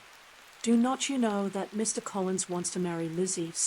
Nothing less than the complaisance of a courtier could have borne without anger such treatment, but Sir William's good breeding carried him through it all, and though he begged leave to be positive as to the truth of his information, he listened to all their impertinence with the most forbearing courtesy. Elizabeth, feeling it incumbent on her to relieve him from so unpleasant a situation, now put herself forward to confirm his account, by mentioning her prior knowledge of it from Charlotte herself, and endeavored to put a stop to the exclamations of her mother and sisters, by the earnestness of her congratulations to Sir William, in which she was readily joined by Jane, and by making a variety of remarks on the happiness that might be expected from the match, the excellent character of Mr. Collins, and the convenient distance of Hunsford from London. Mrs. Bennet was in fact too much overpowered to say a great deal while Sir William remained, but no sooner had he left them than her feelings found a rapid vent. In the first place, she persisted in disbelieving the whole of the matter. Secondly, she was very sure that Mr. Collins had been taken in. Thirdly, she trusted that they would never be happy together. And fourthly, that the match might be broken off. Two inferences, however, were plainly deduced from the whole. One, that Elizabeth was the real cause of all the mischief, and the other, that she herself had been barbarously used by them all, and on these 2 points she principally dwelt during the rest of the day. Nothing could console and nothing appease her Dot, nor did that day wear out her resentment. A week elapsed before she could see Elizabeth without scolding her. A month passed away before she could speak to Sir William or Lady Lucas without being rude, and many months were gone before she could at all forgive their daughter. Mr. Bennet's emotions were much more tranquil on the occasion, and such as he did experience he pronounced to be of a most agreeable sort. For it gratified him, he said, to discover that Charlotte Lucas, whom he had been used to think tolerably sensible, was as foolish as his wife, and more foolish than his daughter. Jane confessed herself a little surprised at the match, but she said less of her astonishment than of her earnest desire for their happiness, nor could Elizabeth persuade her to consider it as improbable. Kitty and Lydia were far from envying Miss Lucas, for Mr. Collins was only a clergyman, and it affected them in no other way than as a piece of news to spread at Meryton. Lady Lucas could not be insensible of triumph on being able to retort on Mrs. Bennet the comfort of having a daughter well married, and she called at Longbourn rather oftener than usual to say how happy she was, though Mrs. Bennet's sour looks and ill-natured remarks might have been enough to drive happiness away. Between Elizabeth and Charlotte there was a restraint which kept them mutually silent on the subject, and Elizabeth felt persuaded that no real confidence could ever subsist between them again. Her disappointment in Charlotte made her turn with fonder regard to her sister, of whose rectitude and delicacy she was sure her opinion could never be shaken, and for whose happiness she grew daily more anxious, as Bingley had now been gone a week, and nothing was heard of his return. Jane had sent Caroline an early answer to her letter, and was counting the days till she might reasonably hope to hear again. The promised letter of thanks from Mr. Collins arrived on Tuesday, addressed to their father, and written with all the solemnity of gratitude which a 12 months' abode in the family might have prompted. After discharging his conscience on that head, he proceeded to inform them, with many rapturous expressions, of his happiness in having obtained the affection of their amiable neighbour, Miss Lucas, and then explained that it was merely with the view of enjoying her society that he had been so ready to close with their kind wish of seeing him again at Longbourn, whither he hoped to be able to return on Monday fortnight. For Lady Catherine, he added, so heartily approved his marriage, that she wished it to take place as soon as possible, which he trusted would be an unanswerable argument with his amiable Charlotte to name an early day for making him the happiest of men. Mr. Collins's return into Hertfordshire was no longer a matter of pleasure to Mrs. Bennet. On the contrary, she was as much disposed to complain of it as her husband Dot. It was very strange that he should come to Longbourn instead of to Lucas Lodge. It was also very inconvenient and exceedingly troublesome. She hated having visitors in the house while her health was so indifferent, and lovers were of all people the most disagreeable. Such were the gentle murmurs of Mrs. Bennet, and they gave way only to the greater distress of Mr. Bingley's continued absence. Neither Jane nor Elizabeth were comfortable on this subject. Day after day passed away without bringing any other tidings of him than the report which shortly prevailed in Meryton of his coming no more to Netherfield the whole winter, a report which highly incensed Mrs. Bennet, and which she never failed to contradict as a most scandalous falsehood. Even Elizabeth began to fear, not that Bingley was indifferent, but that his sisters would be successful in keeping him away. Unwilling as she was to admit an idea so destructive of Jane's happiness, and so dishonourable to the stability of her lover, she could not prevent its frequently recurring. The united efforts of his two unfeeling sisters and of his overpowering friend, assisted by the attractions of Miss Darcy and the amusements of London, might be too much, she feared, for the strength of his attachment. As for Jane, her anxiety under this suspense was, of course, more painful than Elizabeth's, but whatever she felt she was desirous of concealing, and between herself and Elizabeth, therefore, the subject was never alluded to. But as no such delicacy restrained her mother, an hour seldom passed in which she did not talk of Bingley, express her impatience for his arrival, or even require Jane to confess that if he did not come back, she should think herself very ill-used. It needed all Jane's steady mildness to bear these attacks with tolerable tranquillity. Mr. Collins returned most punctually on the Monday fortnight, but his reception at Longbourn was not quite so gracious as it had been on his first introduction. He was too happy, however, to need much attention, and luckily for the others, the business of love-making relieved them from a great deal of his company. The chief of every day was spent by him at Lucas Lodge, and he sometimes returned to Longbourn only in time to make an apology for his absence before the family went to bed. Mrs. Bennet was really in a most pitiable state. The very mention of anything concerning the match threw her into an agony of ill humour, and wherever she went she was sure of hearing it talked of. The sight of Miss Lucas was odious to her. As her successor in that house, she regarded her with jealous abhorrence. Whenever Charlotte came to see them, she concluded her to be anticipating the hour of possession, and whenever she spoke in a low voice to Mr. Collins, was convinced that they were talking of the Longbourn estate, and resolving to turn herself and her daughters out of the house as soon as Mr. Bennet were dead. She complained bitterly of all this to her husband. "Indeed, Mr. Bennet," said she, "it is very hard to think that Charlotte Lucas should ever be mistress of this house, that I should be forced to make way for her, and live to see her take my place in it. My dear, do not give way to such gloomy thoughts. Let us hope for better things. Let us flatter ourselves that I may be the survivor." This was not very consoling to Mrs. Bennet, and, therefore, instead of making any answer, she went on as before. "I cannot bear to think that they should have all this estate. If it was not for the entail, I should not mind it." "What should not you mind?" "I should not mind anything at all. Let us be thankful that you are preserved from a state of such insensibility. I never can be thankful, Mr. Bennet, for anything about the entail. How any one could have the conscience to entail away an estate from one's own daughters I cannot understand. And all for the sake of Mr. Collins too. Why should he have it more than anybody else?" "I leave it to yourself to determine," said Mr. Bennet.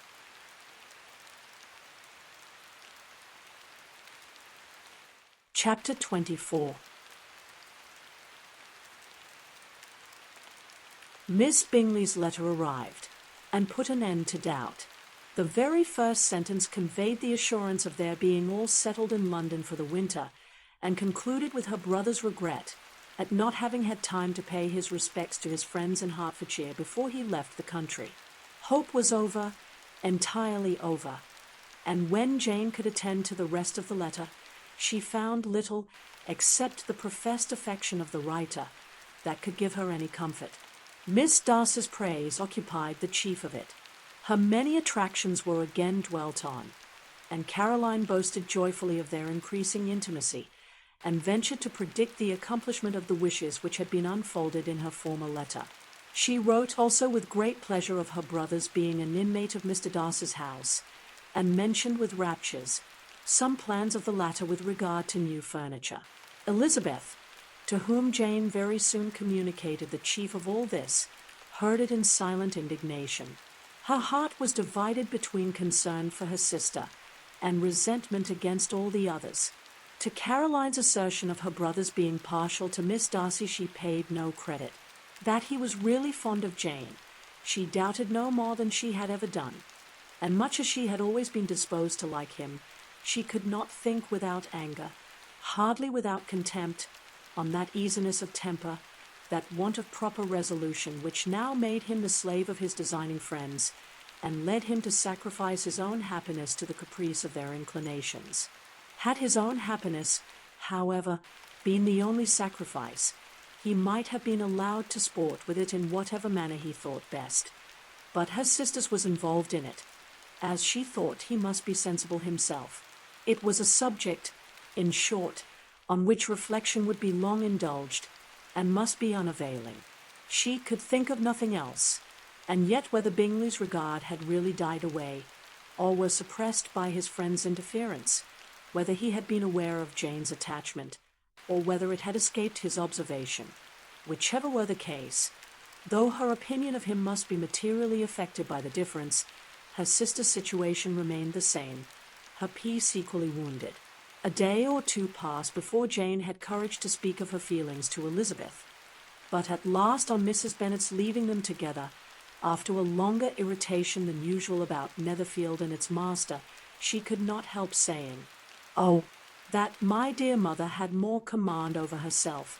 She can have no idea of the pain she gives me by her continual reflections on him. But I will not repine. It cannot last long. He will be forgot, and we shall all be as we were before." Elizabeth looked at her sister with incredulous solicitude, but said nothing. "You doubt me," cried Jane, slightly colouring. "Indeed you have no reason. He may live in my memory as the most amiable man of my acquaintance, but that is all. I have nothing either to hope or fear, and nothing to reproach him with. Thank God, I have not that pain. A little time, therefore, I shall certainly try to get the better." With a stronger voice she soon added, "I have this comfort immediately, that it has not been more than an error of fancy on my side, and that it has done no harm to anyone but myself." "My dear Jane," exclaimed Elizabeth, "you are too good. Your sweetness and disinterestedness are really angelic. I do not know what to say to you. I feel as if I had never done you justice, or loved you as you deserve." Miss Bennet eagerly disclaimed all extraordinary merit, and threw back the praise on her sister's warm affection. "Nay," said Elizabeth, "this is not fair. You wish to think all the world respectable, and are hurt if I speak ill of anybody. I only want to think you perfect, and you set yourself against it. Do not be afraid of my running into any excess, of my encroaching on your privilege of universal goodwill. You need not. There are few people whom I really love, and still fewer of whom I think well. The more I see of the world, the more am I dissatisfied with it, and every day confirms my belief of the inconsistency of all human characters, and of the little dependence that can be placed on the appearance of either merit or sense. I have met with 2 instances lately. One I will not mention. The other is Charlotte's marriage. It is unaccountable. In every view it is unaccountable. My dear Lizzie, do not give way to such feelings as these. They will ruin your happiness. You do not make allowance enough for difference of situation and temper. Consider Mr. Collins's respectability and Charlotte's prudent, steady character. Remember that she is one of a large family, that as to fortune, it is a most eligible match, and be ready to believe, for everybody's sake, that she may feel something like regard and esteem for our cousin. To oblige you, I would try to believe almost anything, but no one else could be benefited by such a belief as this. For were I persuaded that Charlotte had any regard for him, I should only think worse of her understanding than I now do of her heart. My dear Jane, Mr. Collins is a conceited, pompous, narrow-minded, silly man. You know he is, as well as I do, and you must feel, as well as I do, that the woman who marries him cannot have a proper way of thinking. You shall not defend her, though it is Charlotte Lucas. You shall not, for the sake of one individual, change the meaning of principle and integrity, nor endeavor to persuade yourself or me that selfishness is prudence, and insensibility of danger, security for happiness. I must think your language too strong in speaking of both, replied Jane, and I hope you will be convinced of it by seeing them happy together. But enough of this. You alluded to something else. You mentioned 2 instances. I cannot misunderstand you, but I entreat you, dear Lizzie, not to pain me by thinking that person to blame, and saying your opinion of him is sunk. We must not be so ready to fancy ourselves intentionally injured. We must not expect a lively young man to be always so guarded and circumspect. It is very often nothing but our own vanity that deceives us. Women fancy admiration means more than it does, and men take care that they should. If it is designedly done, they cannot be justified. But I have no idea of there being so much design in the world as some persons imagine. I am far from attributing any part of Mr. Bingley's conduct to design, said Elizabeth, but without scheming to do wrong or to make others unhappy, there may be error and there may be misery. Thoughtlessness, want of attention to other people's feelings, and want of resolution will do the business. And do you impute it to either of those? Yes, to the last. But if I go on, I shall displease you by saying what I think of persons you esteem. Stop me whilst you can. You persist, then, in supposing his sisters influence him. Yes, in conjunction with his friend. I cannot believe it. Why should they try to influence him? They can only wish his happiness, and if he is attached to me, no other woman can secure it. Your first position is false. They may wish many things besides his happiness. They may wish his increase of wealth in consequence. They may wish him to marry a girl who has all the importance of money, great connections, and pride. Beyond a doubt, they do wish him to choose Miss Darcy, replied Jane, but this may be from better feelings than you are supposing. They have known her much longer than they have known me. No wonder if they love her better. But, whatever may be their own wishes, it is very unlikely they should have opposed their brothers. What sister would think herself at liberty to do it, unless there was something very objectionable? If they believed him attached to me, they would not try to part us. If he was so, they could not succeed. By supposing such an affection, you make everybody acting unnaturally and wrong, and me most unhappy. Do not distress me by the idea. I am not ashamed of having been mistaken, or, at least, it is slight. It is nothing in comparison of what I should feel in thinking ill of him or his sisters. Let me take it in the best light, in the light in which it may be understood. Elizabeth could not oppose such a wish, and from this time Mr. Bingley's name was scarcely ever mentioned between them.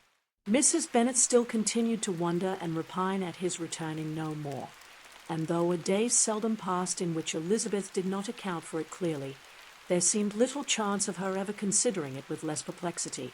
Her daughter endeavoured to convince her of what she did not believe herself, that his attentions to Jane had been merely the effect of a common and transient liking, which ceased when he saw her no more. But though the probability of the statement was admitted at the time, she had the same story to repeat every day. Mrs. Bennet's best comfort was that Mr. Bingley must be down again in the summer. Mr. Bennet treated the matter differently. So, Lizzie, said he one day, your sister is crossed in love, I find. I congratulate her. Next to being married, a girl likes to be crossed in love a little now and then. It is something to think of, and gives her a sort of distinction among her companions. When is your turn to come? You will hardly bear to be long outdone by Jane. Now is your time. Here are officers enough at Meryton to disappoint all the young ladies in the country. Let Wickham be your man. He is a pleasant fellow, and would jilt you creditably. Thank you, sir, but a less agreeable man would satisfy me. We must not all expect Jane's good fortune. True, said Mr. Bennet, but it is a comfort to think that, whatever of that kind may befall you, you have an affectionate mother who will always make the most of it.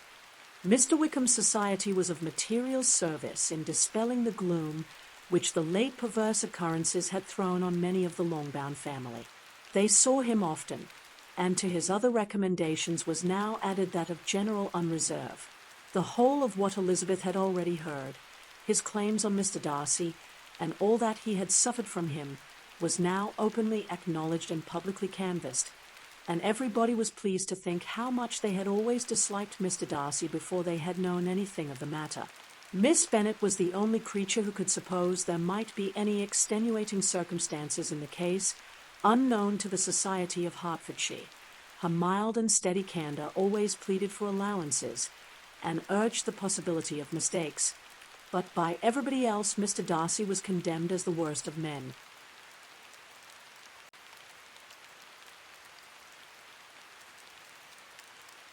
Chapter 25. After a week spent in professions of love and schemes of felicity, Mr. Collins was called from his amiable Charlotte by the arrival of Saturday.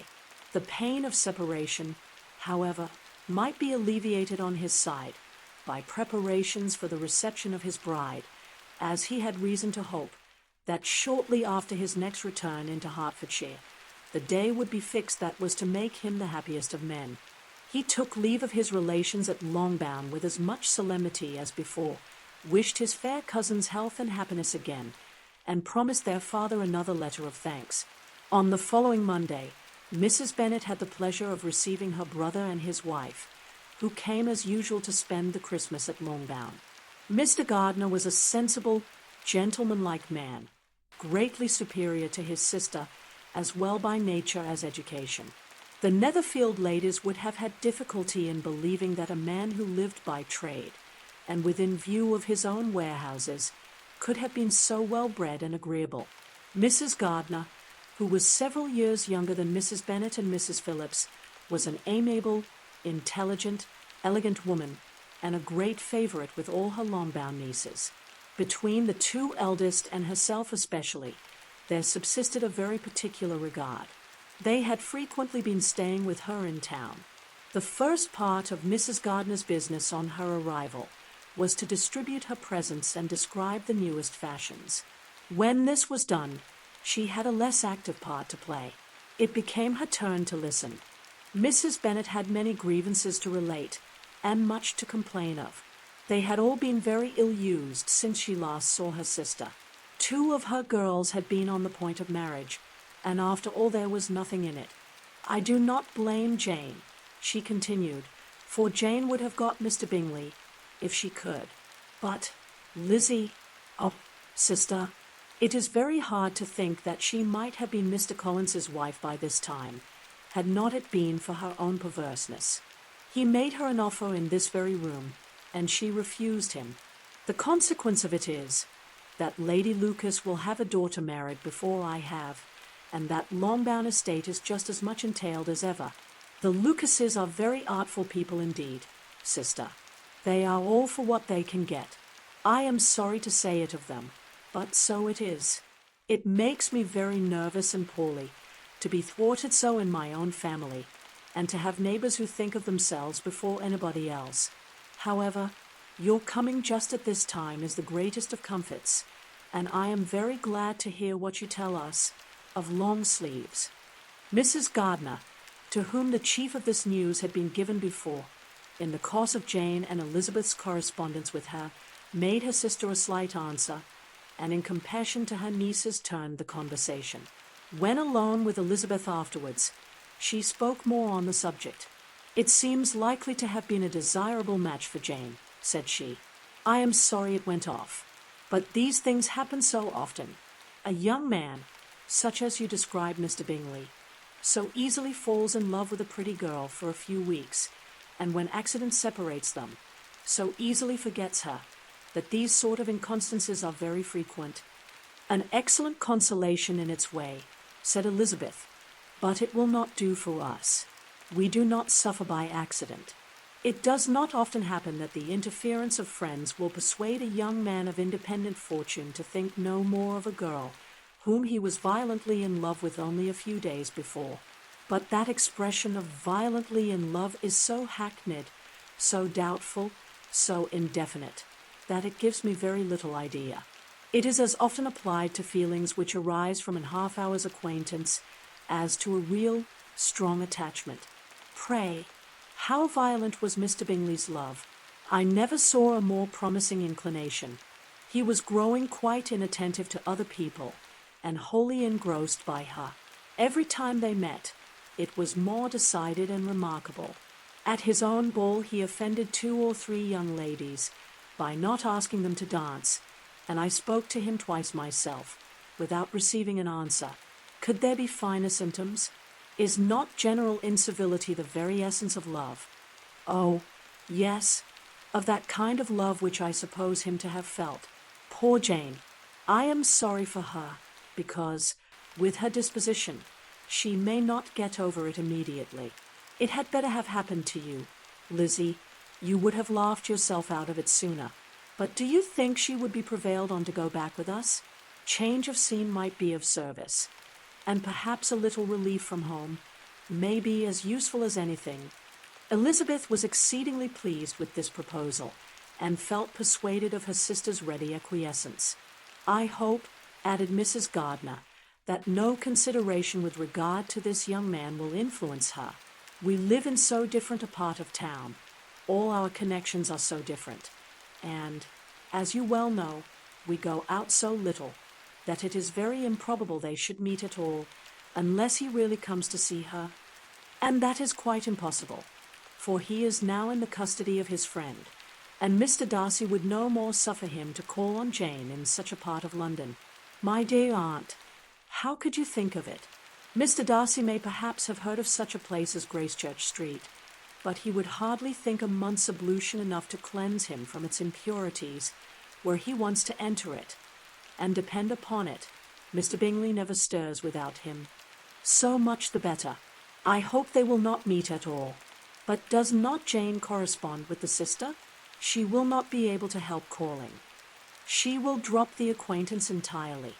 But in spite of the certainty in which Elizabeth affected to place this point, as well as the still more interesting one of Bingley's being withheld from seeing Jane, she felt a solicitude on the subject which convinced her, on examination, that she did not consider it entirely hopeless. It was possible, and sometimes she thought it probable, that his affection might be reanimated, and the influence of his friends successfully combated by the more natural influence of Jane's attractions. Miss Bennet accepted her aunt's invitation with pleasure, and the Bingleys were no otherwise in her thoughts at the time than as she hoped that, by Caroline's not living in the same house with her brother, she might occasionally spend a morning with her without any danger of seeing him. The Gardiners stayed a week at Longbourn, and what with the Phillipses, the Lucases, and the officers, there was not a day without its engagement. Mrs. Bennet had so carefully provided for the entertainment of her brother and sister that they did not once sit down to a family dinner. When the engagement was for home, some of the officers always made part of it, of which officers Mr. Wickham was sure to be one, and on these occasions Mrs. Gardiner, rendered suspicious by Elizabeth's warm commendation of him, narrowly observed them both. Without supposing them, from what she saw, to be very seriously in love, their preference of each other was plain enough to make her a little uneasy, and she resolved to speak to Elizabeth on the subject before she left Hertfordshire, and represent to her the imprudence of encouraging such an attachment. To Mrs. Gardiner, Wickham had one means of affording pleasure, unconnected with his general powers. About 10 or a dozen years ago, before her marriage, she had spent a considerable time in that very part of Derbyshire to which he belonged. They had, therefore, many acquaintance in common, and, though Wickham had been little there since the death of Darcy's father, 5 years before, it was yet in his power to give her fresher intelligence of her former friends than she had been in the way of procuring. Mrs. Gardiner had seen Pemberley, and known the late Mr. Darcy by character perfectly well. Here, consequently, was an inexhaustible subject of discourse. In comparing her recollection of Pemberley with the minute description which Wickham could give, and in bestowing her tribute of praise on the character of its late possessor, she was delighting both him and herself. On being made acquainted with the present Mr. Darcy's treatment of him, she tried to remember something of that gentleman's reputed disposition when quite a lad, which might agree with it, and was confident at last that she recollected having heard Mr. Fitzwilliam Darcy formerly spoken of as a very proud, ill-natured boy.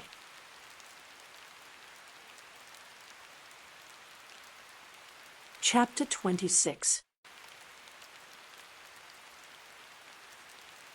Mrs. Gardiner's caution to Elizabeth was punctually and kindly given on the first favourable opportunity of speaking to her alone. After honestly telling her what she thought, she thus went on. "You are too sensible a girl, Lizzie, to fall in love merely because you are warned against it, and, therefore, I am not afraid of speaking openly. Seriously, I would have you be on your guard. Do not involve yourself, or endeavour to involve him in an affection which the want of fortune would make so very imprudent. I have nothing to say against him. He is a most interesting young man, and if he had the fortune he ought to have, I should think you could not do better. But as it is, you must not let your fancy run away with you. You have sense, and we all expect you to use it. Your father would depend on your resolution and good conduct, I am sure. You must not disappoint your father. My dear aunt, this is being serious indeed. Yes, and I hope to engage you to be serious likewise. Well, then, you need not be under any alarm. I will take care of myself, and of Mr. Wickham too. He shall not be in love with me, if I can prevent it. Elizabeth, you are not serious now. I beg your pardon. I will try again. At present I am not in love with Mr. Wickham. No, I certainly am not. But he is, beyond all comparison, the most agreeable man I ever saw, and if he becomes really attached to me, I believe it will be better that he should not. I see the imprudence of it. Oh, that abominable Mr. Darcy. My father's opinion of me does me the greatest honour, and I should be miserable to forfeit it. My father, however, is partial to Mr. Wickham. In short, my dear aunt, I should be very sorry to be the means of making any of you unhappy, but since we see every day that where there is affection, young people are seldom withheld by immediate want of fortune from entering into engagements with each other, how can I promise to be wiser than so many of my fellow creatures if I am tempted? Or how am I even to know that it would be wisdom to resist? All that I can promise you, therefore, is not to be in a hurry. I will not be in a hurry to believe myself his first object. When I am in company with him, I will not be wishing. In short, I will do my best. Perhaps it will be as well if you discourage his coming here so very often. At least, you should not remind your mother of inviting him, as I did the other day, said Elizabeth, with a conscious smile. Very true, it will be wise in me to refrain from that. But do not imagine that he is always here so often. It is on your account that he has been so frequently invited this week. You know my mother's ideas as to the necessity of constant company for her friends. But really, and upon my honour, I will try to do what I think to be wisest. And now, I hope you are satisfied. Her aunt assured her that she was, and Elizabeth having thanked her for the kindness of her hints, they parted. A wonderful instance of advice being given on such a point, without being resented. Mr. Collins returned into Hertfordshire soon after it had been quitted by the Gardiners and Jane, but as he took up his abode with the Lucases, his arrival was no great inconvenience to Mrs. Bennet. His marriage was now fast approaching, and she was at length so far resigned as to think it inevitable, and even repeatedly to say in an ill-natured tone that she wished they might be happy. Thursday was to be the wedding day, and on Wednesday Miss Lucas paid her farewell visit, and when she rose to take leave, Elizabeth, ashamed of her mother's ungracious and reluctant good wishes, and sincerely affected herself, accompanied her out of the room. As they went downstairs together, Charlotte said, "I shall depend on hearing from you very often, Eliza." "That you certainly shall. And I have another favor to ask. Will you come and see me? We shall often meet, I hope, in Hertfordshire. I am not likely to leave Kent for some time. Promise me, therefore, to come to Hunsford." Elizabeth could not refuse, though she foresaw little pleasure in the visit. "My father and Maria are to come to me in March," added Charlotte, "and I hope you will consent to be of the party. Indeed, Eliza, you will be as welcome to me as either of them." The wedding took place.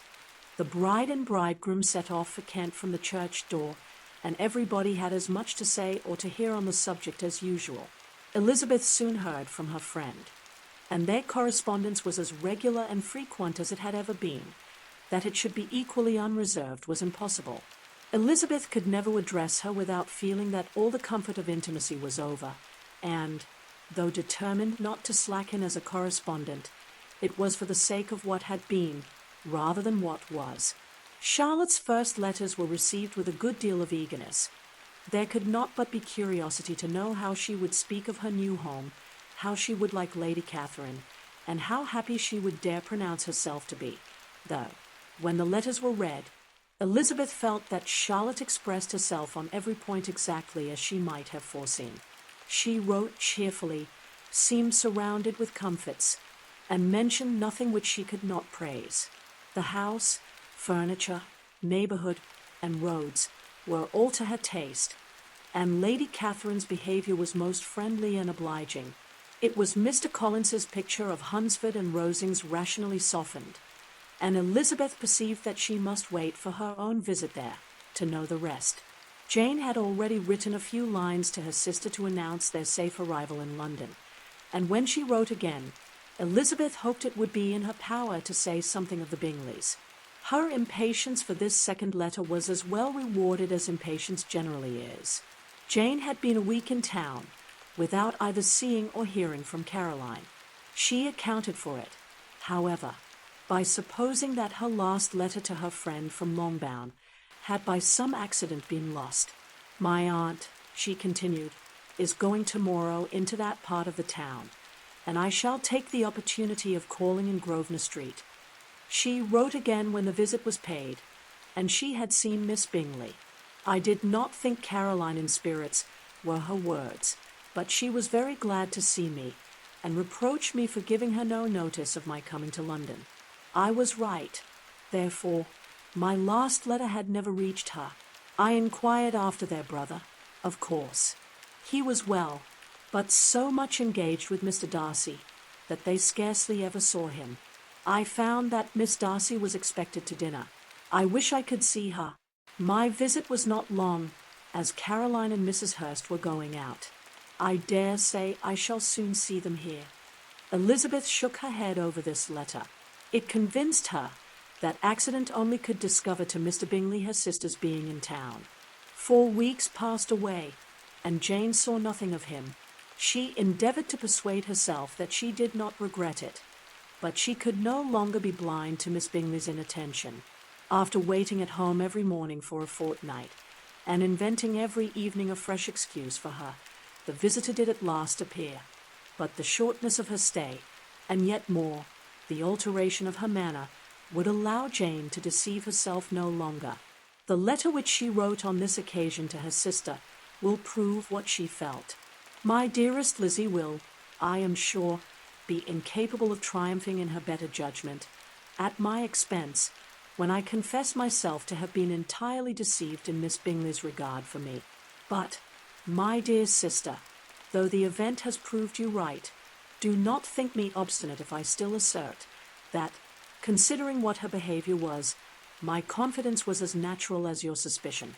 I do not at all comprehend her reason for wishing to be intimate with me, but if the same circumstances were to happen again, I am sure I should be deceived again.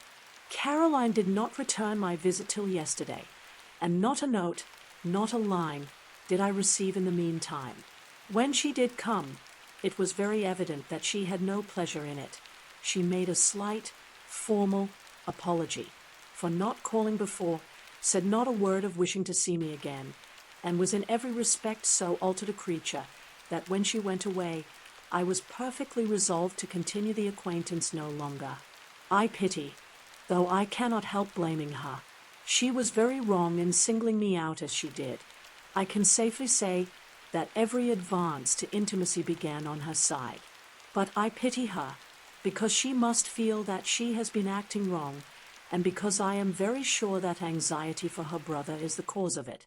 I need not explain myself farther, and though we know this anxiety to be quite needless, yet if she feels it, it will easily account for her behavior to me, and so deservedly dear as he is to his sister.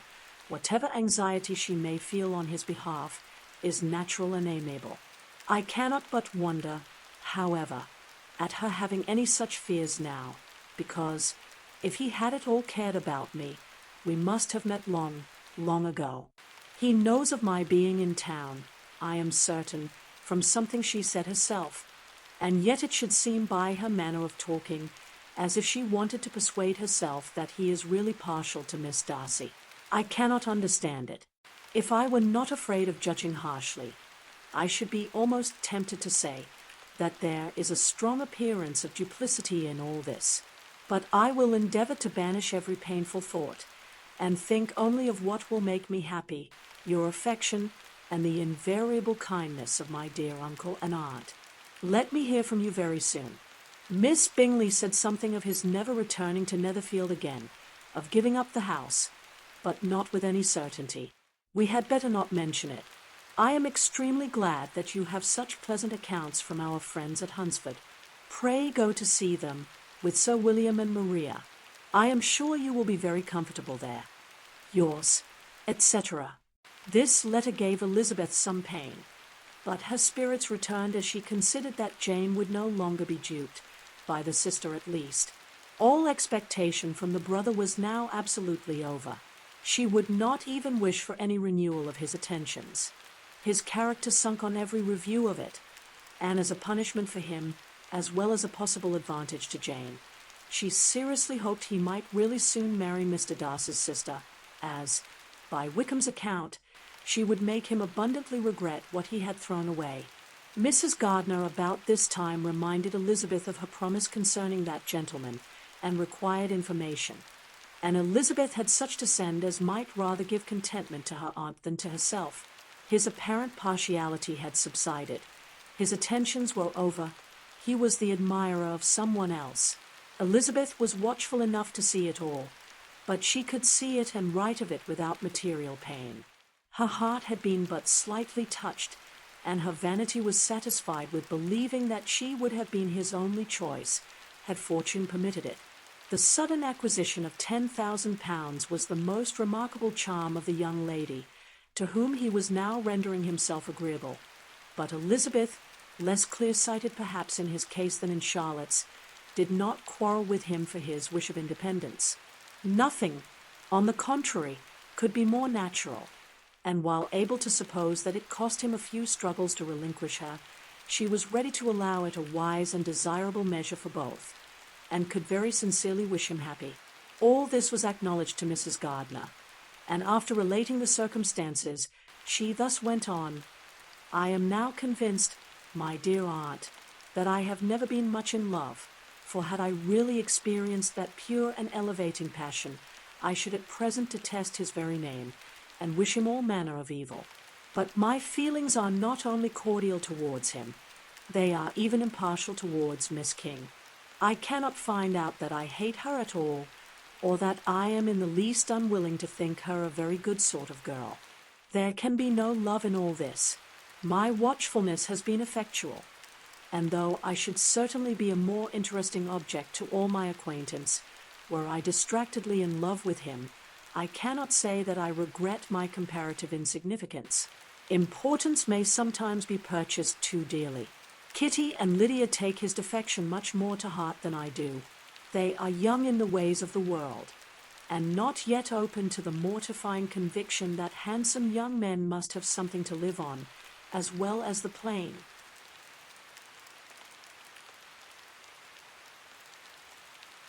Chapter 27. With no greater events than these in the Longbourn family, and otherwise diversified by little beyond the walks to Meryton, sometimes dirty and sometimes cold, did January and February pass away. March was to take Elizabeth to Hunsford. She had not at first thought very seriously of going thither, but Charlotte, she soon found, was depending on the plan, and she gradually learned to consider it herself with greater pleasure as well as greater certainty. Absence had increased her desire of seeing Charlotte again, and weakened her disgust of Mr. Collins. There was novelty in the scheme, and as, with such a mother and such uncompanionable sisters, home could not be faultless, a little change was not unwelcome for its own sake. The journey would moreover give her a peep at Jane, and, in short, as the time drew near, she would have been very sorry for any delay. Everything, however, went on smoothly, and was finally settled according to Charlotte's first sketch. She was to accompany Sir William and his second daughter. The improvement of spending a night in London was added in time, and the plan became perfect as plan could be. The only pain was in leaving her father, who would certainly miss her, and who, when it came to the point, so little liked her going that he told her to write to him, and almost promised to answer her letter. The farewell between herself and Mr. Wickham was perfectly friendly, on his side even more. His present pursuit could not make him forget that Elizabeth had been the first to excite and to deserve his attention, the first to listen and to pity, the first to be admired, and in his manner of bidding her adieu, wishing her every enjoyment, reminding her of what she was to expect in Lady Catherine de Bourgh, and trusting their opinion of her, their opinion of everybody, would always coincide. There was a solicitude, an interest which she felt must ever attach her to him with a most sincere regard, and she parted from him convinced that whether married or single, he must always be her model of the amiable and pleasing. Her fellow travellers the next day were not of a kind to make her think him less agreeable. Sir William Lucas and his daughter Maria, a good-humoured girl, but as empty-headed as himself, had nothing to say that could be worth hearing, and were listened to with about as much delight as the rattle of the chaise. Elizabeth loved absurdities, but she had known Sir William's too long. He could tell her nothing new of the wonders of his presentation and knighthood, and his civilities were worn out like his information. It was a journey of only 24 miles, and they began it so early as to be in Gracechurch Street by noon. As they drove to Mr. Gardiner's door, Jane was at a drawing-room window watching their arrival. When they entered the passage, she was there to welcome them, and Elizabeth, looking earnestly in her face, was pleased to see it healthful and lovely as ever. On the stairs were a troop of little boys and girls, whose eagerness for their cousin's appearance would not allow them to wait in the drawing-room, and whose shyness, as they had not seen her for a 12-month, prevented their coming lower. All was joy and kindness. The day passed most pleasantly away, the morning in bustle and shopping, and the evening at one of the theatres. Elizabeth then contrived to sit by her aunt. Their first subject was her sister, and she was more grieved than astonished to hear, in reply to her minute inquiries, that though Jane always struggled to support her spirits, there were periods of dejection. It was reasonable, however, to hope that they would not continue long. Mrs. Gardiner gave her the particulars also of Miss Bingley's visit in Gracechurch Street, and repeated conversations occurring at different times between Jane and herself, which proved that the former had, from her heart, given up the acquaintance. Mrs. Gardiner then rallied her niece on Wickham's desertion, and complimented her on bearing it so well. "But, my dear Elizabeth," she added, "what sort of girl is Miss King? I should be sorry to think our friend mercenary. Pray, my dear aunt, what is the difference in matrimonial affairs between the mercenary and the prudent motive? Where does discretion end and avarice begin? Last Christmas you were afraid of his marrying me, because it would be imprudent, and now, because he is trying to get a girl with only £10,000, you want to find out that he is mercenary. If you will only tell me what sort of girl Miss King is, I shall know what to think, She is a very good kind of girl, I believe. I know no harm of her. But he paid her not the smallest attention till her grandfather's death made her mistress of this fortune. No, why should he, if it was not allowable for him to gain my affections, because I had no money? What occasion could there be for making love to a girl whom he did not care about, and who was equally poor? But there seems indelicacy in directing his attentions towards her so soon after this event. A man in distressed circumstances has not time for all those elegant decorums which other people may observe. If she does not object to it, why should we? Her not objecting does not justify him. It only shows her being deficient in something herself, sense or feeling. Well, cried Elizabeth, have it as you choose. He shall be mercenary, and she shall be foolish. No, Lizzie, that is what I do not choose. I should be sorry, you know, to think ill of a young man who has lived so long in Derbyshire.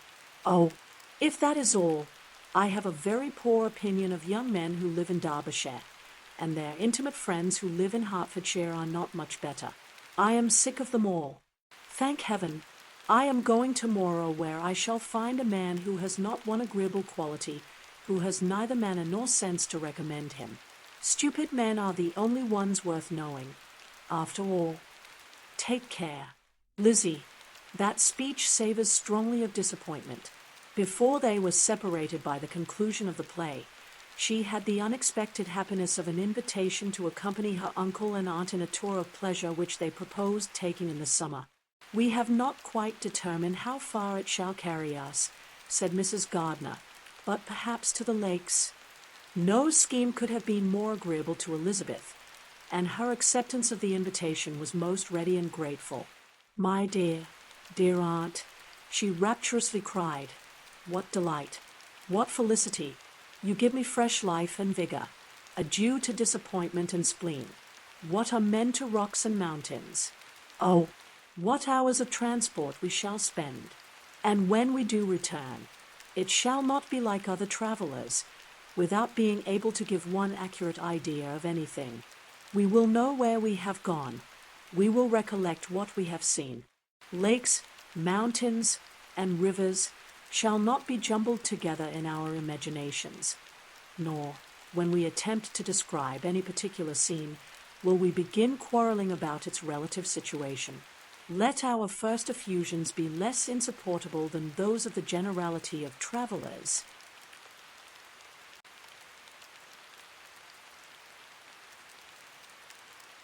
Chapter 28. Every object in the next day's journey was new and interesting to Elizabeth, and her spirits were in a state for enjoyment, for she had seen her sister looking so well as to banish all fear for her health, and the prospect of her northern tour was a constant source of delight. When they left the high road for the lane to Hunsford, every eye was in search of the parsonage, and every turning expected to bring it in view. The paling of Rosings Park was their boundary on one side. Elizabeth smiled at the recollection of all that she had heard of its inhabitants. At length the parsonage was discernible, the garden sloping to the road, the house standing in it, the green pales and the laurel hedge. Everything declared they were arriving. Mr. Collins and Charlotte appeared at the door, and the carriage stopped at the small gate, which led by a short gravel walk to the house, amidst the nods and smiles of the whole party. In a moment they were all out of the chaise, rejoicing at the sight of each other. Mrs. Collins welcomed her friend with the liveliest pleasure, and Elizabeth was more and more satisfied with coming when she found herself so affectionately received. She saw instantly that her cousin's manners were not altered by his marriage. His formal civility was just what it had been, and he detained her some minutes at the gate to hear and satisfy his inquiries after all her family. They were then, with no other delay than his pointing out the neatness of the entrance, taken into the house, and as soon as they were in the parlour, he welcomed them a second time with ostentatious formality to his humble abode, and punctually repeated all his wife's offers of refreshment. Elizabeth was prepared to see him in his glory, and she could not help fancying that in displaying the good proportion of the room, its aspect, and its furniture, he addressed himself particularly to her, as if wishing to make her feel what she had lost in refusing him. But though everything seemed neat and comfortable, she was not able to gratify him by any sigh of repentance, and rather looked with wonder at her friend that she could have so cheerful an air with such a companion. When Mr. Collins said anything of which his wife might reasonably be ashamed, which certainly was not unseldom, she involuntarily turned her eye on Charlotte. Once or twice she could discern a faint blush, but in general Charlotte wisely did not hear. After sitting long enough to admire every article of furniture in the room, from the sideboard to the fender, to give an account of their journey and of all that had happened in London, Mr. Collins invited them to take a stroll in the garden, which was large and well laid out, and to the cultivation of which he attended himself. To work in his garden was one of his most respectable pleasures, and Elizabeth admired the command of countenance with which Charlotte talked of the healthfulness of the exercise, and owned she encouraged it as much as possible. Here, leading the way through every walk and cross-walk, and scarcely allowing them an interval to utter the praises he asked for, every view was pointed out with a minuteness which left beauty entirely behind. He could number the fields in every direction, and could tell how many trees there were in the most distant clump. But of all the views which his garden, or which the country, or the kingdom could boast, none were to be compared with the prospect of Rosings, afforded by an opening in the trees that bordered the park nearly opposite the front of his house. It was a handsome modern building, well situated on rising ground. From his garden, Mr. Collins would have led them round his 2 meadows, but the ladies, not having shoes to encounter the remains of a white frost, turned back, and while Sir William accompanied him, Charlotte took her sister and friend over the house, extremely well pleased, probably, to have the opportunity of showing it without her husband's help. It was rather small, but well built and convenient, and everything was fitted up and arranged with a neatness and consistency of which Elizabeth gave Charlotte all the credit. When Mr. Collins could be forgotten, there was really a great air of comfort throughout, and by Charlotte's evident enjoyment of it, Elizabeth supposed he must be often forgotten. She had already learnt that Lady Catherine was still in the country. It was spoken of again while they were at dinner, when Mr. Collins, joining in, observed, "Yes, Miss Elizabeth, you will have the honour of seeing Lady Catherine de Bourgh on the ensuing Sunday at church, and I need not say you will be delighted with her. She is all affability and condescension, and I doubt not but you will be honoured with some portion of her notice when service is over. I have scarcely any hesitation in saying that she will include you and my sister Maria in every invitation with which she honours us during your stay here. Her behaviour to my dear Charlotte is charming. We dine at Rosings twice every week, and are never allowed to walk home. Her ladyship's carriage is regularly ordered for us. I should say, one of her ladyship's carriages, for she has several. Lady Catherine is a very respectable, sensible woman indeed," added Charlotte, "and a most attentive neighbour." "Very true, my dear, that is exactly what I say. She is the sort of woman whom one cannot regard with too much deference." The evening was spent chiefly in talking over Hertfordshire news, and telling again what had been already written, and when it closed, Elizabeth in the solitude of her chamber had to meditate upon Charlotte's degree of contentment, to understand her address in guiding, and composure in bearing with her husband, and to acknowledge that it was all done very well. She had also to anticipate how her visit would pass, the quiet tenor of their usual employments, the vexatious interruptions of Mr. Collins, and the gaieties of their intercourse with Rosings. A lively imagination soon settled it all.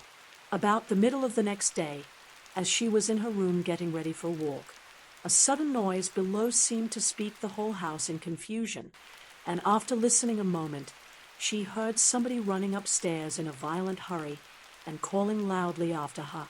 She opened the door and met Maria in the landing place, who, breathless with agitation, cried out, "Oh, my dear Eliza, pray make haste and come into the dining-room, for there is such a sight to be seen." I will not tell you what it is. Make haste, and come down this moment." Elizabeth asked questions in vain. Maria would tell her nothing more, and down they ran into the dining room, which fronted the lane, in quest of this wonder. It was two ladies stopping in a low phaeton at the garden gate. "And is this all?" cried Elizabeth. "I expected at least that the pigs were got into the garden, and here is nothing but Lady Catherine and her daughter." "La, my dear," said Maria, quite shocked at the mistake. "It is not Lady Catherine. The old lady is Mrs. Jenkinson, who lives with them. The other is Mr. Burf. Only look at her. She is quite a little creature. Who would have thought she could be so thin and small? She is abominably rude to keep Charlotte out of doors in all this wind. Why does she not come in? Oh, Charlotte says she hardly ever does. It is the greatest of favors when Mr. Burf comes in."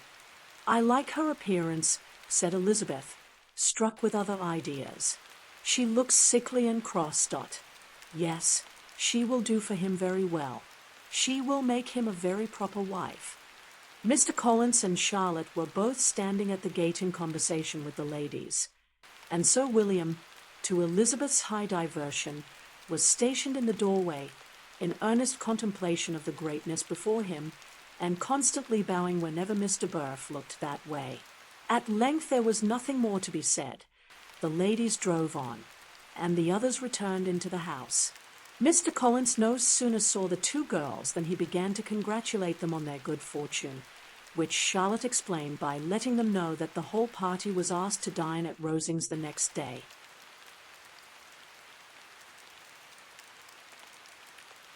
Chapter 29.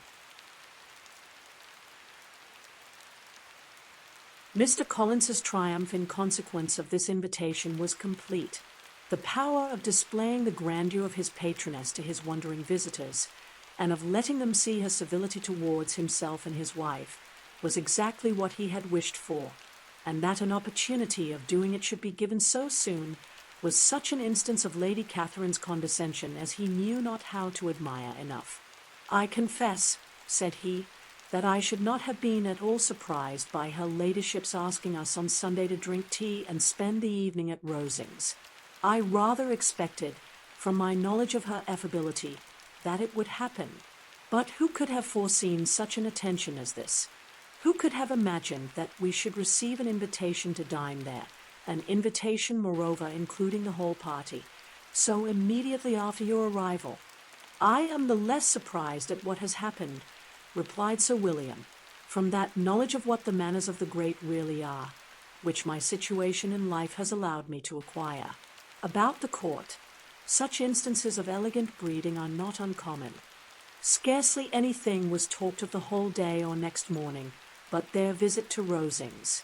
Mr. Collins was carefully instructing them in what they were to expect, that the sight of such rooms, so many servants, and so splendid a dinner might not wholly overpower them.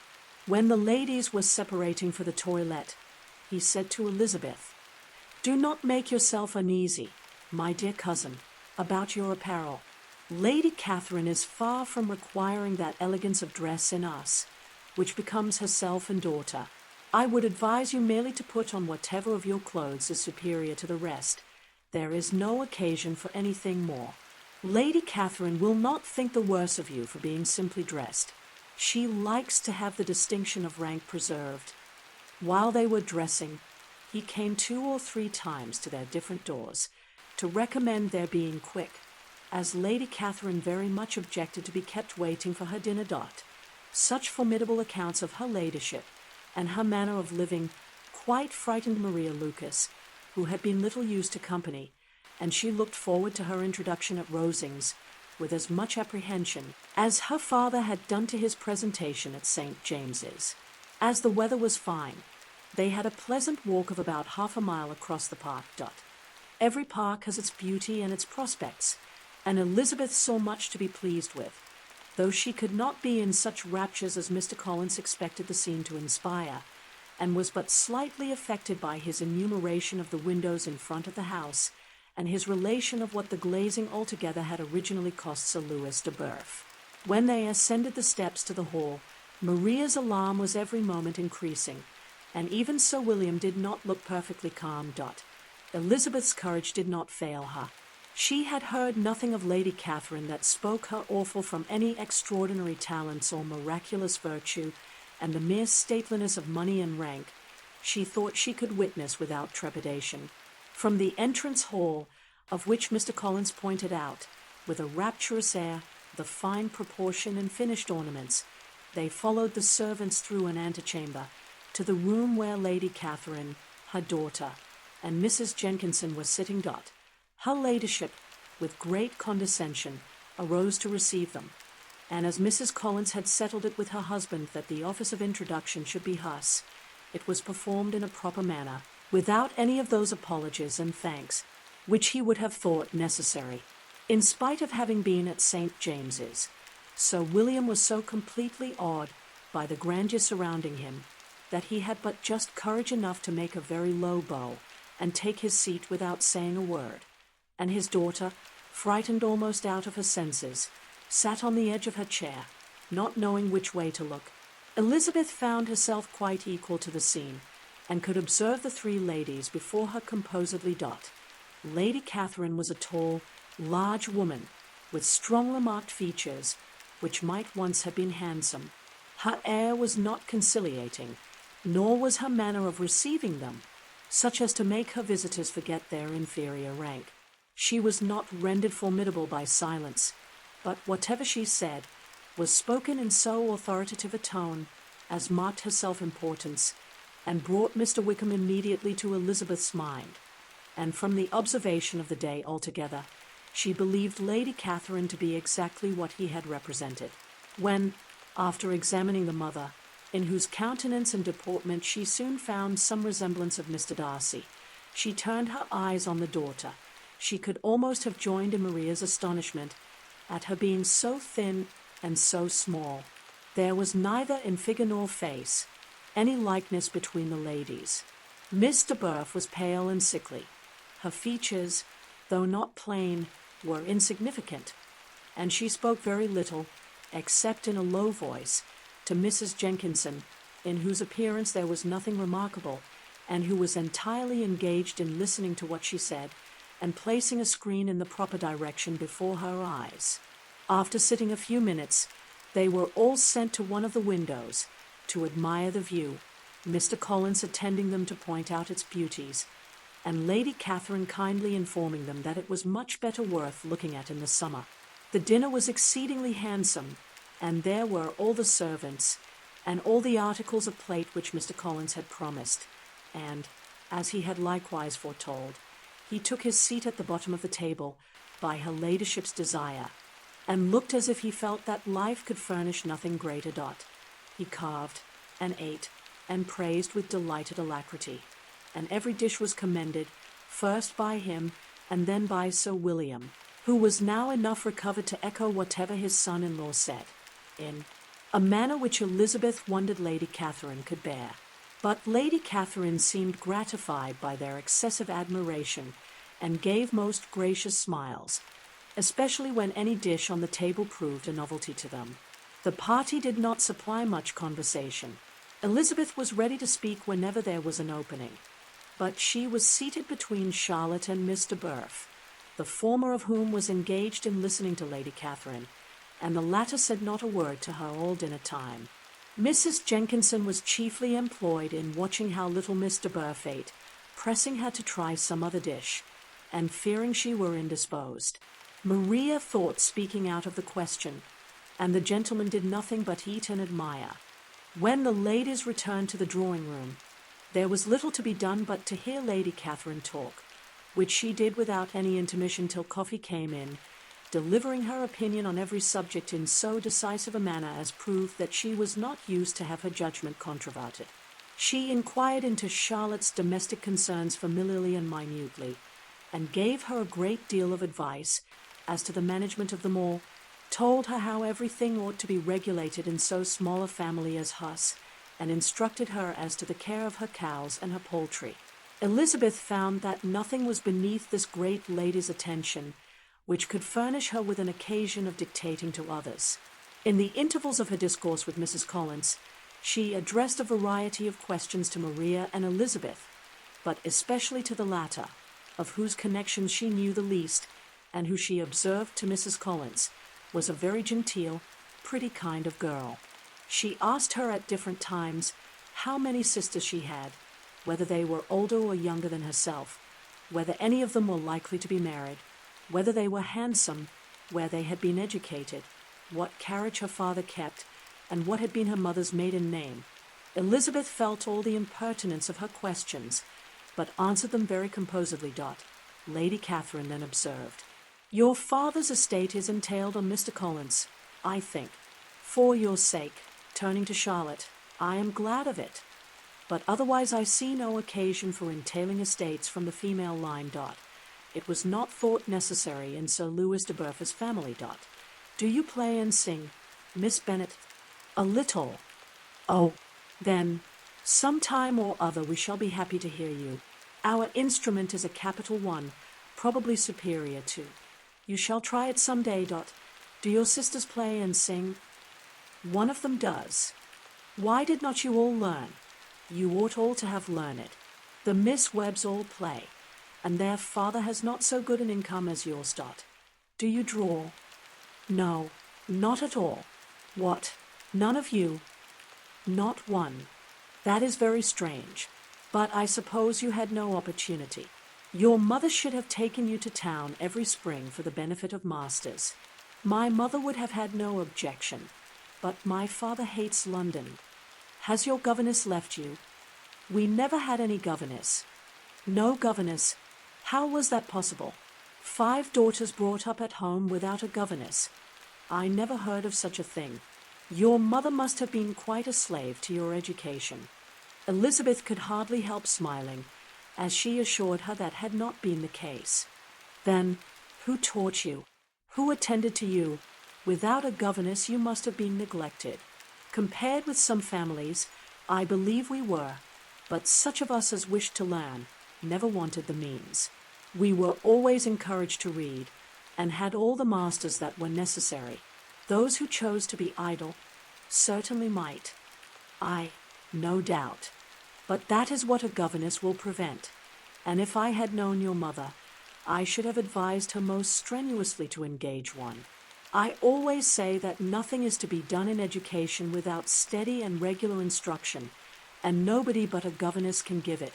It is wonderful how many families I have been the means of supplying in that way. I am always glad to get a young person well placed out. 4 nieces of Mrs. Jenkinson are most delightfully situated through my means, and it was but the other day that I recommended another young person who was merely accidentally mentioned to me, and the family are quite delighted with her. Mrs. Collins, did I tell you of Lady Metcalfe's calling yesterday to thank me? She finds Miss Pope a treasure." "Lady Catherine," said she, "you have given me a treasure.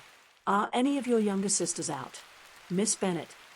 "Yes, all." "All what? All 5 out at once? Very odd. And you only the second. The younger ones out before the elder are married. Your younger sisters must be very young?" "Yes, my youngest is not 16. Perhaps she is full young to be much in company. But really, I think it would be very hard upon younger sisters that they should not have their share of society and amusement because the elder may not have the means or inclination to marry early. The last born has as good a right to the pleasures of youth as the first, and to be kept back on such a motive, I think it would not be very likely to promote sisterly affection or delicacy of mind." "Upon my word," said her ladyship, "you give your opinion very decidedly for so young a person. Pray, what is your age?" "With 3 younger sisters grown up," replied Elizabeth, smiling, "your ladyship can hardly expect me to own it."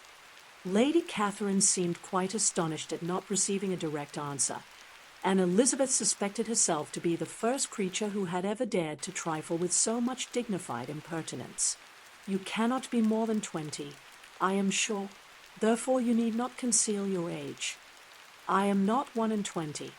When the gentlemen had joined them, and tea was over, the card tables were placed, Lady Catherine, Sir William, and Mr. and Mrs. Collins sat down to quadrille, and as Mr. Burf chose to play at casino, the two girls had the honor of assisting Mrs. Jenkinson to make up her party. Their table was superlatively stupid. Scarcely a syllable was uttered that did not relate to the game, except when Mrs. Jenkinson expressed her fears of Mr. Burf as being too hot or too cold, or having too much or too little light. A great deal more passed at the other table. Lady Catherine was, generally speaking, stating the mistakes of the three others, or relating some anecdote of herself. Mr. Collins was employed in agreeing to everything her ladyship said, thanking her for every fish he won, and apologizing if he thought he won too many. Sir William did not say much. He was storing his memory with anecdotes and noble names. When Lady Catherine and her daughter had played as long as they chose, the tables were broke up, the carriage was offered to Mrs. Collins, gratefully accepted, and immediately ordered. The party then gathered round the fire to hear Lady Catherine determine what weather they were to have on the morrow. From these instructions they were summoned by the arrival of the coach, and with many speeches of thankfulness on Mr. Collins's side, and as many bows on Sir William's, they departed. As soon as they had driven from the door, Elizabeth was called on by her cousin to give her opinion of all that she had seen at Rosings, which, for Charlotte's sake, she made more favourable than it really was. But her commendation, though costing her some trouble, could by no means satisfy Mr. Collins, and he was very soon obliged to take her ladyship's praise into his own hands.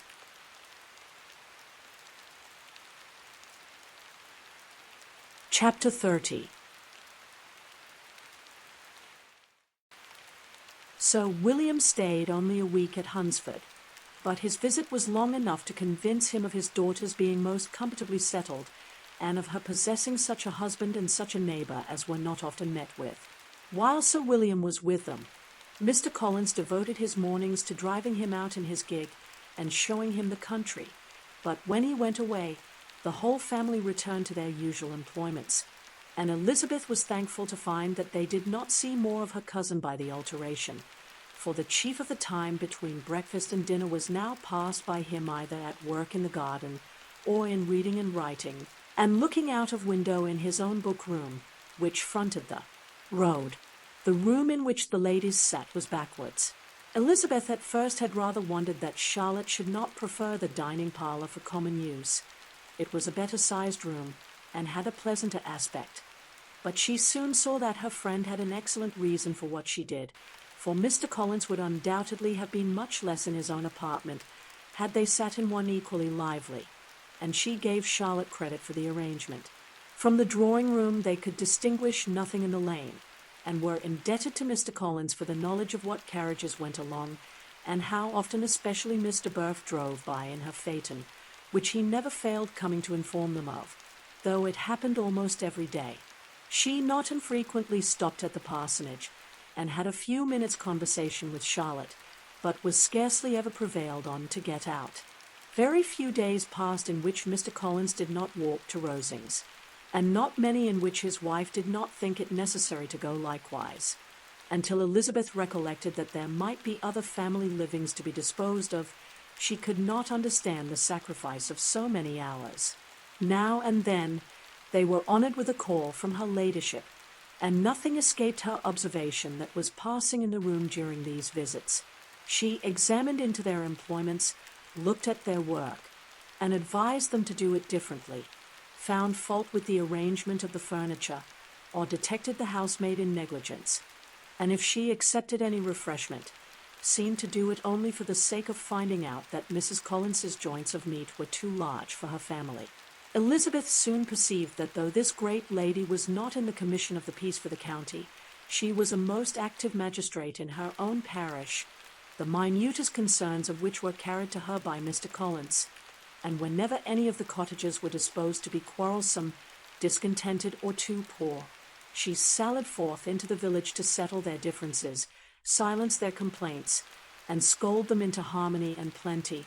The entertainment of dining at Rosings was repeated about twice a week, and, allowing for the loss of Sir William, and there being only one card table in the evening, Every such entertainment was the counterpart of the first. Their other engagements were few, as the style of living of the neighborhood in general was beyond the Collinses' reach. This, however, was no evil to Elizabeth, and upon the whole she spent her time comfortably enough. There were half hours of pleasant conversation with Charlotte, and the weather was so fine for the time of year that she had often great enjoyment out of doors. Her favorite walk, and where she frequently went while the others were calling on Lady Catherine, was along the open grove which edged that side of the park, where there was a nice sheltered path, which no one seemed to value but herself, and where she felt beyond the reach of Lady Catherine's curiosity.